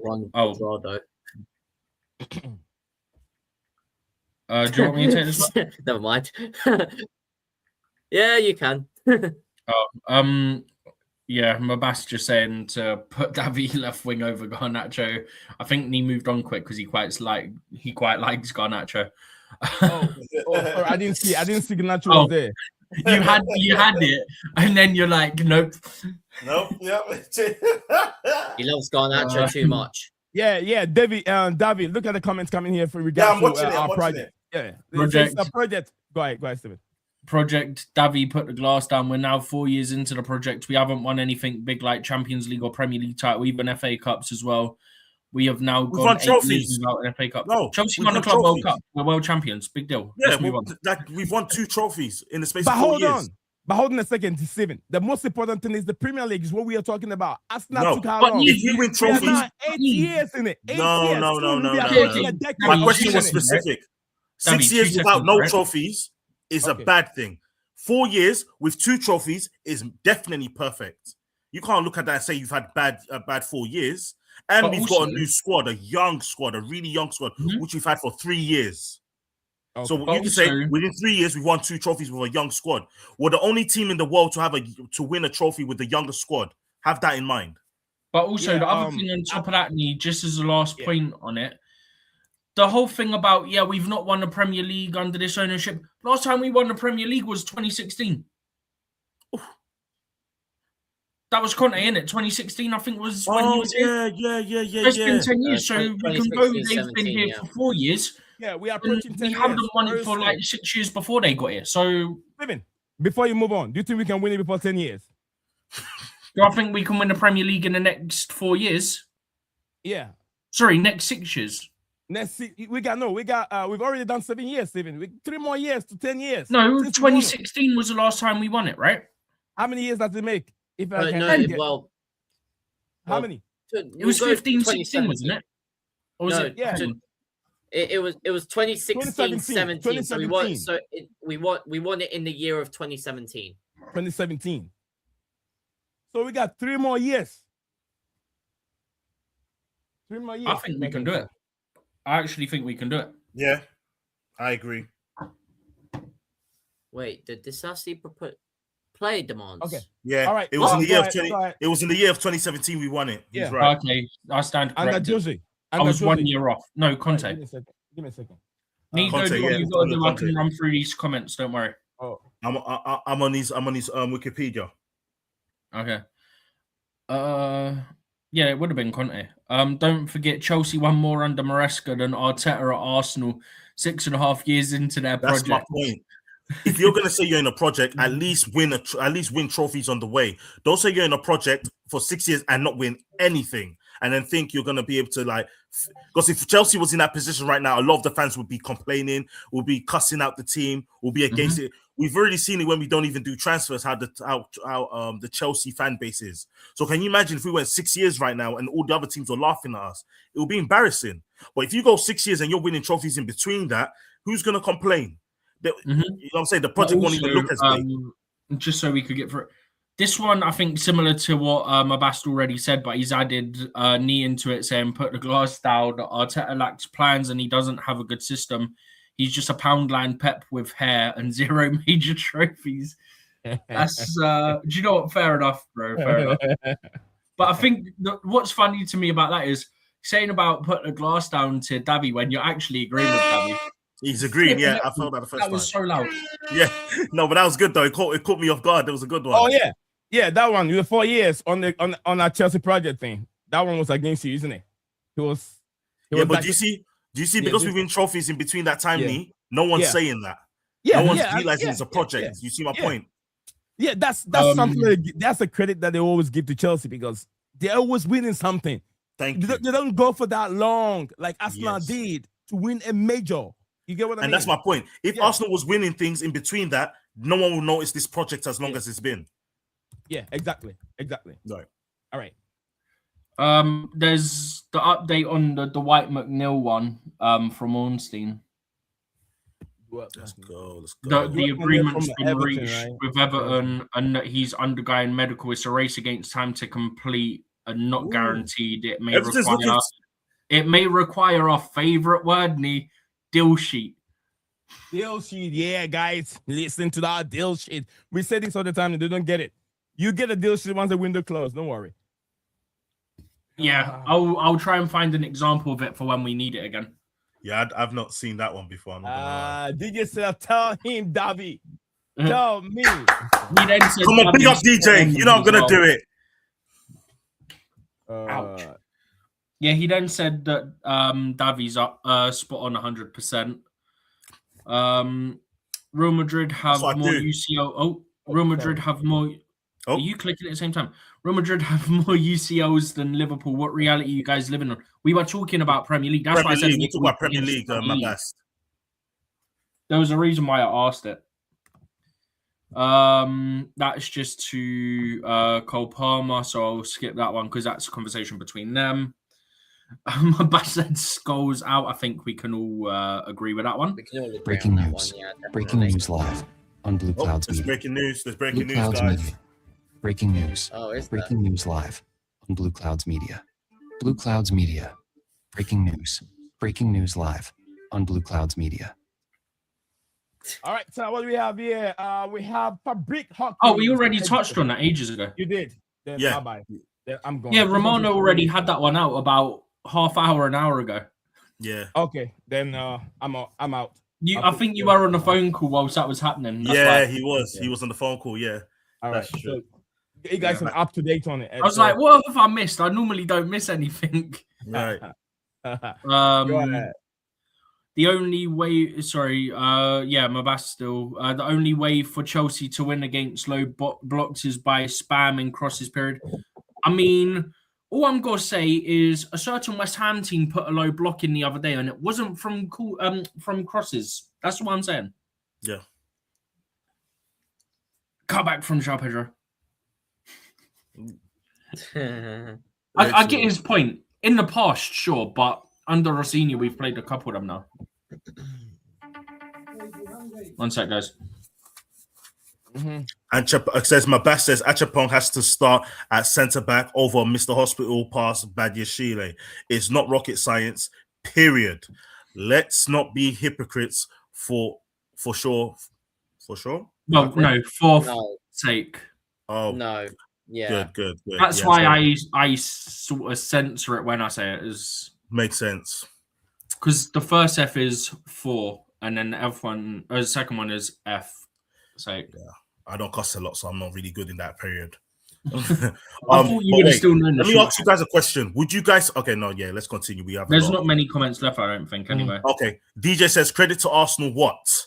Exclamation. Nii, what are you smoking? Yes. Tell him, DJ. Yes. Tell him. You don't understand. No. You don't. No. DJ don't get it. No. DJ is just. DJ's been there when you've been gone. No, hold on a second. DJ is standing in between. DJ is standing in between turns and picking up turns. He's gonna poke him because this is what his DJ is doing. Stirring. Credit to Arsenal. Credit to Arsenal if they win the Premier League. If yeah. This is a big if. Arsenal don't deserve any credit right now. Arsenal don't deserve any credit if they don't win it. So what I was saying is you have to credit Arsenal if they win it and the way they play, because there's no formula of winning the trophy. Whichever way you can get there, if you're on top and you're winning, you're scoring goals through and set pieces, it means that you rehearse that practice very well if that is your strength. Chelsea knew that Didier Drogba was their strength. So Peter Cech hoofed the ball all the way to Drogba. Drogba chased the ball a couple times, many goals against Liverpool, against different United. From Peter Cech, many times that Peter Cech had an assist because of Drogba. He hoofed the ball to Drogba. Drogba chested down 360 goal to the back of the net. Then he two of my like favorite Drogba goals were like that. There was the one against Everton, which was similar and from further out as well. And Liverpool too. It bounced against and Liverpool. got a slight touch, just spun and smashed it. I think it went in off against the Liverpool. Against Liverpool too. Liverpool was at the bridge. The Everton one was at Goodison. Yeah. Two of my favorite Drogba goals. Down, turn around 360 in the back of the net. What about that? How would you say that? Yeah, go ahead. What did he say? He said he'll be back in a minute. Back in a minute. Yeah, he says back in a minute. All right. I'm still but then David up there when you come up, put David back. All right. Nice one. All right, let's go for it. Credit to us now. So DJ, this is what I was saying. I was saying credit to them if they win it. Whichever formula they use to win it is a winning way. All what matters is you're scoring goals. If their strength is from set pieces, they gotta keep doing it. Don't stop it. If you have Gyökeres is not banging in the goals, Kai Havertz is not banging in the goals, Mikel Merino is going to be gone for a few months, and then who have Gabriel Jesus is not consistent, and you know you have prolific center backs that get you goal. You know what? During our time when Gary Cahill, I love Gary Cahill. Gary Cahill, he would die for that jersey. He would die for that T-shirt. He would die for that badge. And JT, all the time when there's a corner kick, I'm looking at Gary Cahill. He would get head on it. JT got almost about 15 Premier League goals. 15 to 20 Premier League goals in his career as a centre back. We got to give him the credit. You get what I mean? So that's why I give this Gabriel and Saliba, those combination, those two guys, I have to give them the credit if they win it. For now, they don't deserve the credit because they haven't won it. So DJ, you had that one, but you pick those words out. You pick those tones from the tones that you're standing in, and then you pick up that on me to come at me on that. Be careful, DJ. All right. Let's go. It says my best 05. Arsenal will still bottle the league, laugh out loud. Yep, I agree. Yeah, well. DJ says, Nee, send me the link, please. Oh. Yeah! Come on, DJ. Get in, son. Get in. DJ. Yeah, don't let him talk like that, DJ. Don't let him talk like that. I wouldn't have that if I was you. My best 05 says, would you take Alphonso Davies at Chelsea before? Absolutely. That's not even a negotiation. What's the age? What's his age? He's 25. No, 26 right now. No, it can be 25. I was like, man, this dude can be 25. Yeah. I don't think he's even 26. Probably 27. He could be 27 years. I'll still take him. What? Alphonso Davies is not a player you say no to. Man. He's 25. Huh? He's 25. He's 25. Oh, that fits the project. But yeah, you don't say no to Alphonso Davies. You don't say no. You know FIFA. Football Manager, you can't say no to him. I don't know. I don't know about David. But he's good. He's a good player. He's a good player. He's a good player. No doubt. All right, let's go. Let's go on this one. My boss, big up to you, my boss. Is Maraska Tactics got found out because he doesn't have plan B. His subs and in-game management was very, very. His subs and his in-game management was very, very awful. I agree with you 100%. Maraska doesn't have a plan B. I love this manager, and I just said it. He has the various way of playing. He's very adaptable, and when something is not working, he'll change it right away, and it's very, very effective. Someone said he has to know his starting 11, and I said, dude, he knows his starting 11. He's a new manager that's just walking to a new football club. He has to put some trust on the bench. He has to tell them all, look, I love you all, and I'm going to give you guys a chance, but you have to prove to me that you can do the job when I put you on the field. So last time he put them on the field for 45 minutes, those that he trusted in them did not do the work for him. They let they did not do the job. So he knows that if I'm not picking you the next game, it's because of your performance your performance that you put up the last time. So do you understand? Right. You get what I'm saying? So he has to give them game time. You know. Thank you. That's good, Davi. Okay. It says my best 05. Mateta is the Poundland version of Lakaka. My best 05 again says terminate Disasi's contract for pleasure's sake. It's not rocket science. Copy what Arsenal was doing by terminating Mustafi and Ozil's contract. I mean, we did it with Sterling, so we can with Disasi if it gets too tough. So yeah, I agree. DJ, you mean Ganosho lads? Ganosho lads. Yeah, Ganacho. You're saying to get rid of him. My best 05, nearly 8 years without a Premier League title is embarrassing. I agree. Superly agree. Yep. That's true. We keep my best 05 again says even Man United going 13 years without a Premier League title is more embarrassing than Chelsea's 8-year drought for the Premier League title. Just saying. We'll get there. 13 is not far off. We'll get there before you know we're having 13. Right. Let's see. Okay, he also agrees that next 3-4 years we'll win the Premier League too. So yep, that's all. Look, next 3 to 4 years is too much. And the we just said we have 4 years. We just said we have 4 years. Remember when Stephen was saying, he said 3-4 years. Yeah, so that's what Stephen said. I'm thinking 2 years. We can win it in 2 years. Okay, fair play. We can use it in 2 years. That's can. Oh. By then, I mean, you're talking about experience. How many experience? How many more years experience do Caicedo need? Enzo Fernandez need? What's our left back? What's his name? Cucurella need? And Chalobah and all these players. They've gained a lot of Premier League experience. Right. By 2 years' time, Dilap has gained almost about 4 years experience in the Premier League. You get what I'm saying? And then also 3 years' time, we're talking about 4 years of Estadio Williams experience in the Premier League. Hazard was very young when he joined Chelsea. Was around 22, right? Yes. So yeah, by then these guys have got a lot of Premier League experience. True. You get what I'm saying? Yeah. No, I get that. So they can do it. Mabas 05 says 2017 was the last time. Okay. Mabas to 05 says Disasi to Leeds. Then he says again, 2017 was the last time Chelsea won the league. Yep. Yeah, that's true. I'm sorry. No, it's okay. Mabas, 100% Davey. I agree with you on that. Come on, of course. Chelsea fans would be angry if Chelsea didn't win trophies 6 years into a project. Abramovich would have asked Mateta if he didn't win anything to leave. I would get that out of it. Yeah, that's true. Yep. Round of applause for Mabas. DJ, I would swap Kevin Santos and have him over Ganosho in a heartbeat. Yeah, I don't know about that. Too tough, but yeah. Who's Kevin Santos? Kevin Santos is the guy that scored against us in the West Ham game. No, I mean, scared against Manchester United in the West Ham game. I mean, what are you talking about, guys? I'm confused. Man United versus Fulham. Fulham, thank you. But what are you guys talking about, DJ? How bad is he scored one goal? He scored one goal. Everybody's shouting. Oh my goodness, he would have been better for one of our wingers. But that's just one goal. No, come on, man. Yeah, no, Look, I get that. Alejandro is a good player. He's lacking the confidence. He's not taking his man on like he did United. He's lacking the confidence, and he will. Yeah. He's a bit scared right now. He's a bit scared when he's on the ball. He's doing similar thing that what's his name did Timo Werner did when he came to Chelsea. Always running to the corner side. He's scared. He's scared of taking the man on, but he will. Gittins is good. I love Gittins when he takes the man on, but no end product. The end product is just no end product. Yeah, not end product. That's what I don't like it looks about good him. to see it, but no end product. Yeah, he's good. He can take him out. He's not scared of those dribbles, but if he can add some end product. If he can score, at least make your final delivery on point to someone to hit the ball in, and it goes waste. That's the problem with Gittins.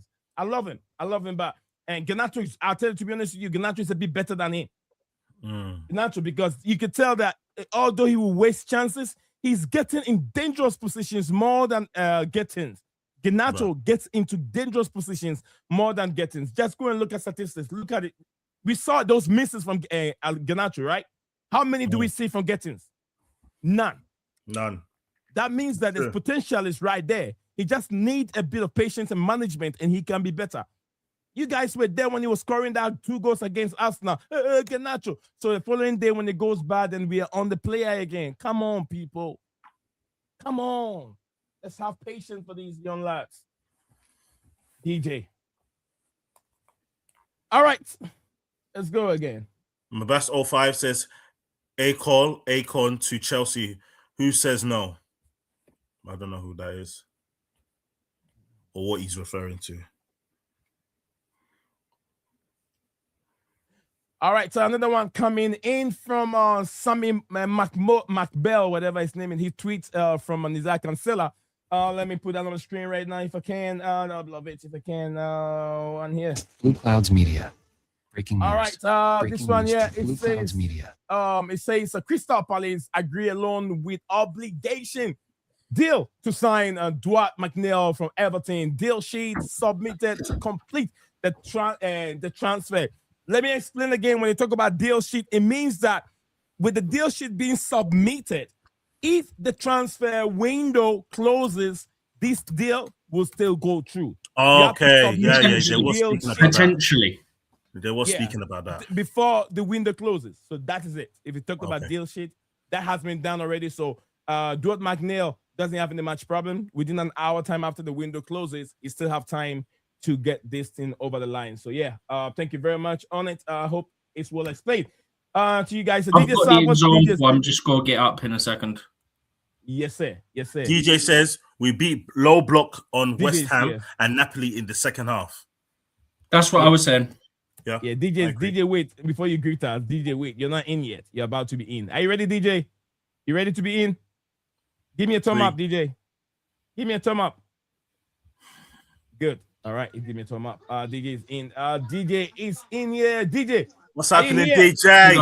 Are you here to box? Big up. Yeah, I'm here. I'm here to rinse Garnacho show. Yeah, do you know what I'm saying? It means that you're here for a fight. You're here for a fight. I have to get ready. I have to get ready for you. Garnacho, bruv. That's what he was on. That's what he was on Saturday, bruv.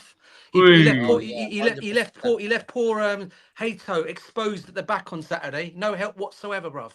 All right. Yeah. All right, Steven, go through whatever you want to go through. Let me put DJ up there. Yeah. Oh, okay. Yeah, swap me for DJ. Swap me for DJ. Yeah. Stop you for DJ. Put you up. bruv. No, when I put you up for the DJ. DJ, what do you want to I'll say? stay at the bottom, man. It's cool. I'm gonna get ready for you. I'm coming, DJ. Oh, give me a second. I'm coming. It's not that big, bruv, honestly. Yeah, it's big, definitely. So let me ask you a question, yeah. Just like what we spoke about this already on the group chat, but just Stephen was saying it today as well. Between Garnacho, that's how you say his name, by the way. Yeah, I know you don't have to say his name. His name is Garnacho. When you compare Garnacho to Gittins, he plays with. He's a team player for sure, but he has no end product when he's like past the player needing the cross. But when you have Garnacho, yes, he does. I do see that he does fear beating the players at times. But the difference is he's definitely shown production in assists and goals. Now the thing is, like, look at this. This tie, if it wasn't for Garnacho, this tie would be a whole lot different. You know, and this is why I said we're not giving credit to the things that he's doing. And when I say that, I don't mean because he's had a great season. No, I'm saying, but just that alone, that he was the only player out of the Arsenal game that shined for us to get 2 goals. It wasn't Cole Palmer. It wasn't Enzo. It wasn't any other person but him. Why are we not giving him credit for that and being like, okay, maybe we can still see something change here? Because at the end of the day, he was the only one that's kept us in this tie. And this tie is big for me. I told you already. What's he done? Look, he's got to get gloves. I'll put my hoodie on, yeah? Oh, you got hoodie and gloves, okay? Nee, just quickly, because we got a couple of things. It's really Nee, bro, man, what are you doing, man? Seriously. Come on, DJ, bring it on. Yeah, ready for you. Listen. All I'm going to say, look, get in the ring, lads. Get in the ring. Talk, Stephen. Talk. So we got a couple of things. So the Strand Larson deal did go through to Crystal Palace. 4.5-year deal, 43 million plus £5 million add-ons. But I didn't zoom in on that one because also got one from Jacob Steinberg. You know how I feel about him, but let's not get into that. But West Ham submitted a deal sheet for Disasi. However, there's still no clarity over whether the loan deal happens. I swear, if this guy does not complete this move, I am going to have monumental head loss. Because at this point, the deadline's gone. It's 11 minutes past 7, so you can't move anywhere else. Yeah, that's true. But the other thing was, obviously, I just had this on the screen as well, so I'll take a couple of seconds if you don't mind, just so we clear up what it is. So you guys have heard us talk about deal sheets a few times already. And to clear it up, if certain things, as you'll see on here, are already known factors, how much this, how much that, all that sort of rubbish, then it buys you an extra, I think in England it's an extra hour. I think international, I think domestically it's an extra hour. And then international, so say a player from France to England or England to France or England to Scotland, etc., you get 2 hours. So you get an extra hour. But domestically, it's only 1 hour. So this is the Premier League one. This form does not constitute a legally binding contract.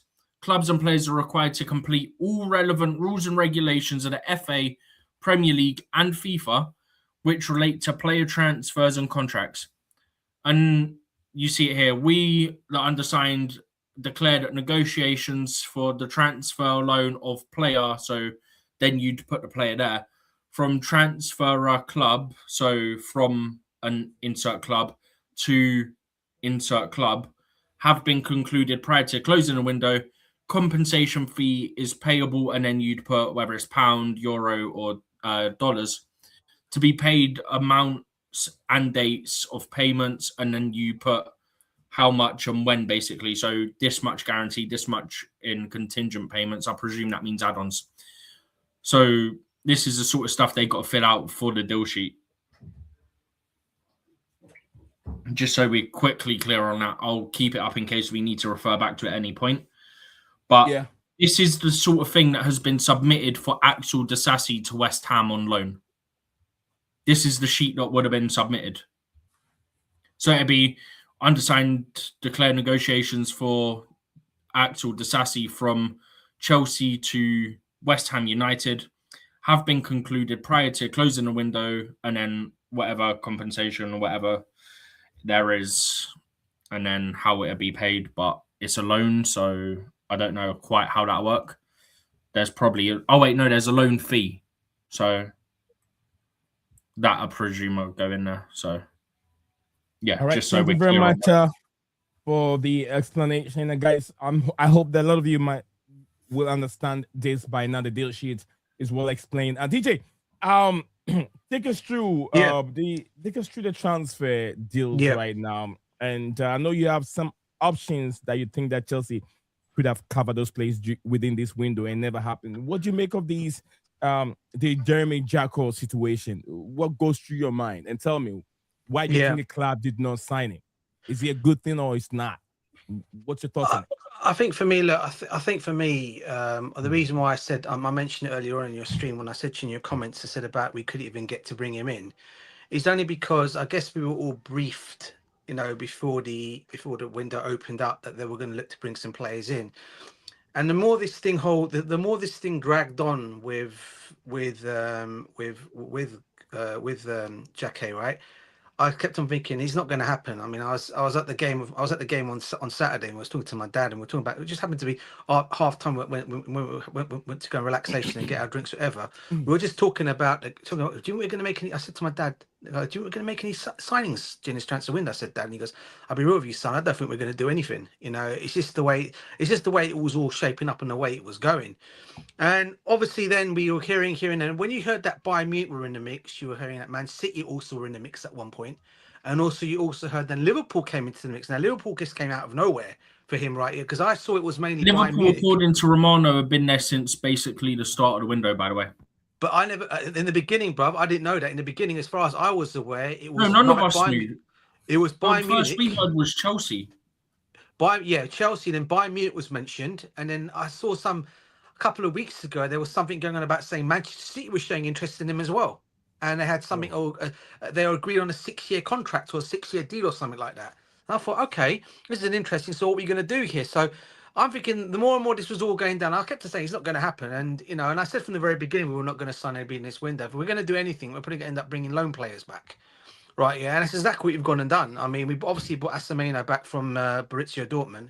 Obviously, we've loaned him out back now, obviously, to Strasbourg. And obviously, there was that position that we need to fill. And obviously, Mamadou Sarr done very well on the AFCON. And so when I heard then today what you guys said, I'm thinking, yeah, he's had more. I know you pointed out, Steve. He's had more games in the French league. Games for Strasbourg.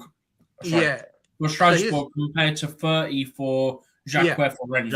Yeah. So then I'm thinking in that way, okay, he's had more game time. Plus he's an AFCON winner as well now. So that will be more experience to come in. So that's why in the end, I was actually on that deal. Okay, maybe we've saved some money here. Yeah. But then we were looking at other positions as well. I'm thinking midfield. I'm thinking there was maybe a winger as well, was being talked about as well, forward player. But I never thought any of those players were going to happen in January, because January, obviously, all knows the rubbish window to buy players anyway. Right. But when you're briefed, more or less saying that we're going to look to bring something, and then no one comes in, I kind of gave up. Then I gave up. So no, nothing's going to happen. So Jacquet not coming to Chelsea is not a surprise to me. But then we've got Sarr back now. Okay. And as for the other two positions, midfield and winger, I think we're looking at.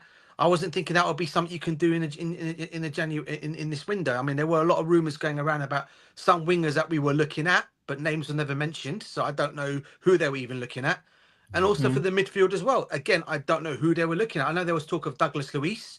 And I thought there was mention of Kante, all right? Yeah. But I always knew Kante was never going to come back. And out of the two players, I'd go Kante over Douglas Luiz any day of the week. Any day, yeah. Any day of the week, yeah. But once we knew he was going Fenerbahce, we knew it was all but done then, innit? So, to be fair, here we are. The Fenerbahce one was very up and down until the last minute. Yeah, yeah. So here we are there, guys. I mean, so we've not really got any, but obviously Sarr's coming in. I know we've loaned out a couple of, I know we've let some couple of other youngsters go as well. In this window, obviously Disasi, But I was going with Disasi at the moment. 1 minute it's on, 1 minute it's off. I don't know if it's still to West Ham. 1 minute it was medical at 2 p.m., then 3 p.m., then 3:15, then 4 p.m., then 4:15. Bro, then it wasn't a medical and it's collapsing, and now there's a deal sheet and it might collapse, it might go through. Bro. And I heard the two clubs you were talking about, bro. And the things you're talking about the other clubs being mentioned. AC Milan and Napoli were the two clubs that were looking at him in Italy for Disasi, right? And apparently there's a couple of clubs in Spain looking at him as well. So I don't know why. I think he was waiting for one of those clubs to come in more for him. But now he's stuck because the deadline's passed now for all except for, actually no, Spain window closes at 10:59. But then they'd have to have already had people in London pretty much because you're now at 8:20. Yeah. Sure. Now this one's interesting. So on the screen, I've obviously got the deal sheets are in for George and Disasi. Yeah. But I've just seen another one that's Strasbourg related. I'm just waiting for it to load on my phone. I've not heard of this source, but apparently Strasbourg rejected substantial offers from Spain and England for 3 players. Gueladue, Joaquin Panicelli, and Diego Moreira. Interesting. They had what they would call substantial offers for 3 players. From Strasbourg. Diego Moreira, the boy that was at our club, right? Yeah, we got him on a free, loaned him to him, and then sold him. The one we got from Benfica on a free. Yeah, Benfica. Yeah. Him, Panicelli, and Due. He's actually not Portuguese. He's actually from Belgium. I think. Who, Diego Moreira? Yeah, apparently he's got Belgium. Yeah, I think he represents Belgium at a youth level and that, didn't he? Yeah, but he's got a bit of both in him. A bit of both, but he's gone. I think he's going for Belgium now. I feel like we had this conversation before. Yeah. Where did that whistle come from? Nee, did you press one of your things for that? No, it's not from me. Did anyone else hear that, or am I going I heard insane? the whistle. I heard a scream like. Sound like that. Yeah, it sounded like a whistle. My small how do you call it? Program sound is going to be something like this, like that. Yeah, mine's going to be something like that. So. Anyway. All right. It was a mix between like part of me's like whistle, the other part of me's like the one you use when you do like the cheer one. Yeah. Part of me thought maybe it's that. Let DJ land. DJ. No, that's it. I thought that's all I got to say on him, guys. That's it. Oh, fair. Yeah. I don't know, man. I didn't expect anything to happen. I called it from early. I said, there's talk of centre back. I'll tell you what we're going to do. And I outlined it from day one when we started hearing about it. I said, Anselmino would get recalled because Dortmund are talking about buying him. And we don't want to sell him. So he'll come back and we'll loan him to Strasbourg. Then we'll get Mamadou Sarr. But also, I said earlier, right? I don't know if you were in the chat at that point, DJ. Liverpool could have Van Dijk, Gomez, and Konate all leaving in the summer. So 3 out, straight away, Jacquet goes in, and it's bang, you're a starter. Yeah. For 60 million, apparently we matched the offer, but he didn't want to come because of competition. Fair enough. You do you. Yeah. But honestly, the way I look at it, if you were afraid of competition when your competition's got to be Chalobah, Tosin, Badiashile, yeah? Yeah. And obviously you'd play when Fofana's not able to play every game as well. Like, that's not DJ, competition. we match the asking price, you're starting. It's not difficult. DJ, we matched the asking price. Yeah, that's what I was just saying. I saw that. I know we matched it. But this is what I mean. Like we did not it's not competition, really, is there? No, I mean, look, when people talk about saying we got 9 centre-halves at the football club, I'd love to know who the 9 are because I know, I don't think there's as many as 9. Off the top of my head, it depends how you... It depends how you look at a Champong and Hato, right? Yeah. So if you include a Champong and Hato, so let's go a Champong, Hato. Yeah. Colwell, who's back in the next couple months, probably 2-3 months. So that's 3 if you include a Champong and Hato. Yeah. Tosin, Chalobah, Badiashile, Sarr. Obviously, Anselmino's now gone on loan, but he'll be back in the summer. So that's up to 8. But if you take out a And champion, then, no, wait, hold on. You're forgetting Reece James, who also plays in that position too, which will make. But I'm them 9. talking people who there's a mix between are they primarily centre back and they primarily a fullback. Oh, okay, got you. Reece is more fullback. A Champong's more centre back that can play right back. Hato's more left back that plays centre back, but he sort of played both. So I'd put him more towards that. But for me, I wouldn't include Hato. I'd include a Champong. So you're still at 7. I tell you what, Davey, right? You say, I mean, you want to ruin Reece James's career, carry on playing him at centre back, bruv. That was a big mistake, bruv, that he did the other day. Yeah. I mean, come on, this guy came out. I mean, you're playing your best ever. For me, a fit Reece James. For me, I don't care what anyone comes. They can call me Chelsea, whatever you want to say. For me, he's the best. I know what you're saying, and I don't care what anyone says to me. He's the best. Fit Reece James, best right back in the world. That's what you're saying. 100%, bruv. Yeah, and you take that out of his game, and you play him somewhere else. I mean, the guy can even play midfield. Yeah. I mean, the guy worst case scenario, DJ. Worst case scenario, he's second best in the world. Worst case. Worst case. Okay, if you want to throw that one. Who are we going? Oh, you're going to go for what's his name? Hakimi. Yeah. Okay, fair enough. Him or Hakimi, up to people. There's a debate to be had. But put it this way: people used to put Trent in that. Yeah, it was never Trent. Nah. Even like, bro, every Liverpool fan I've spoken to, even before Trent left, they went, Trent's great attacking. Reece is great attacking, but Reece also is better defensively, so it gives Reece the edge. Yep. That's the way I always viewed it. Like, I rate Trent from an attacking perspective. That's his proposed move to West Ham. Yeah, I know. I don't know if that came in for already the initial one, but also the Derek George one is gone to a deal sheet like Disasi is on the screen with Nazar Cancella's one. That's with option to buy, isn't it? Most said that Axel Disasi's proposed move to West Ham has gone to deal sheet. So yeah, thank you very much on it. RJ isn't the natural center back. Exactly. I wouldn't include him and how to from him. Nii, get your boxing gloves out again. Lil, that was funny. He said, "Come on." Right here. Hey, listen. I know you wanted to get. I've got mine somewhere, you know. Listen. This are the last. I got different gloves over there. I got about 18 gloves. 18. Oh wow. Yeah, Davey, I don't know if you were here, bruv, right? Yeah, but Nii, Steve, and Eunice all know. Yusuf, no, I'd never wanted Garnacho at Chelsea. Yeah, everyone knows this. Bro, I was there with you. What do you mean? I never wanted him. Yeah, I didn't want him either. Okay? That's why I can't give this guy. That's why I can't give this guy credit for anything. Yeah. No, I can give him credit where credit's due. Like the Arsenal and those 2 goals he scored. It's embarrassing for Arsenal to let him concede their goals, bruv. That's an embarrassment to Arsenal, bruv, for letting him score against them, mate. Look, how many DJ? I gotta ask you a question. The disrespect on Alejandro Garnacho is too much. Let's be real. It's too much. Okay, fair enough. It's way too much. But you asked majority of this fan base, even no you one wanted him. Majority will turn around and say they didn't want him. They don't want him because they're not looking at the aspect, the bigger picture. It's because he has a problem with Manchester United. That is why they're doing what they're doing. Even you was on his case the other day. Let's not do this. Even you was on his case the other day. I was upset. I was angry at him because when I told Nii what 3 players were warming up at half time, he went get Garnacho off. Yeah.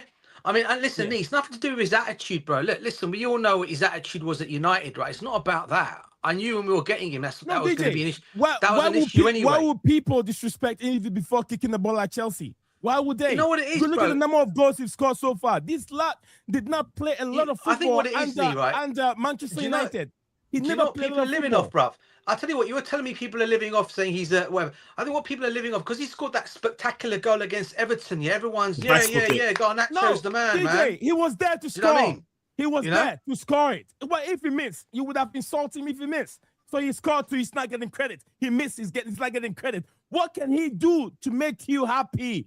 He's just Alejandro Garnacho.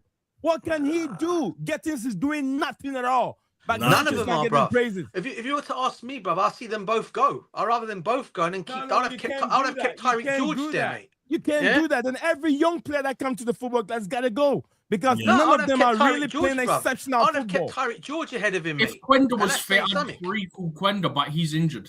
We don't even know what Quenda is going to do. We don't even know what Quenda is going to do. I know he's an exciting player. No one knows that, bro. Sporting CP. I can only go we by don't what know I what see he's him going in to do when he Portugal. joins Chelsea. And all I can tell you is the play. we- All I can tell you, man, is the player we're getting from Portugal, Quenda. He's an excellent talent. I can tell you that right now. You can't say anything about him. I'm not sure he's going to be like here in England though, because no one knows that. No. Yeah, people know. I know. We, the Chelsea fan base, know, but we don't know what we're gonna get once he joins the club. I'm not debating on you. That's what I've just said. Okay. He can't be worse than Gittins. He can't. It can be, yeah, it can be worse. Gittins is worse. But he's a good player. He need a good, a good manager, a good coach to coach him. He's good because look, the kind of things that he does, Gittins, a lot of wingers don't do in the Premier League. He's not even Semenyo. Semenyo doesn't even do it. He dribbles. He takes players right on. now. Because of the way Garnacho and Gittins are currently playing at the moment, bro, you know what I'd basically do? When Poor Estevao comes back from his whatever it is, and I know about his situation, yeah, it's very sad news about whatever it is, personal stuff, whatever it is. You see what Enzo Fernandez said? Yeah, I saw it, bro. I saw it. I tell you this right now. When he comes back, bro, right, this is what I'll do. I'll play Cole Palmer I'll play Cole Palmer in the middle if you have to play Cole Palmer on there. I'll put Estevao on the left, and I'll play Estevao on the left. Okay, and I'll put I'll put Cole Palmer on the right. Okay, I'll put Estevao on the left, and I'll play what's his name? Because Estevao can play. Even Estevao can play better on the left-hand side than Garnacho and flipping Gittins, bruv. 100. He's not wrong either. 100, man. Even he can play better on that left side. Huh? Put João Pedro in I'll put João Pedro as a 10. Yeah. I think I said this before. And Delap can play up top, bruv. Yeah. No, what I talk about? No, João Pedro is a number 9, isn't it? But also plays 10. I said at half time the other day, I said, if you keep Delap on, bring João Pedro on as a 10, we win this game. Yeah. Bang, it happened. But yeah, I just want to say one thing. I have no hate towards Garnacho. I just don't rate him as a player. I don't hate him. I don't rate him. That's same. Why don't you rate him as a player, DJ? Unless a player. When you say you don't rate him, I tell you what, bro, right? So you can say you don't rate him highly. That's fine. But if you don't rate him as a player, then what is he? I'll tell you what I do, right? Yeah, go on. Let Steve finish. Go on, Steve. Finish, bro. Go ahead, I think the way to put it is nobody should hate a player. Exactly. Yeah. Unless there's a caveat to this, yeah? Whoops. Unless said player has committed a criminal offense, a serious criminal offense, then it's okay to hate them. If you hate a player purely because their footballing ability, that says more about you than it does about them. 100%, bro. It's like when I tell Nii, I have no hate towards our owners. I just don't like the way they run our football club. Simple. I have no hate against them. That's what I keep saying. That's what I keep saying, DJ. That's what I keep saying. We have to know when to separate the hate from the owners and the hate from our. I don't have hate. No, hold on. A lot of people have hate. They don't like. Okay, let me do away with the word hate. Let's separate the dislike of the owners to the players. The players did not bring themselves to the football club. The owners brought them. Although they are there, they are Chelsea properties.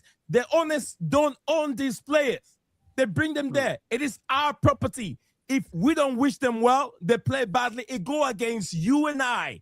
So let's wish them well so they can play better for you and I to be entertained and smile and go home like we saw on Sunday against West Ham United. That is what I'm saying. People don't give Sanchez any credit when he started. And I said, hold on, guys. Hold on. This guy, it's coming from a football club that he wasn't even a goalkeeper, number one goalkeeper for them. He's been asked to do something that he's not used to doing. What are we doing here? That's Davey's favorite player, isn't it, Sanchez? His favorite player. Look at Sanchez. You get what I mean? So, is that right, Davey? I know David doesn't like Sanchez. I know 100%. He doesn't like Sanchez. But look at he's one of the best goalkeepers in the Premier League. You can't take it away from him. Sanchez. Sanchez. Bro, give me Nick Pope. Nick Pope. Give me De Gea, bro. Who? De Gea and Nick Pope together. Oh my days. What are you talking about? What are you talking about? Don't ever say Sanchez is one of the best goalkeepers in the league. Yes. Okay, let him go to somewhere else. Before he left Man United, if he's so good, close his legs. If he's Diaz so can't good, even yeah. cross his legs. If he's so good, yeah, other teams would have came and got him already. Who? There'll be Sanchez? offers surrounding his name. The offers Put are it there. this Chelsea way. not let him go. What Chelsea will not offers? let him What offers go. have you seen? No, but what come Davey's on. saying, bruv, if he was so good, how come when Brighton was selling him, how come another club was looking at him? And we Yeah, we were foolishly looking went at him. after him, He yeah? was Brighton's third Yeah. choice at one point. Right? There you Yeah, go. third choice, and Chelsea went for him. That's when we signed third him. He was choice keeper. first. Yeah, that's how good he was. Put He was him good on the for, market he was right good for the now. under I'd rather- 21s. Put him on I'd the rather market have right now. Petrovic. I'd rather have Petrovic back instead of this Oh guy. heck no! Heck No, What you guys no, talking after about? this season, no way. Yeah, obviously not this season, but at Chelsea will be a different player. Hey, you know what, brother? You know, listen. What I'll say is that I No, don't not, say anything not about with Sanchez. some And listen, of our again, defenders we put out in front of them. I don't think Sanchez is our. For me, look, he's had a good season so far this year. I'm not going to knock him. Yeah. What I'll say one thing though is this: I don't think he should be our future #1 goalkeeper for years to come. For me, you give that to probably Penders if he comes back next season, right? Okay. From what I've seen of this guy, he's actually been doing pretty well, Penders. Now, if you can come and bring that to the Premiership, even I probably would probably want to. Probably, as you guys would know, I'd probably want more of an experienced goalkeeper at the helm, but that's not going to happen. Go and get me Diogo Costa from. There we go. Now we're talking English. Yeah, now we see. Yeah. Now, Go and get me yeah, I someone like like that. that. But they're not going to do Diego it, bro. who? They're not going to do Diego it. who? Diego Diogo who? We Costa saw in the from- World Cup. Diogo Diego that we saw in the Diogo. World Cup. What are you Diogo. talking about? Diego who? Diogo, Diego. Diogo. The Yeah, no, Porto Diego. I know who he's talking about. From the Portuguese league. Yes. We saw him on the World Cup with Yes. Portugal. He was just a shambles, man. I'll still take him. Better than I'll still take him. I'll still I'll take take him. that. I would I'll never still take take him. anyone over Sanchez. I will I'll tell you still well take him. proven. He's better Yeah, than I'll still Sanchez. take him. Much No, better than Sanchez. It's not better than What are we Sanchez. doing If here? you're What? not in the privilege, if you Wait, haven't guys, proved no yourself- way. Oh my You God. jump Hey, in remove first. Nee's mic. If Remove you Nee's haven't mic. used- If you haven't Steven. used, if you Now haven't then, proved yourself in the Nee, Premier Nee, Steven, League, you say you're not blasphemy. going ahead of Yeah, Sanchez. take his mic off. Listen. Nee, Let me tell you this can I right just now. jump This is in not for a me. second so we Diego can all Costa. laugh? Come on, Stephen. All Come right. and jump in, Go bro. for it. Stump in. No, Go for it. let's all laugh because Jamie Carragher has just said, and I quote, Enzo Fernandez is one of the best players in the whole of the Premier League. All right. I thought it was a waste of money. He's trying to be nice. He's trying to gain us back. Oh, my days. He's gone back. He's gone back on his word of what he said last time. Oh, okay. Smash the like button. Standard Jamie Hey, you know what I Carragher. found funny today? You know what I found funny today, guys? Go on, Yusuf. Yeah, go on, go on. No, you I'm first about to land. You put land, things, bro. though. You land. All right, okay. What I'm about to say, yeah, Jeremy Carragher is even more in the mud because if you remember, he was talking about the Club World Cup trophy. Didn't have the champions of Italy, champions of Spain, and the champions of England. Oh yeah, We touched on beat all this three of them. yesterday or the day before. And you know, and I tell you what, you know, this also shows what a clown this guy is, yeah, right? He comes out today, right? Okay. When he was having on Sky Sports today, right? I saw the highlight of the videos. I was watching it on X. It came on there, and apparently he was asked about this defender Jacquet, innit? Oh yeah, you know, Jacquet. Yeah, I would like to have got a defender in for this season. You know, rather still Liverpool go for another one. But what Liverpool did was good business. They signed him, and then they let him go back to Rennes on loan to finish off learning his trade. I'm thinking, He's not even on loan. No, he did not, bruv. Rennes basically told you we want him. Otherwise, there's no deal. You can buy him off us. We'll take him back to the Also, it's remaining not of a the loan, season. DJ. Or no, okay, well, It's not okay, even whatever a it loan. is. Whatever he said, he came out with something like similar to that. He goes, "Oh, No, he probably said that, but I'm just saying it wasn't a loan, so he needs to get his facts correct. But yeah, and he's coming out and saying, "Oh, you know what? Yeah, Liverpool did the business. They told Rennes that they can have him for the remaining of the season, and we'll take him in the summer." No. Rennes told you, mate, that you want to sign him, yeah, but you have to give him back to us until the end of the season, and so that's why Liverpool had to agree on that. It wasn't Liverpool telling them to take him back. Right. Do you know what I mean? So it's just all this nonsense. But that was Chelsea now. Oh, you know what? Rennes told Chelsea that the only way they can have him is if they sign him, yeah, and they have to then give him back to them to the end of the season. But DJ, we both know that's not what he said. Chelsea, do you know what I mean? Chelsea signing another kid. What's Yeah, and this? that as Another well. proven player. That guy's Hey, watch him chat rubbish on us recalling Sarr now, by the way. I guarantee you. That guy's a fool. Yeah, man. I'm gonna have to call Ekbali today, man, and talk about Diego Costa, man. We can't be having Sanchez. My boss said Diego Costa is good, do? but my only issue is his height. We need a taller goalkeeper, 6 feet plus, 6'5" or above, not 6 feet goalkeeper. Bozo like Kepa. My boss, big up to you. He says JSL is not worth 50 million. Who is GSL? Guys, help me out with the abbreviation here. GSL. Strang Larson. Strang Larson. Larson. Oh, yeah. It's worth 20 million. Had bad signing for Crystal Palace. Hopefully he proved me wrong over here. And Petrovic, bro, has been struggling it gets better from Carragher. For Pelmov. They have signed that Lazio goalkeeper Mendes. What's this guy saying now? Just like I said, guys, look, if the person hasn't proved himself in the Premier League, don't put him ahead of my goalkeeper Sanchez. Don't do that. Don't do that. Man, Sanchez is whack. I know, but if your player that you're recommending hasn't proved themselves in the Premier League, don't compete. No. Yes, sir. Carragher, a lot of criticism about Chelsea spend, but they spend big on midfield and it's paid off with Enzo and Caicedo. You led that. You led the criticism for that. Yeah. What's he trying to do? What's he trying to do? Shop for Liverpool for? What's he trying to do? Shop for Liverpool for the summer season, Stephen? He's trying to make it up to all Chelsea fans to like him now. He's so dumb. He has congratulated. He thinks we don't know the games this guy's playing. He knows the game he's playing. He's trying to win Chelsea fans back, but he's not going to get it. Him and Neville, Nice try. You ain't fooling us, mate. Him and Neville, the Chelsea hater brigade leaders. Yep. Scattergun, £1 billion bottle jobs. Do you know what, Stephen? They peed me off, bruv. They overspent on that player. They done this, they done that. Okay. I tell you who peed me off, bruv. Did you hear ESPN after our game, after our win against West Ham? No. Did you hear that full Craig Burley and Nickel talk, as they always do? The truckers always hate us. I don't want to hear anything good from Nickel, Steve Nickel. What did he say? He's one of the worst managers I've ever seen in the MLS. He could even manage in the MLS. Steve Nickel. He couldn't manage in the MLS. I manage in the MLS and do a better job than whatever he did. You know what? Chelsea won the game, but you know, but they gave the game away in the first half. How you can go out lining up against that kind of team? How they can go lining up with a team like that, and then expecting to, what were they expecting? And so they've come back in the game, which is great for Chelsea, but they should be winning that game against West Ham anyway without conceding any goals, because West Ham are the worst for scoring goals. And I'm thinking, if that was Liverpool making that comeback, mate, you guys would not be saying that.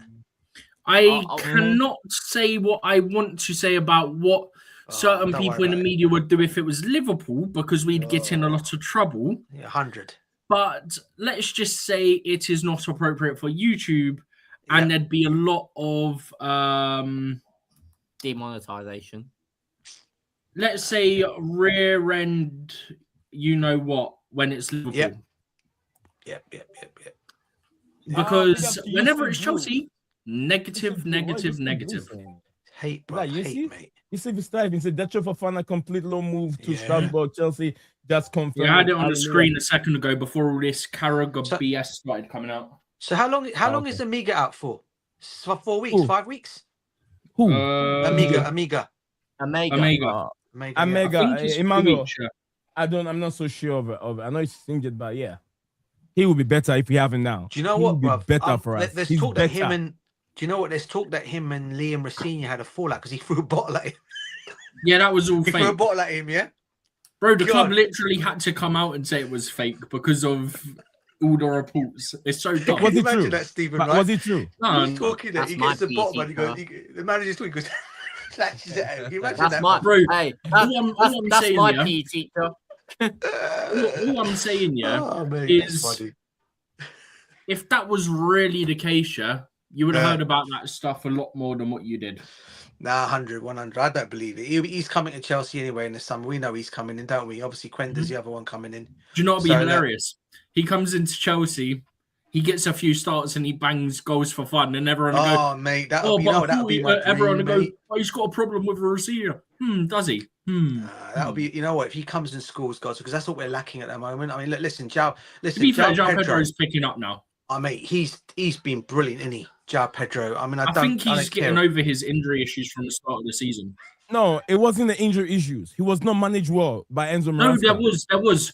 Do you remember we were hearing it was Enzo, Caicedo, João Pedro, and Cole Palmer were all carrying things, wasn't it? And also, remember the Brentford away game? Yeah. It came out that João Pedro asked not to be played, and he still played him. If a professional football player is saying to you, I cannot play, you know it's bad because they'd always, and I've said it to you hundreds of times.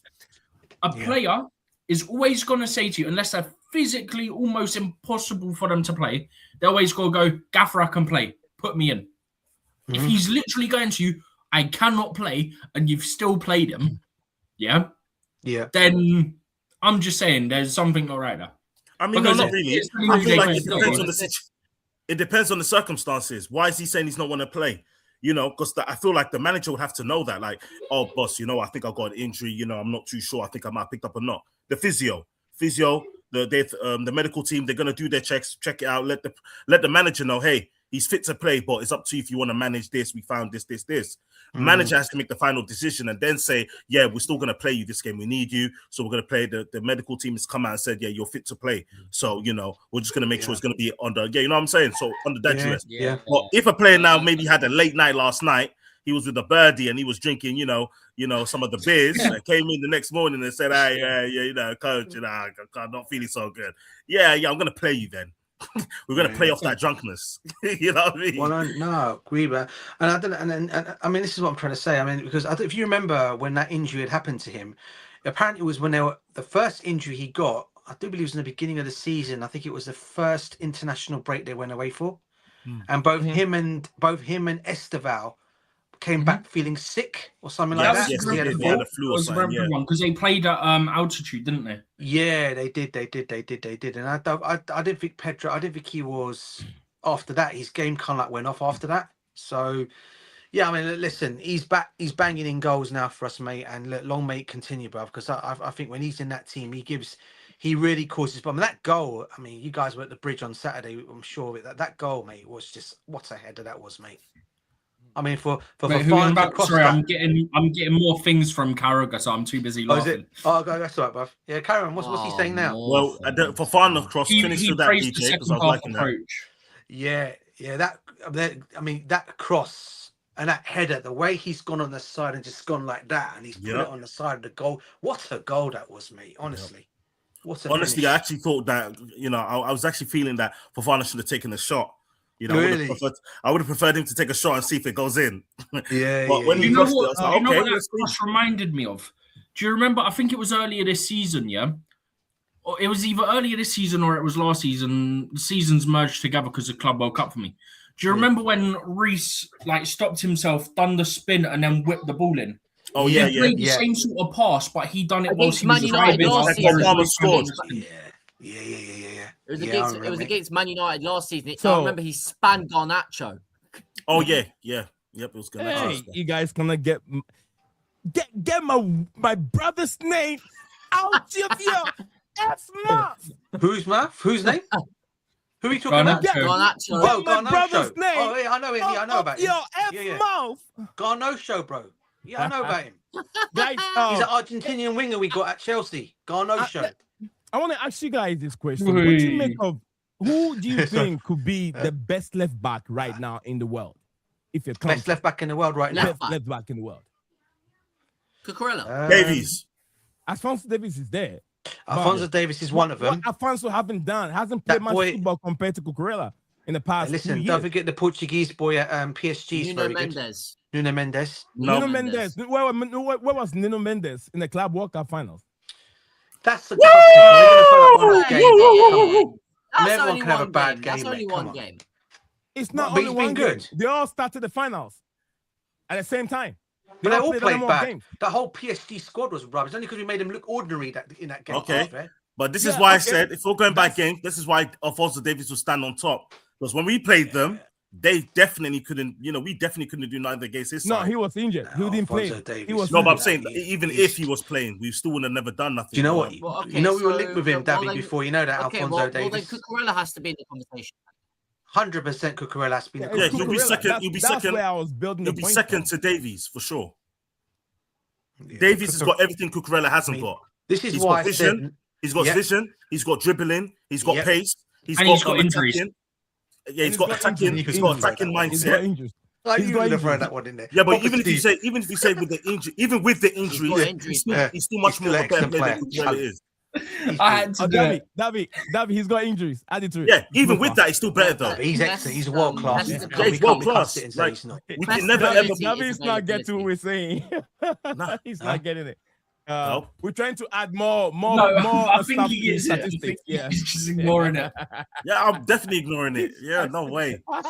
Davies can do everything. Set pieces, free kicks, corners, penalties. What? Waffles from Jeremy Carragher. He sounds like David Prince when he waffles saying, "Bring Petrovic back." David, Stephen, Dan is coming at you. He says he waffle you and Jeremy Carragher. You're best of the. I actually wouldn't mind Nuno Mendes at Chelsea. Yeah, obviously Dan wasn't here to hear what was talking about, so I'm not gonna put more. You know something? One Spanish manager did not see anything good out of Nuno Mendes. Always did not play. He said it's not good enough. He always kept him on the line. But one Argentine manager. Sorry, it's not Spaniard. It's an Argentine. Did not see anything good in Nuno Mendes. And another Spaniard came and they saw something good in Nuno Mendes, and then that was a revelation. So who is a good manager? Mauricio Pochettino? I don't think it's a manager issue. I think it's depending on every manager has a different setup and style they like to play. Some managers come in, they want to play defensive, so they don't want the players to do too much. Some players come in and they want them to be able to overlap a lot more. They want them to be able to run up a lot more with the ball. So it's a style. So I don't think it's a manager issue. It's a manager style. And also it's player mentality as well. Thank you very much. Yeah. Do you know what I mean? You know, they would be good. Because you could be right because he can't defend. Anyway, you could be right. He can't defend. Who's that? Nuno Mendes. Who can't? Nuno Mendes. He can't defend. He can only go forward. He can't defend. He's just like one of my best players, Marcus Alonso. He's good going forward, but he can't defend. He's just like he can sometimes get caught out. I'm not gonna lie. Wait, who are we on about? That's what I was saying. Nuno He's Mendes. not good in defending. Him. Yeah. My boss, my boss and then Dan. What's going on there? Read my previous chat. Which one from my boss? No, he's talked to Dan. He's talked to Dan. Okay. Proper. Dan said proper cheers, Dan. That was a good show. Wow, that was awesome. Okay. All right. Guys, I think let's try and wrap up. Our wives and children and kids are waiting for us. Davi has to go to lunch. They are definitely waiting. And Yusuf definitely has to be reading his new novel for uni tomorrow. And then Steven has to see how many clients he's gonna have for physical therapy massaging tomorrow. And how many physical massaging clients you're gonna have tomorrow and do the paperwork. Physical massage. And then DJ has to go to work tomorrow. And with me, I gotta go shovel the snow. There you go. Steven, does it come with happy ending? It's still snowing, bro, in America. Bro, Steven, does it come with happy ending? It doesn't stop until April, bro. I mean, let's not say anything inappropriate on stream, brother. I was like, whoa, careful there. Let me tell you what happened. Yeah, I know you guys are in. Last week was Saturday. I wake up in the morning.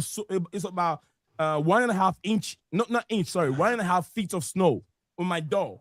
So when I open it, it's about this is the height of the. Bro must have opened the door and the snow came in. Like 1.5 feet and a half.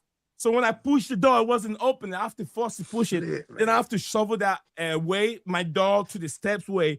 Then outside there to the truck, my wife can't get in her truck. I can't get in my truck. So then I have to go and grab the snow blower, the big machine, turn it on, and go up and down on the driveway. Then when I got to the driveway, the plow truck, what they do is they have their plow thing tilted this way. So whenever they're driving, they shovel this driveway, and then it pile up on your driveway, the whole street. Once they're cleaning it, it builds up on the driveway because it has salt and everything, and it becomes like wet because they have salt mixed to the snow. So when you're trying to clean it, it doesn't go through the snow blower because the snow blower, it blows when it's dry. The snow is dry and then pushes it away. But then it can't do anything. So it took me about 2.5 hours doing this. After that, I came inside, I sat down. Within 2 hours time, I started coughing because I got exposed to the flu. Flu is out there. I got exposed. And here we took the flu shot and I've stopped taking it. I took it 2 times. And I don't want to be, changing my DNA with unnecessary injections every flu shot. You got to take it every year. Yeah, I was going to say, it's definitely not every month. Sorry, every year, and it's been about 5 and 6 years now. I don't take it. I get sick, but I get over it. I don't want to take just like the what do you call it, the COVID-19 or COVID-26, whatever that came. I never took that shot. I never took it because I don't want to miss my blood with any stupid unguaranteed what do you call it, vaccines that has no protection. To tell you if you die, it's none of their business. You took it at your own peril. That's what it is. If you're coming for a medication, a vaccine that has no guarantee that you're gonna be safe. Why do you take it? And they come with the first one, second one, and third one, booster. What are you boosting yourself with? All right, so so that after that I started coughing, and then fever got in, and I thought I was gonna be okay. I was 2 days. Then the third day, it struck me down. I went there, they ran tests, they said my lungs have been infected with the flu. I have to come up with oxygen. They have a self-made oxygen machine now they've been giving out to people. So they don't have to give you the one that you have to refill. It generates it pulls the air out, it filters it, and generates its own clear oxygen for you to inhale. So I had it on for about 6 hours a day, and that's what I keep breathing in, moving. It's very small, not the big tank that you see these our seniors holding and carrying around.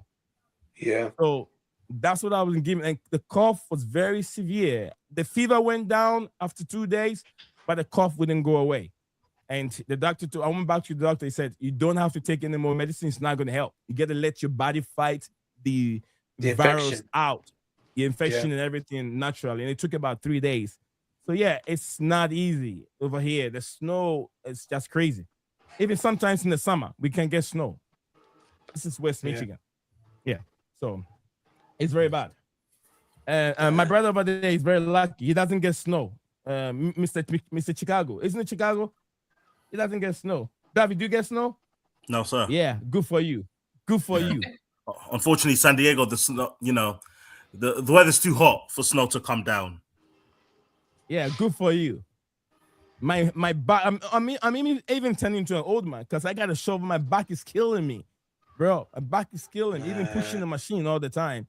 At least you're better to what you were a couple of weeks ago. And we spoke on the WhatsApp. Every day when I sit down there, this is the way behind me. Yeah. You got to be behind you. Jeez, yeah. So when you see me this, then I've probably a lot of you don't know. I had a spine surgery. My spine was cut. I got screws in there in my spine. Yeah. So when I sit for too long, it's very, very severe. So I have to put this in the rear behind my back, and then trying to push the muscles and make sure I have to take. There's some kind of a medicine called muscle spasm where it relaxes my muscles when the pain is coming, and they relax and I don't feel the pain anymore. But those things they're not really good because what it does is it sends different signal to your brain. Let's say if you're in pain and you go and take the morphine or whatever, it's just telling your brain that there's no pain there, but the pain is there. You're not feeling it. You get what I mean? It's sending negative signal to your brain. So I don't like too many medicine. I just let natural, healing. But anyway, that's a little bit about my my. Hey guys, you know who Nii reminds me of when I look at him properly? He kind of looks like Mario Balotelli. Mario Balotelli. Yeah. Really? Hang on, let me just quickly. I know why. I know why. I think it's because of this. I've seen a picture of him wearing this and wearing glasses. Yeah, it's because of this. There you go. But you have to know, Balotelli is coming from the same country I was born in. He's a Ghanaian. Oh, yeah, true. So there will be a similarity there. Balotelli is a Ghanaian. Yeah, his African name is Bewa. Bewa, yeah. Because Obafemi Martins is married to his sister. Oh, Martins is Nigerian. Yeah, and he married to his sister, Abigail Bow, as you said. Abigail Bewa. Why always me? Why always me? What's my boss saying? Why always me? Why always me? That player behind him that player behind Balotelli in that picture, about what a bad boy player he was. Hang on, let me see if there's a different image of it. Hang on. My boss, I'm working on it. I'm going to try and find a different image of it. My boss, if you're in London, hit me a message. When I get to when I go for my stadium tour, I'll meet you guys because I have something planned already. So my boss, hit me up on X or something. when I come different, I'll get to DJ Sav will be there. I'll be doing a podcast. One of the I think where Yusuf went to sit to do his thing. I'll try a different. I don't want to be directed to the lights, but we definitely do a nice podcast from there. Well set up there once I come. I'll be there for 2 weeks. I'll be in London for 2 weeks. When you coming down, man? It will. I think either ending of April. Ending of April. Bro. It's not far off. Ending of April. I will be there. Yeah, I will be in London. Yeah. In April, I will be there. I will be. You guys, yeah. I'll be. A nice joke here, yeah. Sorry, Nii, yeah. Nice joke here. This guy called Sir Churcho. I don't know who the hell he is. Right, breaking. Tossing Adebayor to Liverpool. Here we go. Deal agreed now for June 2026 as revealed. 30 million plus add-ons. Hey, listen, that'll be a good one. I wish that was true. You see that was there? That was true. Guys see it? You guys probably can't even see it. But it ain't gonna happen though. I know it's all BS. It's just, I don't know who this guy even is. Sorry, guys, carry on, bro. Sorry. For real, are you guys telling me that I look like this guy? Are you for real? Mario Balotelli. Yeah. He's darker than me. He's darker in complexion than I am. I'm a bit light skinned than he is. He's more darker. Yeah. Why always me? Why always me? This guy is look. If you are this guy's manager, he's the most annoying player in the world. The most annoying player in his days. I would have taken him at Chelsea. You guys remember the preseason that they had in America, where he had him in the goalpost, and then he tried to do a little flick, and then he kicked the ball away. I would have taken him. Did you ever see that picture? I would have taken him if it was under Marino or Conte. No, he would never. Did you guys ever see that picture with Roberto Mancini having his hands around his neck in training? That's the ball. That's the game I was talking about. Yeah, but you can't have weak-minded managers manage a strong player like that. You need to have the managers. No, you can't. But Mancini was winning things with money. So yeah, but that's different though. Mourinho played with him and won the Champions League. I could say the same thing. That's true. I'll be back in a minute. Unless you end stream, I'll be back in a minute. Okay. Yeah, I'll be here. Did you know what Mourinho said? This guy can never work with Conte. They will fight in the dressing room. They will fight. Antonio Conte will fight with this guy in the dressing room. Do you know what he told? He said about, I don't know, about 13 minutes or whatever. Mourinho said it's about 30 minutes to go. And then he said, I got Mario on. I said, Mario, when someone do anything to you, don't talk. Don't just walk away. Yeah, I saw that. I put Mario Bewa, I put Balotelli on, and then he got a red card. Yeah. He said he told him everything. He told him everything. If Mourinho couldn't even handle this guy, who else can handle him? Mourinho never said he couldn't handle him. He just said he had problems. He expanded on the problems, but he still played him in games. He was that year they won that year that they won the Champions League. That was his best season. Then Man City bought him. So when you look at it like that, like what can you say? That was the best season he had. Then Man City came and bought him. So it's like if this guy is managed under Graham Potter, he would have slapped Graham Potter and said, "What do you know? Just shut up. I know. I'm flancuno. Jean Franculo. Yeah. Big up to you. Big up to my friend here. What's his name? So Yusuf. Why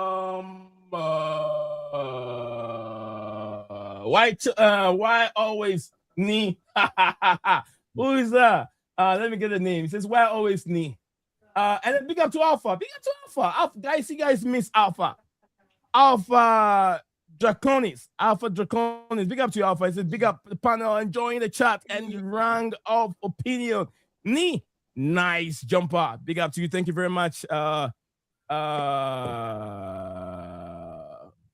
Feels good, guys. Big up to you, my friend here. It's okay. Kuhn, is it Kuhn? Is it Kuhn Kluxiv, right? Yusuf, help me out with the name. Exclusive. Yeah. Why always Nii? It's always me. It's always me, brother. It's always me. Put Balotelli in front over Delap. Oh yeah, I'll take the Balotelli over Delap. That one is I wouldn't 100%. I wouldn't argue with you. Sorry. Coachella versus Nii boxing fight. Oh, Coachella will lose. Go and tell him I say he will lose. My boss, send Coachella a message. Let's get this going. Maybe we can do it. YouTubers in the boxing ring. Coachella will die. Misfits. Yeah. Misfits. Yeah, it will be a mixed fit. Yeah, Coachella has never wore a 16-ounce gloves before, so he definitely is going to go down. Send a message to Coachella. Let's make a ring. Let's make a charity fund. Coachella and Nii in the boxing ring. We can arrange it. Texas, home and away. First away, and then second at home, Michigan. Yeah, we can do it. Detroit, we can do it. Well, what's up? I'll be the referee. We can make some charity. My boss, send the link to Coachella. Send him the link. Tell him I'm calling him for a fight. If he doesn't have a gloves, don't worry. I got many. I got lots of them. He got spares. Yeah, literally. I got more. If he can wear the headgear, I wouldn't wear any. Say hi. Hey, what's happening? What's happening? Welcome. Hi. Hi. Hi. Up the Chelsea. That's DJ's queen. DJ's queen. Coming up the Chelsea. You know, I would bring out my gloves. But you know, I feel like it's guys, don't call me Coachella. Call me Coachella. Someone send a message to Coachella. I'm waiting for Coachella. What's up? My boss said, I was making a joke. Don't throw me. No, we are joking here. We all know we don't fight. If you have to fight Coachella, then we have to arrange. You have to go by a script. Yeah. When I'm punching, it's just move this way. When he punch me, I'll stay there because I can take it. Bro, I've been there before many times. Have you ever been hit with this thing before? It's true. You see stars when they hit you. And you know what's so annoying is when you can't stop the punches from coming, you're dead. Just some other news for you guys. Understand Chelsea striker Dujan Richards has agreed a loan move to Leicester City. Oh, okay. Yeah, I saw that earlier, Yeah. My Leicester fan texted me and asked me if he's any good. No, did he? Yeah. Oh, yeah. Well, hopefully he'll go into the business there for them. We've not seen him, but loan again, ole. Yeah. Loan again. First time ever. My boss is joining. Dujan Richards came in and got injured straight away, didn't he? FC Wonder Kid. What's this dude? I don't. What's do that, DJ? Oh, I'm just reading something about. There's this dude's on it. There's this. I don't know. I've never heard of it. I'm just looking at this. The one from our academy that's left. No. There's some guys on here they call themselves FC Wonder Kid. He's just basically saying that Moy Caicedo and Enzo Fernandez. Chelsea FC have one of the best midfield duos in the world. That's what they're basically. Yeah, for you back. Huh? If you want to get one of these, it feels so good. Huh? What's that, one of these? Nah, I'm right. I said to Nii is out for his back. Oh, yeah. It feels so good when you put it there. I think I need to get one of those. What's that, a massager, bruv? Yeah. Well, back massager. Yeah. You put it right behind the chair and then sit on it. It feels so good when you get it on. How many of them? Oh, you could just get a massaging chair, you know. Yeah. With a I got one for chair. I got one for my foot. I got Hey, one for Davy, my just massage. Okay, Davy, we're not all minted, yeah. Oh, my bad. Sorry about that. Davy's like, I forgot, guys. I forgot. All right, guys. We have a visitor here. My boss. First time ever hearing his voice. Big up you, my boss. Big up. Big up, my boss. How are you, bro? What's going on? Big up Nii Zion. Big up DJ Sir. What's happening, man? Big up Steven. Big up Davy. And lastly, big up to Yosef. Yeah, you got it right. Perfect. What's going on, bro? You all right? I'm good. How about yourself, guys? Yeah, not bad, man. Wow, what a hectic transfer window, man. Very hectic. Hectic for who? Didn't make that many signings. Just hectic for us. Yeah. A little bit. Yeah. But we're expecting much, my boss. Pour your not too much, not really, no. All right, pour all your frustration on me. I'm willing to take it. Pour it on me. Ready for Are you gonna bring the boxing gloves back on again? Let's see, G. I know you came here to fight me today. Let's go. Let's do it. Bring it on. Come on. All right. Let me ask you guys a question, okay? Let me ask you guys a question. Yeah. Oh, God. Are you guys ready? Yeah, go for it, Yeah, man. we're ready. Yeah, we're ready. Why the hell? Why the heck did we let Nicholas Jackson go out on loan? Why? I need answers. So we get João Pedro. That was a big mistake. Yep. João Pedro's doing pretty well, bro. Why? Richard? I'll take João Pedro over Nicholas Jackson any day of the week. No. It wasn't because of João Pedro. Look at the two players that we brought in: Jeremy Jacquet and Alejandro. No, it's because of Guy. McGee, because of McGee. Yes. Yeah. To try to give McGee game time and then let a player like Jackson leave. Jackson's a better player. He would have been much better. That was not the end goal. We haven't played the season with just Guiu. We brought in João Pedro and Delap. So it's like that's the main reason. We can't say that it's because of Guiu, because at the end of the day we bought two other strikers. Yeah, unfortunately, Delap's acting like a WWE wrestler, bro. Yeah, exactly. Rather than just score goals and do good at what he's good at doing. Do you know what I mean? He's not good, DJ. He's not good at all. He's not showing any sign of improvement. No, listen, I think there's a player in Delap. I really do. I just think whether it's his service he's not getting or whether no. DJ, the service is there. No. Don't say the service is there. I disagree. I mean, no. You have to go and watch again. The lap has been. Hold on a second. Have Esteban and Cole Palmer there. They'll be giving him the service, bro. I'm not so sure of the game that I watched. There were lots of crosses that came in. None of them got connected with Delap. There was a game that I watched. No. That's because there's too many defenders on his way. That's why. If you're a defender, if you're a winger, and you put so many crosses in, and it's not getting to your number 9, you better stop doing it. No, exactly. I disagree. Doing it. I disagree. Let me give you. Okay, again. Now, Delap is a player. Yeah, I get what you're saying. He's a striker. His job is meant to strike the ball and etc., which is completely understandable. My reaction to that though is that you're saying that there's crosses that are going in, he's not scoring. Listen, we have crosses that have been going in lots of times that we hadn't had Pedro scoring. Pedro's making plays and scoring due to the play style that they're playing to. Because when they play Pedro in the strike position, the team plays to because that's how Pedro plays. They're already playing to his strengths. Yeah. When it comes to Delap, it's already at a weakness because Delap is used to a different style of football. Now, to adapt to that, I can say, okay, cool. Yes, when he was at Ipswich, he was the target man and the playmaker. Whereas in this team, he's more like I'm going to hold up the ball, make the passes, get in behind and try. They're like a target man, basically. So, thank you very much. So when you're saying, he has to get into the boxes and he has to wait for the crosses, the problem is, it's not like in the we game don't have crazy in this team, though. That's the thing. 2 headers. No, 1 header, actually. The one where he headed it, hit the post, and then Cucurella came and headed it in. So it's not like he's not getting it. It's just a point that, again, he has a defender in front of him. Davi. We don't have Juan Matters. We don't have Willian in that team. That's why the lad is struggling. I still don't think he's struggling. I don't think he's struggling. I just feel like he's adapting. He's finding his ways to adapt. As a player, listen, we didn't buy a world-class striker to come in and play. Delap is not a world-class striker. Exactly. But the problem is, I wish we had Osman, man. The fan base are putting him on a tier where it's like he's supposed to be that next best player. And it's like that is the wrong his way potential, basically. Yeah, exactly. You can't go and put pressure on the player and then expect him to do how you want him to play. It's not. It's a natural thing. I understand you have to give the guy time.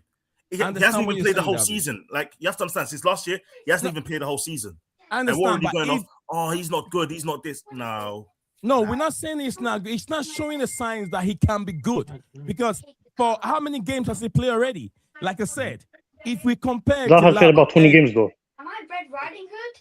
Well, if you try to compare João Pedro in there, João Pedro is not a number 9, so you never João Pedro is a second striker. He's not a number 9. Yeah, it's not going to be there for him to head the balls for you. Delap is a number 9. He's a target man. So when you're looking for a target guy and it's not there and it's not even attacking the ball, how does he get goals? Look at Drogba. When the time the ball is coming, Drogba is running towards the ball. Delap is always in the far corner. A lot of people like to say this, but he was playing at Brighton. He was playing as a number 9. What are we doing?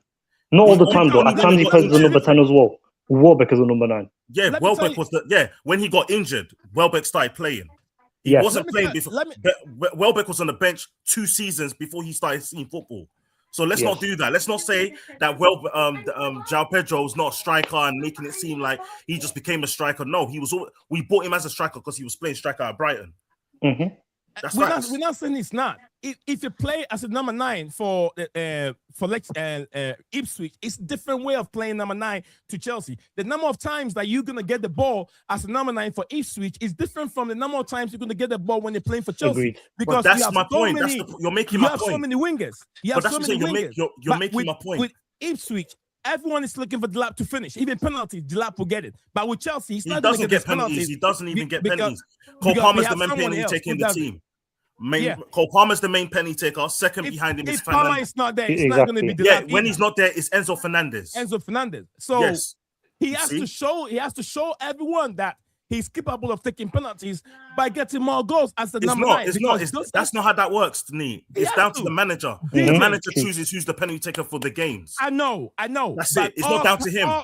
All comes in a way a player performed. No, it has nothing to do with that. Usually a team would already know who their regular penalty takers are going to be. So and it's permanent. Cole Palmer. Before Palmer came, and the other one's going to be Enzo Fernandez. And on the other occasion, you might get Esteval, who might take a penalty as well. Exactly. So before Palmer, who was taking our penalties? I'll have to remember who we had on the team. I forgot who we had on the team. Havertz. Yeah. Huh? Who was it? Who are you guys talking about? Before Cole Palmer was taking our penalties. Before Palmer. Kai Havertz before. Yeah, it was Kai Havertz. Yeah. At times with Jorginho as well. The hop skip and the jump. Remember that? Jorginho, yeah. And the hop skip and the jump. That's what I'm saying, that if the person take it and they start scoring, then you have to give him the chance to do Not it. just Jorginho, Lukaku as well. No, it doesn't work like that, Nii. The manager decides who's taking it. Listen. I know what I'm saying. I know the manager always decides who takes the penalty. We remember under Pochettino. Yeah, go ahead, my boss. Right. Lukaku was the penalty taker as well. No, he wasn't. He did. Lukaku was not he took a permanent penalty taker for Chelsea. Yeah, but he took it temporarily. He took penalties. Yeah, temporarily. Lakaka. But he's not a penalty taker. It's Lakaka, not Lukaku. Yes, Lakaka. Lakaka. Go on social media. That's how they call it. Lakaka. Yeah. They've been saying this in 2021. Yeah. And that fake Lukaku boy on Twitter, they didn't use him as. No, it was on TikTok. Yeah, that big guy. That big guy. Yeah. But also one thing. But I get what David is saying. One thing, guys. Yeah. Lukaku, remember that miss against Man City in the Champions League final where he hit the back of his head? You guys remember that? Was that sorry? In the what? Sorry. What game? The Inter Milan with the Champions League final 2023. Oh, when he missed the back of his head. Proper Charles Lukaku. He even missed that shot against Chelsea in the Champions League. He almost scored against us. What's coming from Dodges? Is there anything from Dodges? Oh my days. There's something from Dodges. Let me see. 4 minutes ago. Thank you very much, Jako Palmer. Dodges as saying that West Ham now confident of getting Axel Disasi loan done before 9 p.m. deadline day, reported by Jacob Stamberg. 9 p.m. Yeah. The deal sheets and stuff, you mean? Yeah, deal sheet already in. By 9 p.m. It can be done. Let me share that on your screen. Thank you very much, Kopama, for the update. My boss. So what do you think? What's your expectation? I haven't heard from you. What's your expectation for the end of the season? What do you think Chelsea should have do to be able to even please the fans? The fans. What do you want to see Chelsea done? We have to win more games, show some fight, heart, etc. We have to show that every game. See, so again, high expectation. Yes. Expectation, trophies, any trophy. Yes, trophies. Mind? Yeah, we have to win the FA Cup, Carabao Cup. You know, those trophies we have to win. And we've now not to worry so much about the Champions League. We've gone how many years without Carabao Cup? We've gone 11 years without a Carabao Cup. That's embarrassing. FA Cup, we've now gone 8 years without it. That's embarrassing as well. Right. Where do you stand on the manager himself? Where do you stand on it? Rosinia's done a very good job. I'm happy with what he's doing now. Did he just change your mind, or were you in for him? Were you all Rosinia in, or you just changing your mind? Or is it now convincing you that he's a good manager? No, he's a good manager. You know, look at the job he's done at Strasbourg. It was good. The players he managed, all the young players. Yeah. What do you make of his lineup in the first half against West Ham on Saturday, bro? Terrible. He played a back line that's never played before, didn't he? Yep. Yeah. Do you think it was him? Do you think it was him that chose the team? Oh, come on, not really. No, it was the. It was the. No, it was either the medical team. A lot of people are saying. A lot of people are saying he wasn't the one who picked the team, bro. Don't listen to them. Don't listen to them. It's too early for us to start that kind of what do you call it? Conversation saying that people like. Do you know the reason why I was alluding to it, Nii, is not because I believe what people say. It's more to the fact that he played a back four that's never played before. That's why. DJ. That's I don't like the tactics though. Listen, guys. Guys. What's Steven? Oh, I was saying he played a back five to try and match up with Napoli. Guys, also, listen, guys. Chelsea deal, Ato Ampa's left permanently to Stoke City. Oh, I saw that. He'll be the next Victor Moses. It came out earlier, but now it's official. Moses. And by the way, you know that I don't know you guys saw today, but I put it on to Nii earlier. But apparently they rejected an £80 million offer from a Premiership club for Achimpong. Do you know who that Premiership club was? No. How much? It's not revealed. I tell you, it was Liverpool. It was Liverpool. It was Liverpool that had the bid rejected. Because was it 80 million, right? That's why they went in for Jacquet afterwards, because they Jeremy Jacquet, aka Jacquet Potato. So yeah, is it like already in for Jacquet Potato? Yeah, but they opted, but they did try, because don't forget the reason why they opted for it in the beginning, because they thought they could get him on the line. Achimpong will come straight away. Whereas with this one with Rennes, he had to go back to Rennes. So it was them who put that offer down on the table for 80 million.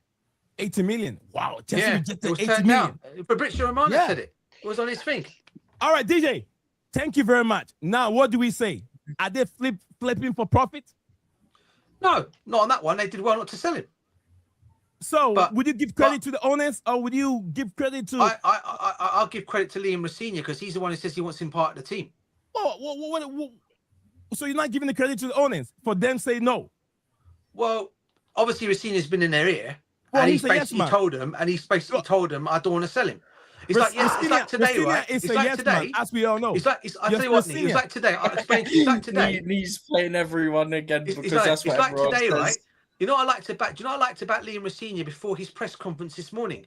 Did you hear what he came out and said on X this morning? He goes, I'm going to pick a team that's going to win against Arsenal tomorrow. He doesn't care. He wants to go win tomorrow. Arsenal. But what I'm saying is, he's a yes man. So if he say, I want to keep him, the owner say we want to sell him, what can Rosinia yes man I do? don't. Listen. I didn't say. I've never said Liam Rosinia is a yes man. Yeah, but what I'll say one thing is, he'll stand his ground against him, because you can just tell the way he comes out. He's not going to accept things. It's just a PR bullshit. He can't say anything. When Abgali, Igabadi said, I'm selling you. Igabadi said, I'm selling you for make money.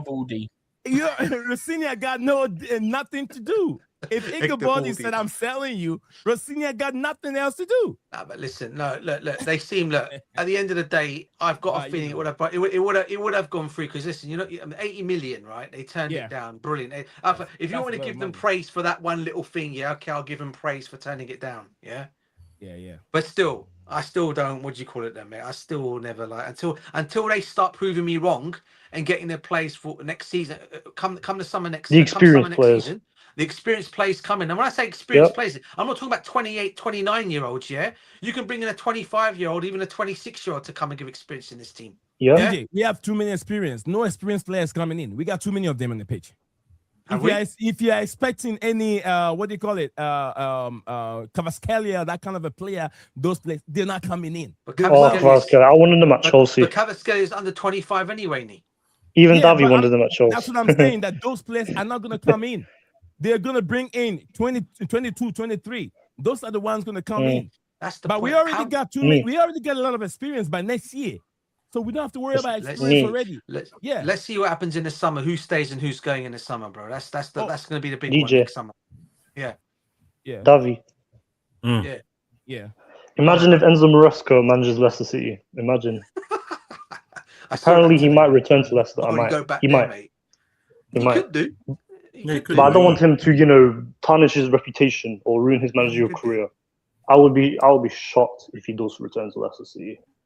Well, if you saw the reports coming out today, I think Nii read it earlier on. There's a report come out today that apparently they're targeting 3 managers to replace Pep in the summer. I don't think he was one of them. No. Marty Cifuentes, they sacked him after 6 months. 3 managers, yeah. Who was it? It was Alonso? Who did you say it was Alonso? Leicester City manager. Yes. But DJ is talking about Manchester City. And then my boss is talking about Leicester City manager being. Oh no! I'm talking about Maresca, right? Yeah. On that 3 list that you read today, was Maresca one of them? No, it wasn't mentioned. It was. So who was it? It was an Alonso on there. No, it wasn't. No, I saw you read out. You said you read something out today, bro, and it said there Alonso. You said and 2 others. No, it wasn't Alonso. Because I saw it was Alonso. Alonso was part of the 3 managers shortlisted to manage Manchester City. Do you know who the other 2 were? No, it wasn't mentioned. Oh, just Alonso's name was just mentioned, was it? Yeah, okay. That's true. And I don't know who the other 2 are. Luis Enrique must be one of them, and must be another one. Yeah, it could be because Luis Enrique doesn't want to re-sign for PSG. That should tell you everything. That's going to be a blow. That's going to be a blow for PSG, bruv. I'll tell you that. What my boss is saying is, there's been some rumors out there about Enzo I saw that. Returning to Leicester City. Yeah. I doubt he's going to take it. He'll ruin his reputation just like my boss said. Yes, exactly, man. He's going to ruin his reputation. He will tarnish his reputation. Yeah, he will. Because he's not going to get them back to the Premier League. He struggled. He will struggle with the current squad. He's either going to listen. He's either going to go Man City or he's going to rock up at Juventus, one of the 2 clubs in the summer. That's what I think, anyway. Yep. If I were him, I'll go to Napoli. Yeah, to replace Conte. Replace Conte. Yeah, Conte never lasts more than 2 years. That's the thing. That's true. Yeah, that's true. He buggers Conte off falls out with after the a ball. time period, doesn't he? Yeah, bro. He's probably go cook the Napoli. Conte's recording in Champions League is poor. Anyone, we know how this story goes. Do you know Conte is the when I leave here, they go back to not winning. What? Say that again. It's true. It's true, bro. Huh? Conte is the most West top manager ever to participate in the Champions League. He never made it through the exactly. He's not good in the Champions League. He's never won a Champions League. He never got past. Something like that. Yeah. The only good Italian manager that won the Champions League is Ancelotti. That's it. Do you know what, Stephen? I don't think he's even got as far as the quarterfinal stage. You know that? Yeah, I can't remember if it's no, never. I don't think he ever has. 16, I can't remember which. Yeah, around the 16. They said he can't manage. He can't manage. No, but you know what he's got to do, innit? Yeah. He's got to probably go off on the Napoli board, and he's probably got to go a similar route to what he did with Tottenham and go, when I leave here because of the board, this club will not win another Scudetto for how many years? Is that Tottenham history this? Remember? Yeah, he'll basically Tottenham history this. That's the history. Yeah, remember that press conference? It's the history. When he was at Tottenham. These people, yep. He'll probably end up. Conte wanted Lukaku at Spurs. Yeah, you know what? He'll probably end up wigging off in it, Abbas. Wigging off, bro. Conte's bald, but he's got a wig on his head. Oh, mate, he'll probably go somewhere else like that. Do you know what? Yeah. What was that? You know what our fans were singing about Lukaku like when they were still in the stadium? Lakaka. What's that? It's Lakaka. He's running for a hot dog. Running for a hot dog. Literally, there's video of it. There is, you know, because UEFA, they keep the away fans behind after, innit? Yeah. They were singing. We need to, guys. Listen, guys. Hello. Yeah. Yep. We need to sell two of the AS Monaco boys, Badishil and Disasi. You can add. Don't forget to add. What's his name again? This guy. What's his name? What position does he play? Tosin. No, Person. not recent one. Not recent one. What's his name again? Monaco. Yes, Monaco. Is it 40 million? Bakayoko. Bakayoko. No, he's already gone. Yeah, add him to it. Those are the list from AS Monaco. Some of them are very bad players. Do you know, We should have signed Fabinho. Why did we didn't sign him? I cannot say it on StreamYard and YouTube and all that, but I've got another name for them, and it's if you add another S to their first name and then you still say Monaco. S. So we say it's AS Monaco. If you add another S to the end of AS. Okay. Yeah. Asses. Because every player we got from there has been. I know the word he's saying. ASS Monaco. ASS Monaco. No, he's saying add another S to that, bro. No, but if you obviously don't say it so we don't get in trouble. But if you read it as the actual word. Do you guys remember Fernando Morientes? Oh, yeah, I remember him. What a player, it's from AS Monaco, right? He played Madrid. What a player. He scored against us, didn't he? In the Champions League semi-final under Claudio Ranieri. He did. I remember back in the day, 2005, when I'm playing FIFA. Morientes. He obviously played for Real Madrid. If you guys remember, I don't know how far you guys. I'm sure you remember. I watched. He played when Claudio Ranieri was our manager, and he scored against us in the Champions League before Mourinho became manager at Chelsea. All right. Yeah. Davi, you remember that player, Davi? Yeah, I do. Fernando Morientes. What a player. Morientes, mate. What a player. He was okay. No, it wasn't okay. He was a world beater. Okay. Hello? No, bro. What are you talking about? He was a world beater. He was a top 10. Morientes. When you're saying players that are going to be like world beaters, they're going to be in the top 10. He's not in the top 10. How about Raul? Raul, definitely, 100%. Raul. What a strike. What a player. Yeah, mate. you can't compare Raul to Morientes. Raul had everything Morientes wanted. Look, the reason why it's difficult to compare because Raul was on the scene for a long time. No, you get what I mean? He was on the scene for a long time. Morientes was in and out for a little. You can say that about players now. You can say about our players now. That's how you value them. You can't value big because he's been here longer, so you can't compare this player. No, because Mbappe, if you can't compare Mbappe to certain strikers that are older, like David Villa, Mbappe or David Villa, you're not going to say because he was, mate. That's what I'm saying. Okay, you're talking about 1 to 10. Mbappe's got a record. You talk about 1 to 10 player, his name is not there. So are you going to tell me that Dinelson? Do you know Dinelson? You do watch Dinelson? You tell me Dinelson. Dinelson is not part of the 10, so it was okay. The one who played for Arsenal and Real Betters, We're saying for Morientes' time. We're saying top 10 players of that time. No, I thought you were talking about all the top players to now. No. I was saying that time, in that time era. Okay. He wouldn't make top 10 even for then. Oh, so he will. At that time, he will. As a world beater, he wouldn't. He will. Fernando Morientes, at that time, he was on the top list. If we just spoke about Raul, that means on top of Raul, we still have Ronaldinho, we still have Samuel Eto'o, we still have Yaya Toure, we still have Toure wasn't there. Toure wasn't there. Toure wasn't there. Toure was playing. No. You also had Adriano. Adriano, thank you. Toure wasn't there. Luis Figo. You can mention David Cambiasso, Thierry Henry. Thierry Henry. Ron Roman Riquelme or whatever. Riquelme. Yeah, the classic number 10. You remember Trezeguet, Davey, yeah? Kaka was playing. Yep. Davey. Kaka. You remember Trezeguet, yeah? I don't rate Kaka. What do you say? Kaka wasn't that bad. Remember Trezeguet? Yeah, David Trezeguet, yeah. What a player he was, mate. He was. You see, but you get my point, though. You see, if we're going to mention players... Samuel Eto'o. Don't forget about that. I get it. But that's what I'm saying. If we're saying world beaters... He must have thrown Didier Drogba and George Weah, bro. Javier Zanetti. Even if you take away Kaka, he's still... Yeah. Morientes never makes top 10 in any of that.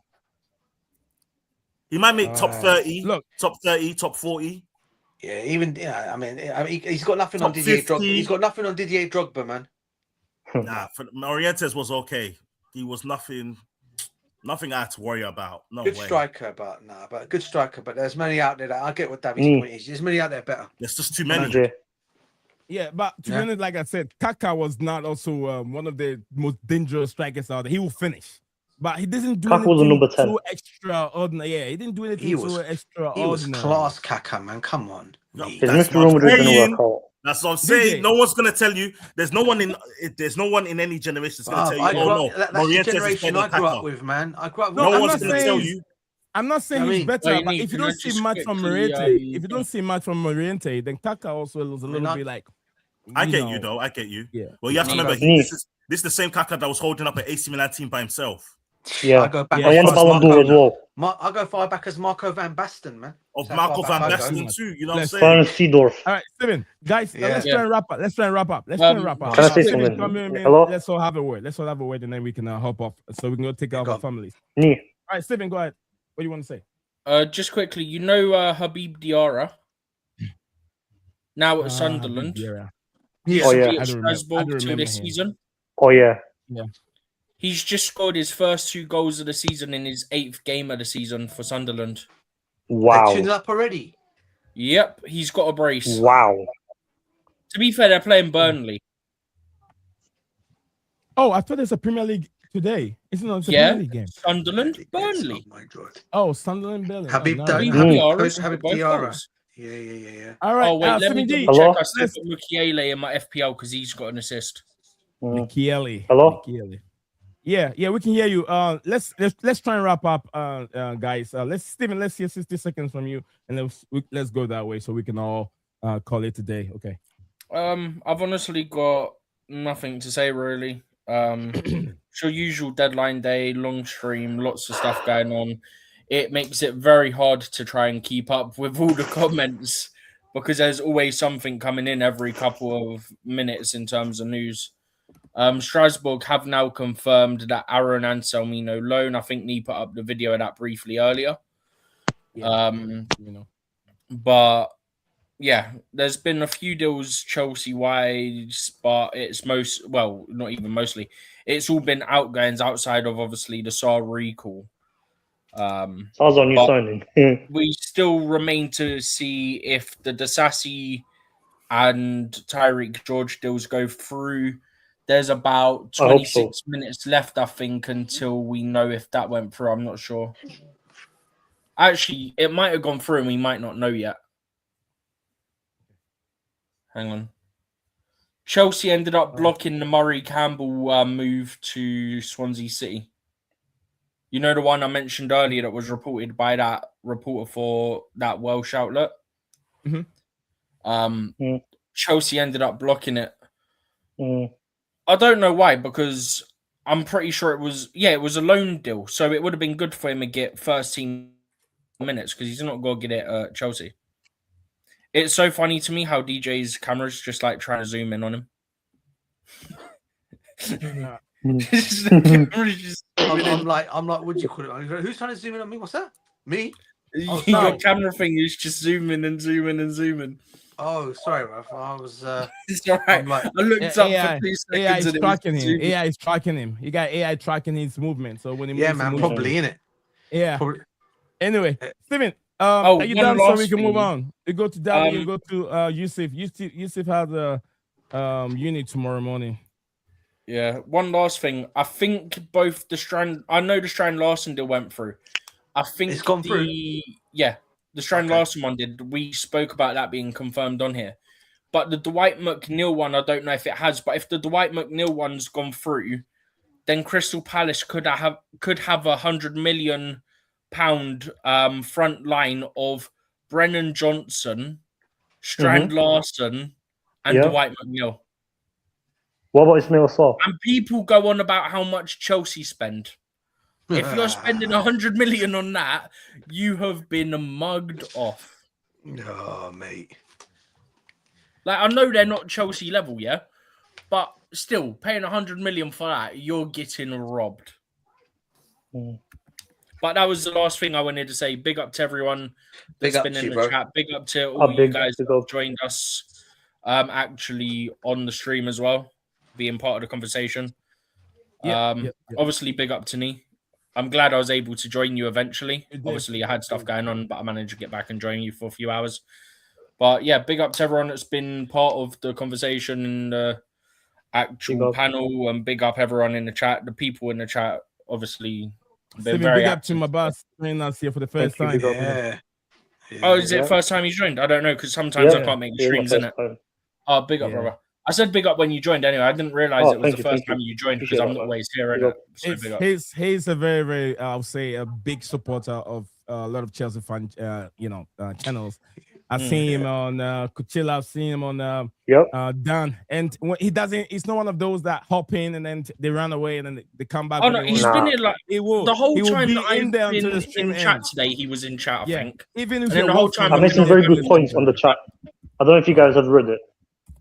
And I know he'd keep coming because we pay attention to him, and that's the kind of people that. We always try and keep up with the chat, but sometimes it gets hard because we don't want to be here all night either. I understand. So we do try and you, keep Tony. up. It just gets hard, especially deadline day. Go on, Nii. No. Sorry. We can't do that here. I don't know. Sorry, you're man. I'm sorry, at the Tony. wrong channel. If You're you're the wrong asking channel. for that, this isn't the right channel for that. Yeah. I Nope. don't get involved with these. And plus, I'm Tony sure out. everyone has very strong Tony views out, guys. Tony and out. it's not worth it.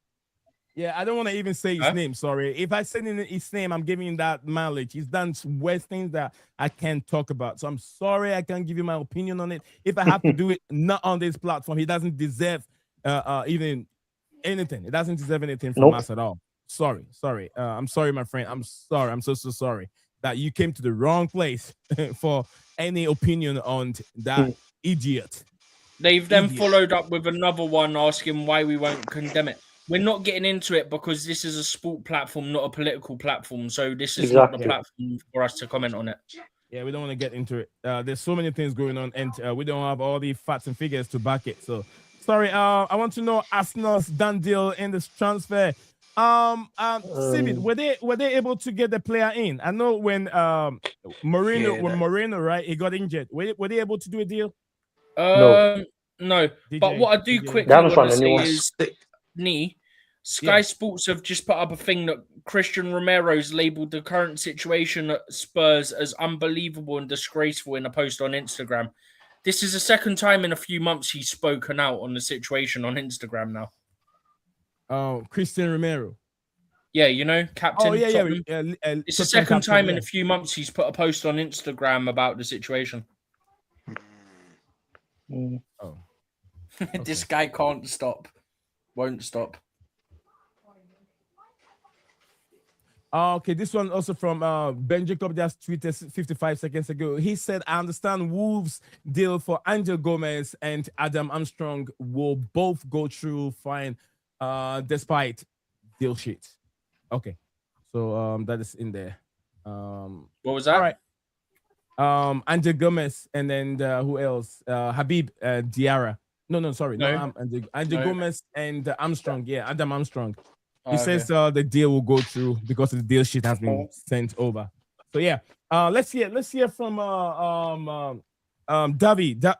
Let's go to Yusuf because Yusuf, like I said, after free Yusuf. Hey, wait, can't you guys remove this guy? No, Tony out. Tony out. Just take. I'm not gonna highlight it because he's trying Tony to get us out. to talk about him. Get him out. Tony out. Yeah, Yusuf, over to you, Yusuf. Give us a 60 seconds of your January transfer window. I know you're not happy, but tell me. General transfer window. We'll go Chelsea first. I mean, they said at first they were going to do a lot of business, but I knew it was just PR. I knew they were going to do nothing. 100. Like, didn't we say, DJ, that the new centre backs would be just us recalling Mamadou Sarr and after Strasbourg, but yeah, exactly. And on the other club sides, I mean, has any big things happened? I don't think so. Apart from Strang Larson moving, Dwight McNeil moving. Is there anything else big happened at other clubs? I don't think so. Oh, Man City, there's obviously been Mark Gahey and Semenyo. And yeah, I mean, I think that's pretty much it. I mean, Tyreek George has gone on loan. To Everton. There's nothing. January is always a bit dead. Like, let's be honest with ourselves. Like, January's like, why do we even have a January window? For emergency signings, you can definitely get someone that you're gonna get. You're not gonna get your first choice. You get, second choice. Yeah, like the Emergency. backups. Yeah, definitely gonna get emergency. Yeah, in the middle of the season. Yeah, Yeah, you need fair it. You enough. need it. You need it. Yeah, fair enough. Yeah, but that's my whole review of Prices are this overhyped. January I don't know why. transfer window. My problem is if you've watched football and you've been around football for a long time, January transfer shouldn't be a time for you to get excited because nothing much is gonna be done. You get what I'm saying? A lot of time, clubs don't do much in January because the prices are overhyped. I mean, I just jump up. The prices are too much. If you wait in the summer, you're gonna have competition. The prices are being dropped down most of the time in the summer. So when people get upset that a club doesn't do much in the January transfer, I kind of like, why don't they know about the January transfer window? It's not an Check easy my thing to do. thing in Oh, thank you very StreamYard much. quick. Okay. StreamYard. Thank you very much, Stephen. Let's go to Davy. Davy, over to you, bro. You know, I mean, it was a silent window. I don't personally think it was a bad window. I think they, bought up a player who they thought they wanted, and they found a better option, which is bringing in Sarr. So I feel like for them, it was a case to play one of their own than to go and buy someone else. And I think what it probably came down to was they didn't want to jeopardize bringing in someone to come and play who they already bought for 12 million last season, only to, not play him and not see what he's capable of, and then bring in someone else in to be maybe could be a replacement for him or Anselmino. Because I feel like in this situation, it gives us a broader depth of what we want to play going forward.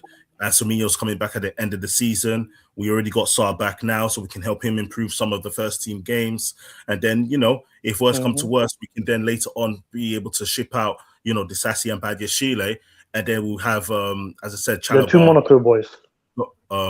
We got Chalobah, who will be like a backup for either the centre-back positions or even midfield position, depending on how it turns out. So I feel like at the end of the day, they made a decision and probably, had to sit down about it, spoke about it, and then thought, this is the best solution. If we got two centre-backs who we've already bought and we haven't played them, let's try and see what they can give us then to buy someone else who we haven't seen, and then, hope for the best on that. So I think it was a good window. I don't think it was too bad. Also, at least we got Sterling and Disasi out. There you go. Well, actually, Disasi remains to be seen, but you get my point. Yeah, no, I get it. Yeah. So. Yeah. Thank you very much, my boss, for sharing that with us. Yeah, I love that. I love that. I can't highlight it because it's in the private message. And my boss. I'm presuming the yes was to my one, yeah. Yeah. Yes to yours. Yes, oh wait, I can't do that option. I can do a different option. What option can you do? If not, hang on.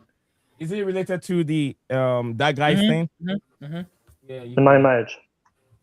Yeah. Oh. Steven, look at me. Hang on. Okay. So the third one. Yeah. Oh, whatever you can look at the time and then you walk out of the house. One of them. It makes sense, right? Yeah. All right. My boss, you want to read your comment from me in the private? I love that. I love that. And this is what we've been talking about all the time, related to things from Manchester United and what things goes on at Chelsea. Thank you. My boss, go for it. And then you can take your time. No, you go for it. All right. So my boss put this now. They're related to things that happen at Manchester United. And, Nemanja Matic, once upon a time a Chelsea player, went to Manchester United. It says, Matic said this. It said, at Chelsea, the players acted professional. They were punctual. Professionally, they were punctual and never showed up late for training. Yeah. But at United, it happens almost every day. Among the players who would always show up late were Paul Pogba, Jadon Sancho, and a couple of other players. The rest of us who always showed up on time were angry. So we decided to form a kind of internal disciplinary committee with me serving as the president. I put a sheet of paper up on the wall where I documented the name of people who were late during particular season. During one particular season. During the particular season. One particular season. Bro, it doesn't matter. Let's just go. We collected around £75,000 in fines. Yeah. They Wow. collected That's a lot of money. 75,000 in fines. Pounds. 75,000 pounds. I bet their Christmas party was fun that year. That's a lot of money. It is, yeah. That money. Do you know what this money? 75,000 pounds. This can build 7-bedroom house, first class in Ghana, and even it can build like 2 of that in Nigeria. $75,000. That money, it can buy a plot of land and build 7-bedroom house, air conditioned, fully air conditioned, everything. Wow. Finished. $75,000. That money, and that's what the players are throwing away. So sometimes I don't feel pity when players and the fans are on these players. You're crap, you're that, you're this. But you're at the this. end of the day, it's not even just that, yeah. Like, I'm sorry, you got what most of us would consider like the best or one of the best jobs in the world, Jay, and you're showing up late to training. Late. Just because you've got the money that you can afford to get fined silly amounts. Just like, come on, man. Step up. Fix up. Exactly. Step up, man. It's a quick thing. Yeah, I got to go. Thank you for having me. It was nice seeing you guys today. Nice seeing you. Peace out, Davi. I'll definitely join you guys in the next live. Big up, bro. Yeah, I've got to do some I'll cooking right now. My stomach is Enjoy the cooking, man. Enjoy the food. All right, thank you, man. You guys take care, though. Yeah. Take care, mate. Take care. Peace out of the Chelsea. Thank you. My boss, are you on Discord? Where are you? No. Where are you? X? I don't have X. Instagram? Yes. I don't play around on Instagram. It's a platform difficult for me to grow. I can't do nothing on that platform. Everything I put there that looks like the content that I put there stays in my bedroom. It doesn't go anywhere on that Instagram platform. So I don't play around there. It's just like homegrown musician. Anytime you put on an album, the album stays in his bedroom. Him and his wife listen to it. It doesn't go anywhere. So yeah, the X platform, man. When I put anything there, I feel like I made a content and I throw the content in my bedroom. My kids and wife, they're the one that watch the content. Can you hear me? All right. Let's hear from DJ. DJ Sab. Oh, I lost DJ for a second. No, I'm here, bro. I'm here. Sorry, I was just, what do you call it? Yeah, listen, as always, Nee, pleasure being on your stream, brother, as always. It's great chatting with all you, man, as always. It's been a while since I've been on here, but it's actually cool to come back and talk about football, about the club that we love. And most passionate conversations we always have about the club. But listen, in terms of the transfer window, this is what I expected anyway. To be honest with you, I went into this window anyway. Well, I say we went into this window, and I went into this thinking that we were never going to get what we wanted to get. So anyway, we brought a player back from loan. Okay, Sarr hopefully will come and do the business for us as a defender. Yeah. You know, obviously welcome him back and say good luck to him for the rest of the season. And we still need to go and do the business tomorrow. But other than that, Man City done. Obviously, I think they won the transfer window. Brought a couple of good signings in. To be honest with you, you know, we talk about saying what players we could have got in. I mean, look, Mark Guehi was an example. We could have got this guy in if we really wanted to go for him. Yeah, I think, but we didn't offer to. We didn't offer to do it. No, DJ, no. DJ, he made it clear. It's never. No. I'm just saying. I think we tried. I'm just saying. I think if it was the old Chelsea, you'd have probably come. That's all I'm going to say on that one. But it's what it is. It's what it is. And we move, and we have to continue on now at the rest of the season with the players that we have got, and continue to back the place. That's what I'll always will do. Even though I've got a little situation with Garnacho, but still don't hate the guy. I'll still back him. Garnacho. Garnacho, as I say. But listen, I'll back him. I'll still back him. Still back him. Yeah, and he's still Garnacho. Yeah. Or Penacho. I'm not scared. And he sees you, DJ, he's gonna beat you up, mate. No, bro. I ain't scared. Bring it, man. My boss, leave my boy alone. Bring it, bro. Nee, I can't wait for you to come to the UK, mate. I will. Oh, mate, yeah. I'm coming. We meet you in the UK, I'm bro. coming for the minerals. When you come to the UK, brother, I'll be taking you. I'll be showing you. We go around wherever we're going to go, and Stamford Bridge, wherever. I'll be telling you, everywhere it's going to be in all the stands. Yeah, I'll make sure all the other fans put it down. Garnacho. Penacho. You know what I'm saying? You know what we're gonna do. You know when we come, my boss in the UK, especially right? For Nee. You're in the UK. Yeah. Are you in the UK? Yes. Yeah. would definitely before I come there, I'll just make sure you. I mean, I'll definitely see you. I mean, I hear you from you guys all the time. I'll definitely try and get you on. You gotta get. I mean, Instagram. I don't know how many people get on Instagram. My boss, come on, come on X, and I don't you have can X, chat. I'm sorry. You can chat with DJ. You can chat with Yusuf. We're all on X or maybe Discord. Get Discord. We're there at Instagram. I don't know. I don't know how many people chat on Instagram. It's all about the girls. The girls are on Instagram. Leave the girls for it. Leave the Instagram for the girls. Come on, don't talk about the girls, man. Don't talk about Astro Web. They love up the Instagram. The Lily Phillips. No one mentioned her. No one mentioned her. Yeah.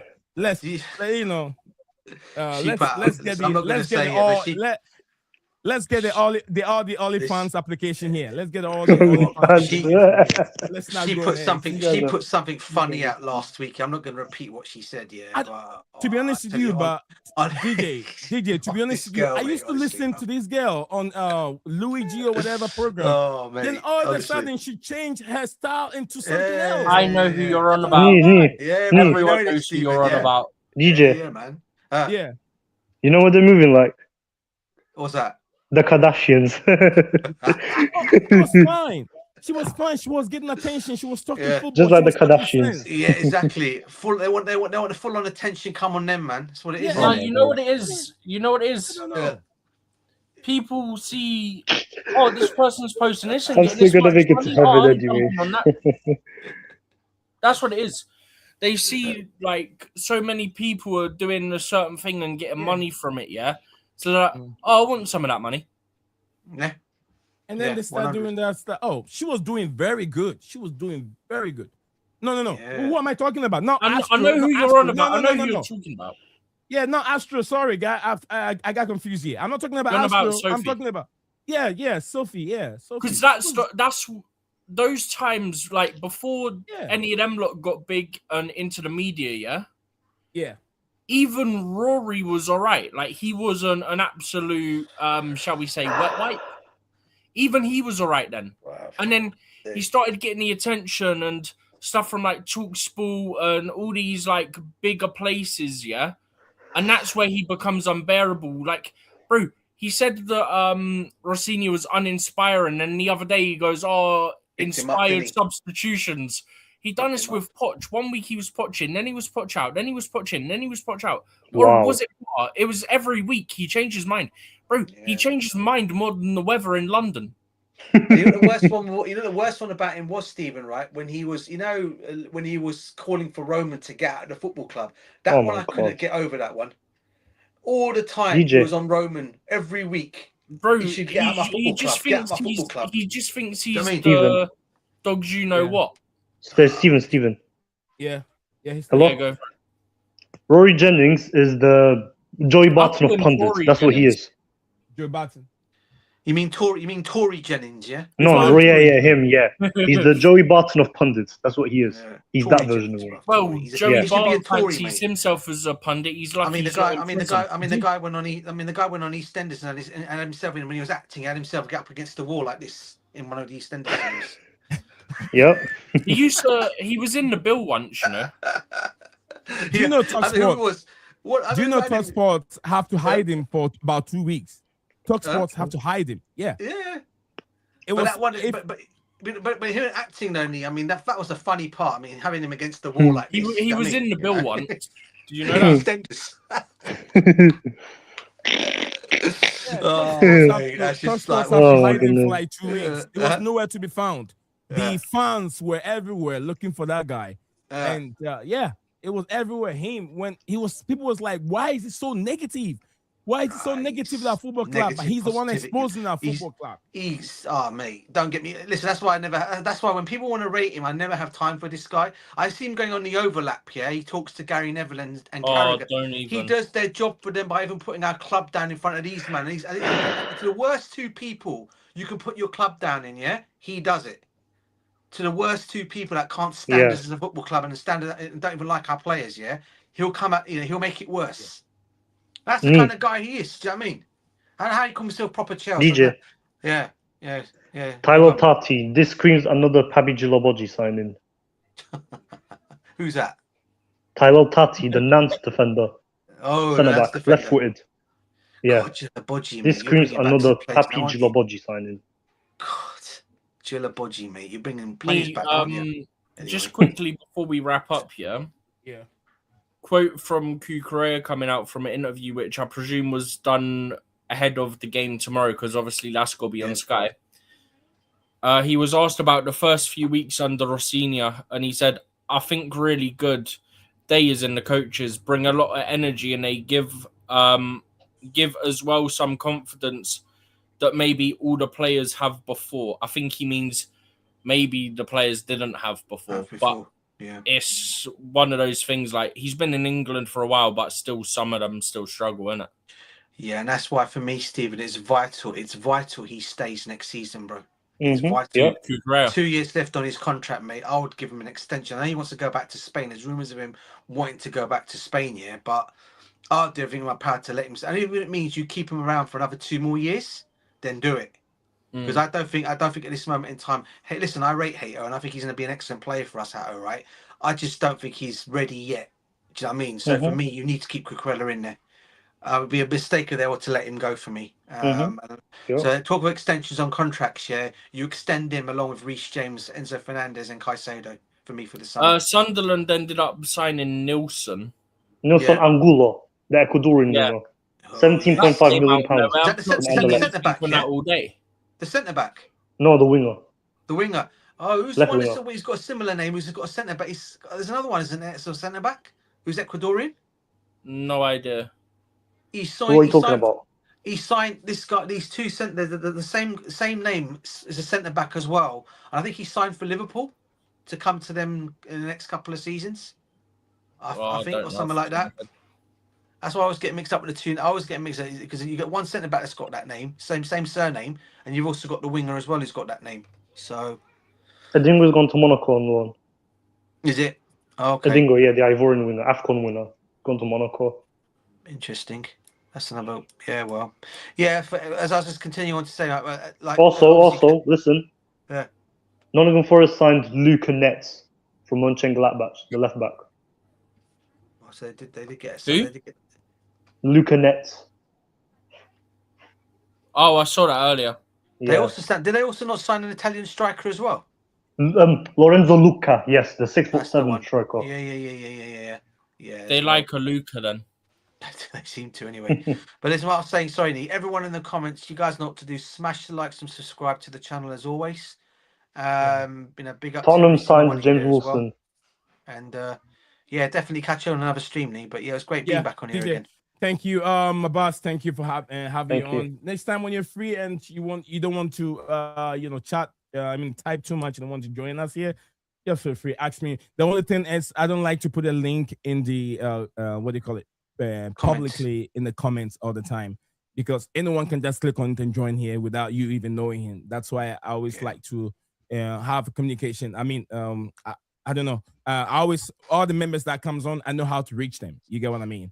I know I can get them on X or Discord, and then send a link to them privately instead of putting them on the comment section. But because the first time, I did not give a damn. I just went for it. Thank you. Anyway, my boss, thank you very much. Yusuf, thank you. DJ Stuff. And, big up to you guys. Guys, enjoy the rest of the evening. Yeah, you too. You guys too as well. Peace out, man. Take care, guys. Bye. Take care. Bye. You are a winner. Stand tall, be proud. In the face of doubt, you shout it loud. Feel the strength, let it in. With every step, you're gonna win. You are a winner, feel no pain. You are a winner, feel no pain. Yeah, I woke up feeling like a champion. Every move I make, I got the stamina.